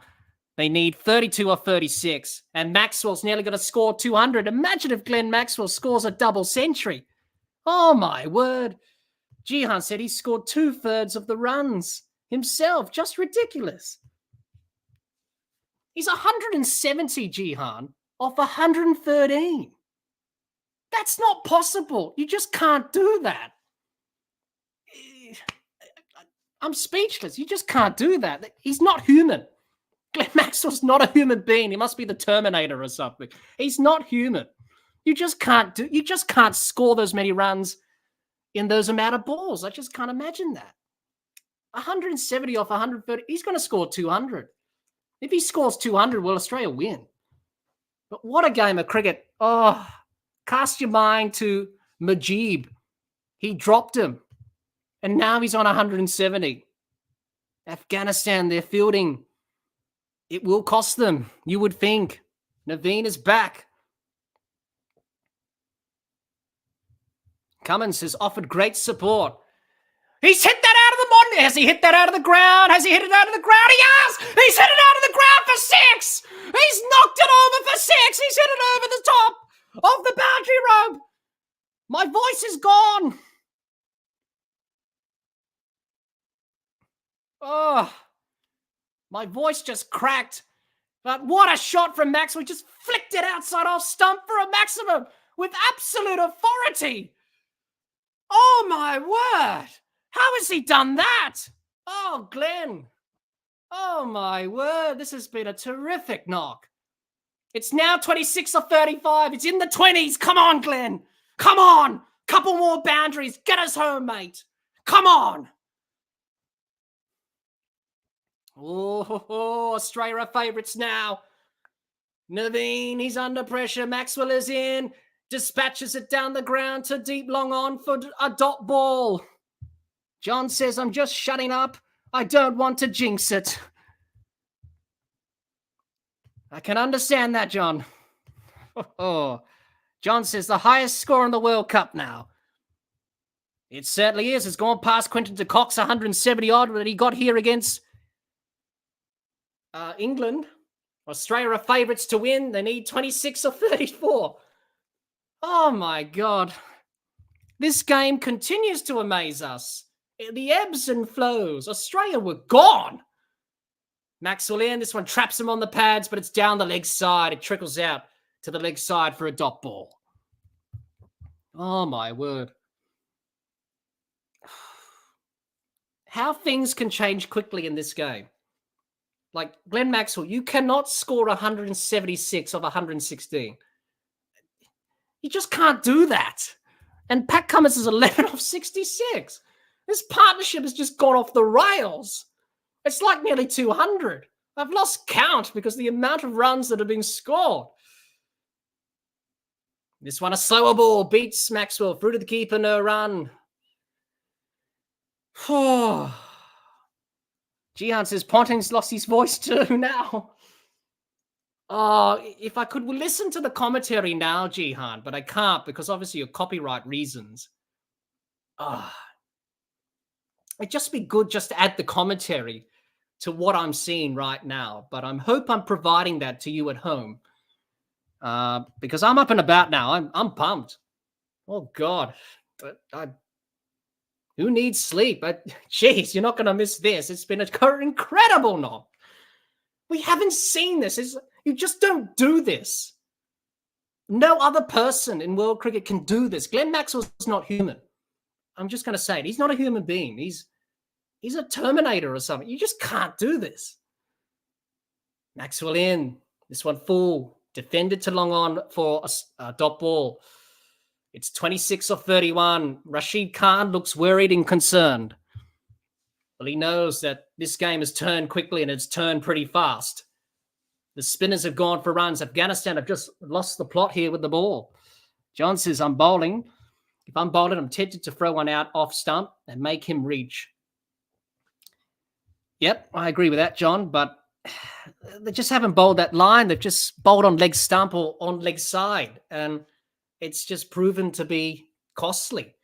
Naveen is in. This one full. Maxwell gets it down to long off for a single. He will retain the strike. It is 7 for 267. 5 overs remain in this wonderful match of one-day cricket. Who said one-day cricket was boring? Who said it was boring? It's a wonderful format, that's for sure. It's another exciting game. Australia are favourites now. The win possibility, Australia are 84%, Afghanistan are 15%. How things can change quickly in the matter of a couple of hours.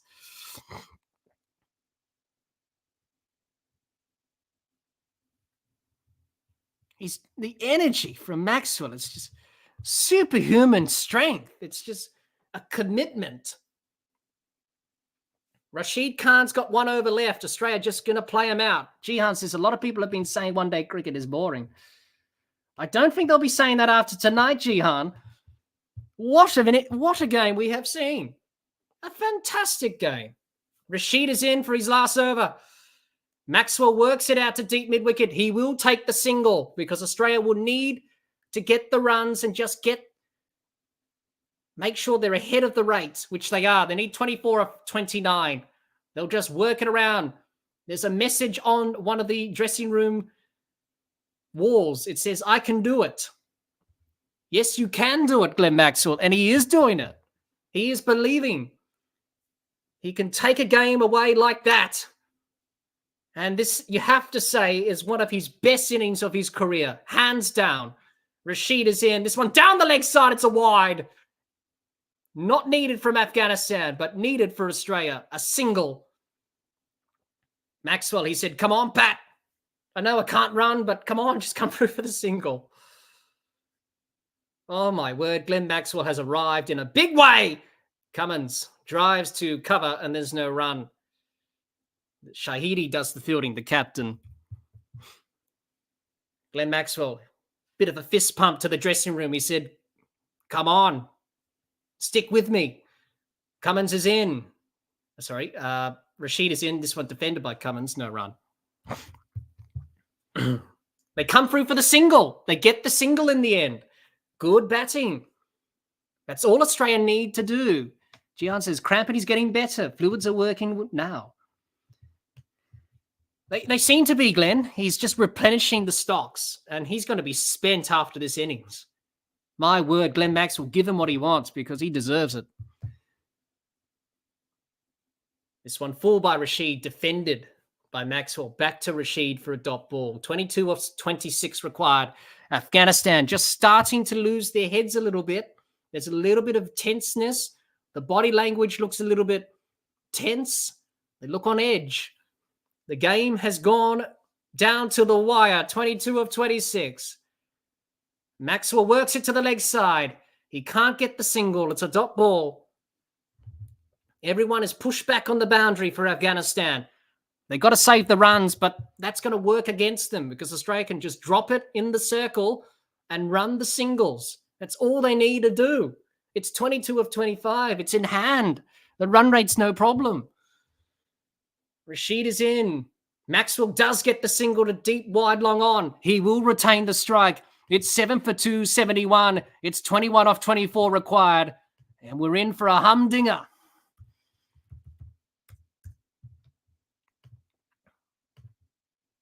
Thanks, everyone who's joined us for the best hour, nearly 4 hours. My voice is nearly gone. Just need a bit of a drink like Glenn Maxwell, replenish the fluids. But what a game. What a game. I think this is probably going to be up there as one of the best World Cup matches we've ever seen. Up there with the semi-final from 1999 with Australia and South Africa. You have to say it's probably one of the best. Jihan says, glad you stream now. Well, I'm glad as well, Jihan. It's really brightened my mood. Stick with me, Jihan. We'll get through this. And John, and everyone watching. 21 off 24. We're going to witness greatness here at the Wankhede, which has witnessed so much over its history. Maxwell, he's on a mission. He could finish it off here. This one's short. Oh, inside edge onto the pads. He wanted to go big. Didn't time it. Dot ball. Just got an inside edge onto the front pad, Maxwell. He knew he missed out there. Majib dropped him. John says, I'm not going anywhere. This one, it's over the rope for 6! He's cleared it! He's hit it for 6! He's cleared it, Glenn Maxwell, with absolute authority! Afghanistan can't believe he hit that for 6 at 15 off 22! Oh my word, my voice is gone now. How has he done that, Glenn Maxwell? It's the game now. It's under 20. Oh, he's hit that 84 metres. Australia are going to get over the line. They were gone. They were gone. And he's on 185, Glenn Maxwell. Off 125 balls. You can't do that, Glenn Maxwell. You just can't do that. How has he done that? Oh, my word. Majib is in. This one's short pulled. He's hit it over the rope for 6. He's hit another one. He's hit 2.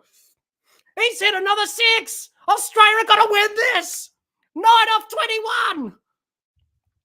Oh, my voice is gone now. I'm done. I can't believe what I'm witnessing here. I don't think anyone can. This has just been remarkable from Maxwell. Majib in. This one wide outside off stump.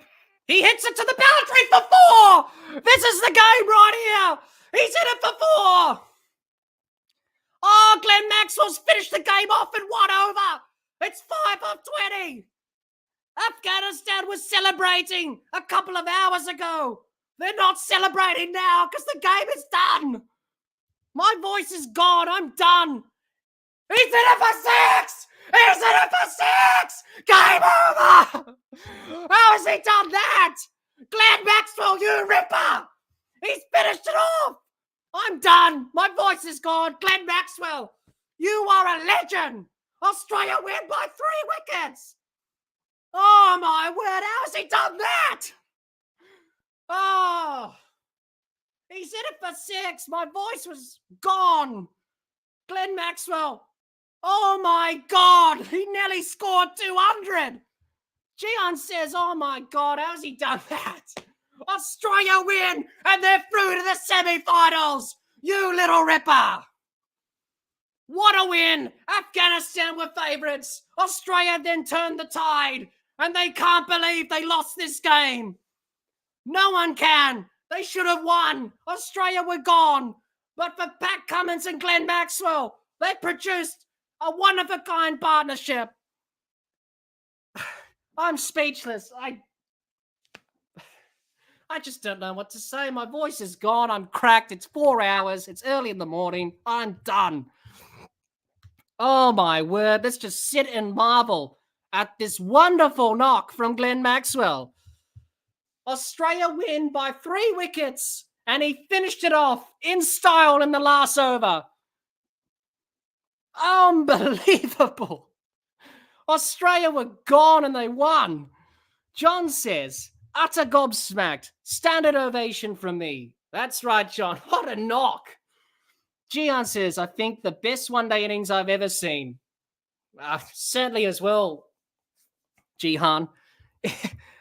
Afghanistan couldn't believe that they lost an absolute thriller. Australia too good in the end. You cannot write them off. They were down and out. Partnerships have been broken left, right, and centre. Records have been broken. The history books have been rewritten. Pat Cummins didn't even score many runs. He only scored 11. It didn't matter. He did his job. And for Pat Cummins, he will be a happy skipper. For Glenn Maxwell, a terrific one-day innings. Take a bow. Oh, my goodness. Excuse me. Oh, my goodness me. I'm pretty sure I woke up my whole neighborhood with that, but it's worth it. Absolutely worth it. Everyone thought this game was done. Like 3 or 4 hours ago, everyone thought this game was done. And now, 3 or 4 hours later, Australia win by 3 wickets. How has that happened? John says, give that man a beer. He utterly deserved it. He did, John. He played out of his skin. Like the concussion. Forget about the concussion. Forget about the golf cart. He's made up for that. Oh, my word. He just dispatched the last over for plenty. Oh, my goodness me. This is one of the best one-day innings and games I've ever seen in my entire time of watching cricket. I've said that. Look at that. The fighting resolve. The team gets it done. They're through to the semis. You cannot discount Australia. That sent a warning to India and South Africa and to the other teams in this World Cup. Australia have arrived and they are dangerous as we approach the latter stages of this Cricket World Cup.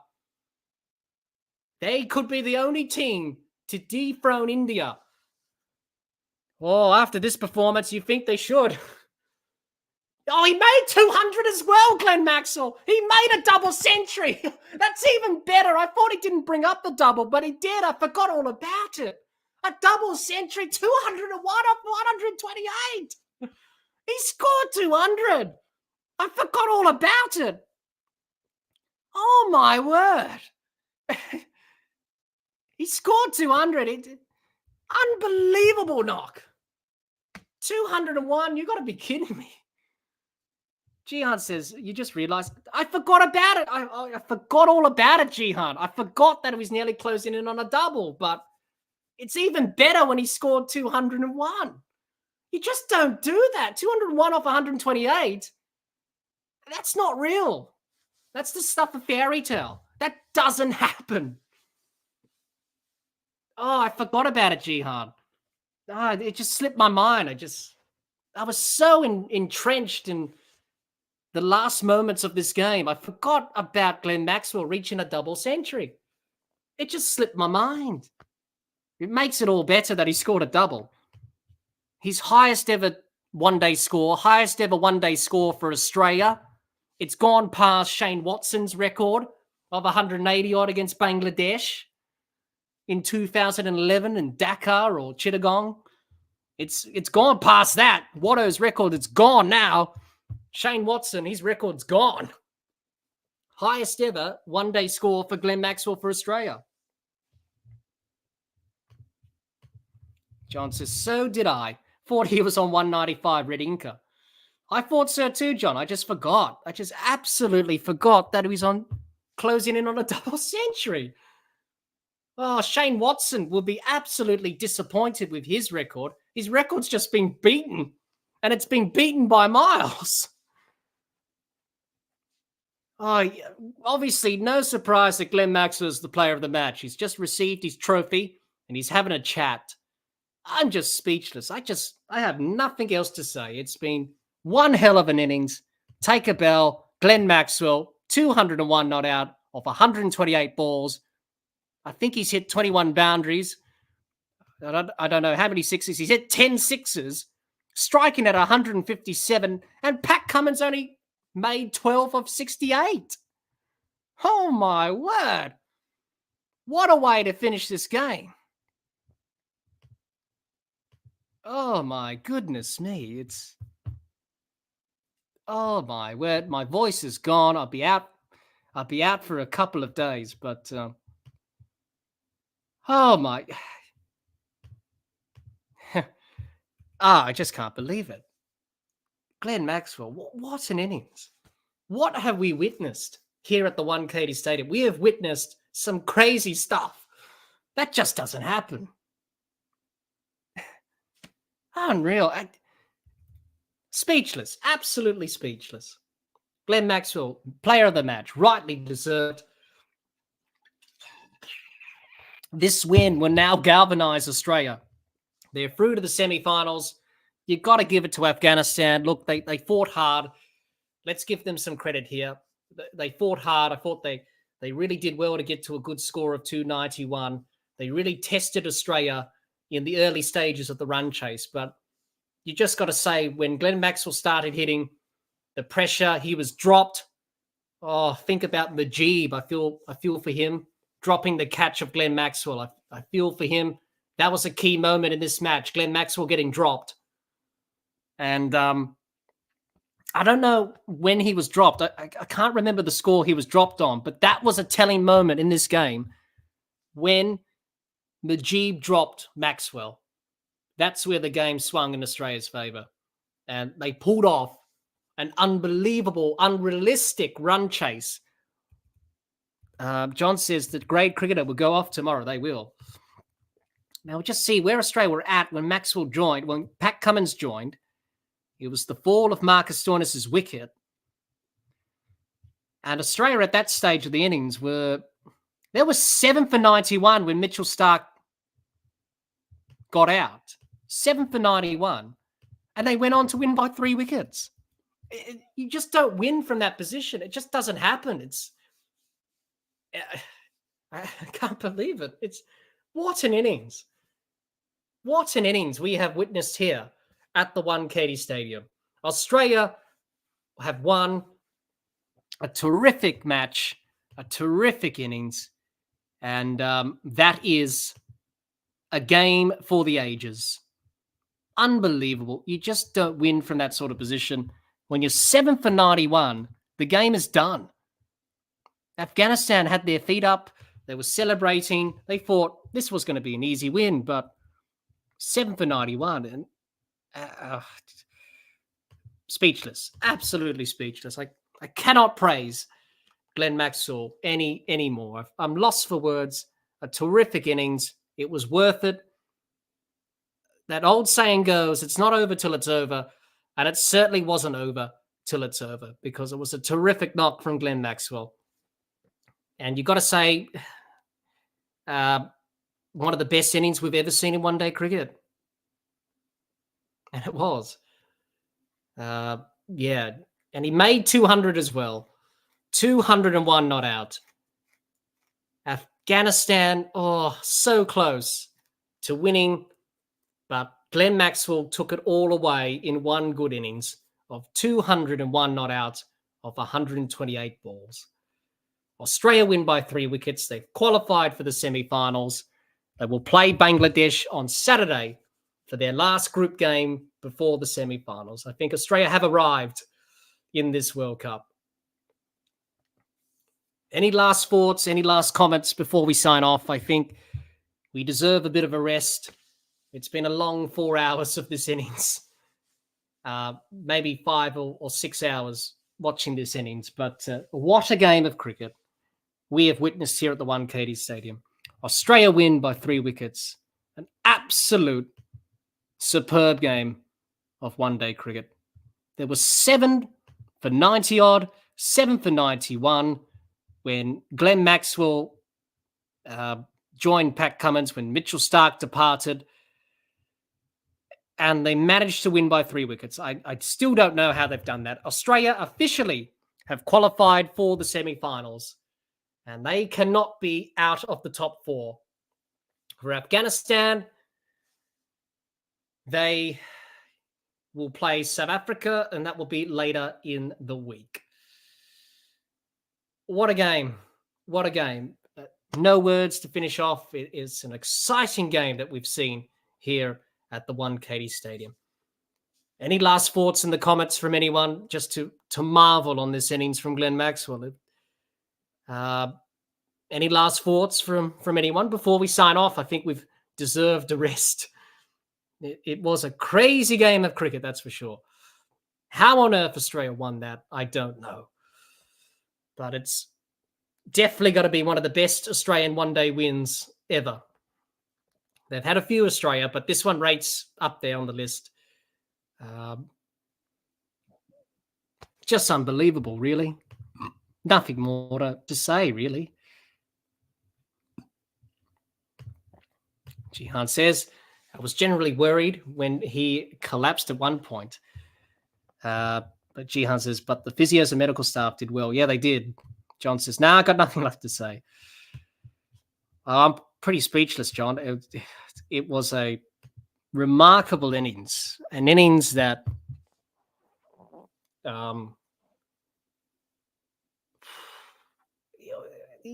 you just can't describe what happened.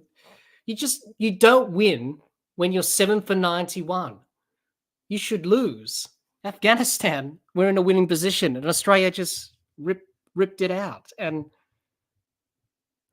yeah, they won by 19 balls to spare.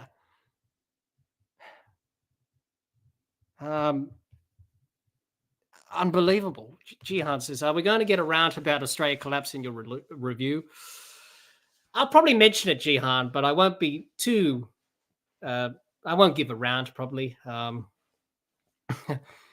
Obviously, if my voice recovers. But no, look, I think at the end of the day, it is a problem still. But I think after that collapse, I think Australia did well just to find a way to bounce back. So I'll mention it in the review, Jihan, but I think I may need a couple of days off because my voice is absolutely gone. Yeah, my voice is gone, but it was worth it for a terrific innings that we saw from Glenn Maxwell. 201, you just don't do that. It's just the stuff of legend off 128 balls. He took a wicket as well. He's had a pretty good game, Glenn Maxwell. Just ripped it apart. Yeah. Whew. I think we all need a breather after that. And we'll have a quick summary of what happened in this game. Afghanistan batted first. They made 5 for 291. Australia was 7 for 293 at the end. They won by 3 wickets with 19 balls to spare. A brilliant century from Ibrahim Sadran of 129 not out got Afghanistan to that score of 291 for 5. Australia's bowling was a little bit mixed, a little bit inconsistent. Australia in the run chase, well, they were in trouble. There was 7 down for 91. Everyone thought this game was done and dusted. But Glenn Maxwell, 201 not out, a terrific one-day innings, probably one of the best you'll ever see. Pat Cummins did his part in the partnership, 12 off 68. Afghanistan's bowlers were good up front. Al-Hakanal and Azmat really broke it open at the start, removing the top order. Rashid Khan got 2 wickets. But apart from that, they all went for runs. And at the end of the day, they were Glenn Maxwell, if we can say that. Glenn Maxwell. That's what they were. That's what happened. Maxwell just took it away. The partnership in the end, broke a few records. It was the highest record partnership for the 8th wicket in one-day cricket. It's certainly the highest partnership for Australia in one-day cricket for the 8th wicket. And Glenn Maxwell's innings of 201, it's certainly the highest ever in a run chase in one-day cricket. All the records have been broken today. A list of records have been broken. Too many to list, but I'll mention it in the review, I suppose. John says, tablespoon of honey and you'll be good to go again. Yeah, John, nothing like the good old honey and lemon treatment. But yeah, my voice has it's been a little bit croaky. Obviously, when you're speaking to yourself for 4 hours, it can get a little bit croaky. So that's why we sort of lost it towards the end. But hey, it was worth it in the end. So there we go. I think that will do us for tonight. Thank you, everyone, for joining us. Also, thank you to new subscribers. I noticed that we had a few subscribers subscribe to us today. 4 subscribers that have gone on to the total. So thank you to those who have subscribed. We're up to 716, which is good. So thank you, everyone, who have subscribed to the channel, which is fantastic. I hope you had a good time. I hope everyone enjoyed the stream for the last 4 hours. It's been pretty up and down. It was exciting. It was intense. And it was a pretty good innings from Glenn Maxwell. And Australia have pulled out an absolute blinder to win this game and qualify for the semi-finals. And John says, see you on Saturday. Yes, John, we'll be back on Saturday for the game against Bangladesh. That game will be an early game. That will be in the afternoon. That's a day game. And we should get some sleep from that. But Australia, they've definitely arrived, and they've definitely sent a warning to the rest of the competition in this World Cup, rest of the teams, that they're here to play and they can win from any position. They were gone at 7 for 91, but Maxwell found a way with Pat Cummins. A terrific partnership, which has broken all sorts of records. And we'll definitely hear about that in the wash-up in the following days. But I think we'll be talking about this innings for a very long time indeed. One of the best innings for Australian one-day cricket, one of the best performances. He had to battle physical ailment, cramps and spasms to do what he did today. A terrific knock, and no doubt the highlights reel will certainly get a working over from a lot of people who didn't witness this great innings from Glenn Maxwell, because it was a terrific knock. Can't say any more about it. Pretty much said what I needed to say, really. But once again, thanks everyone for sticking with us for the last 4 hours. I hope you enjoyed the stream. It was great fun. What a game we saw. Make sure you join us back on Saturday for the game against Bangladesh. If you haven't done so already, subscribe to our YouTube channel. Follow us on Twitter and Instagram. Podcast is available on Anchor, Spotify, and on Apple Podcasts. Make sure you follow us and do all those good things. If there's not any more comments left, we will sign off, and we will see you on Saturday, where Australia take on Bangladesh in Pune. Until then, keep safe and bye for now.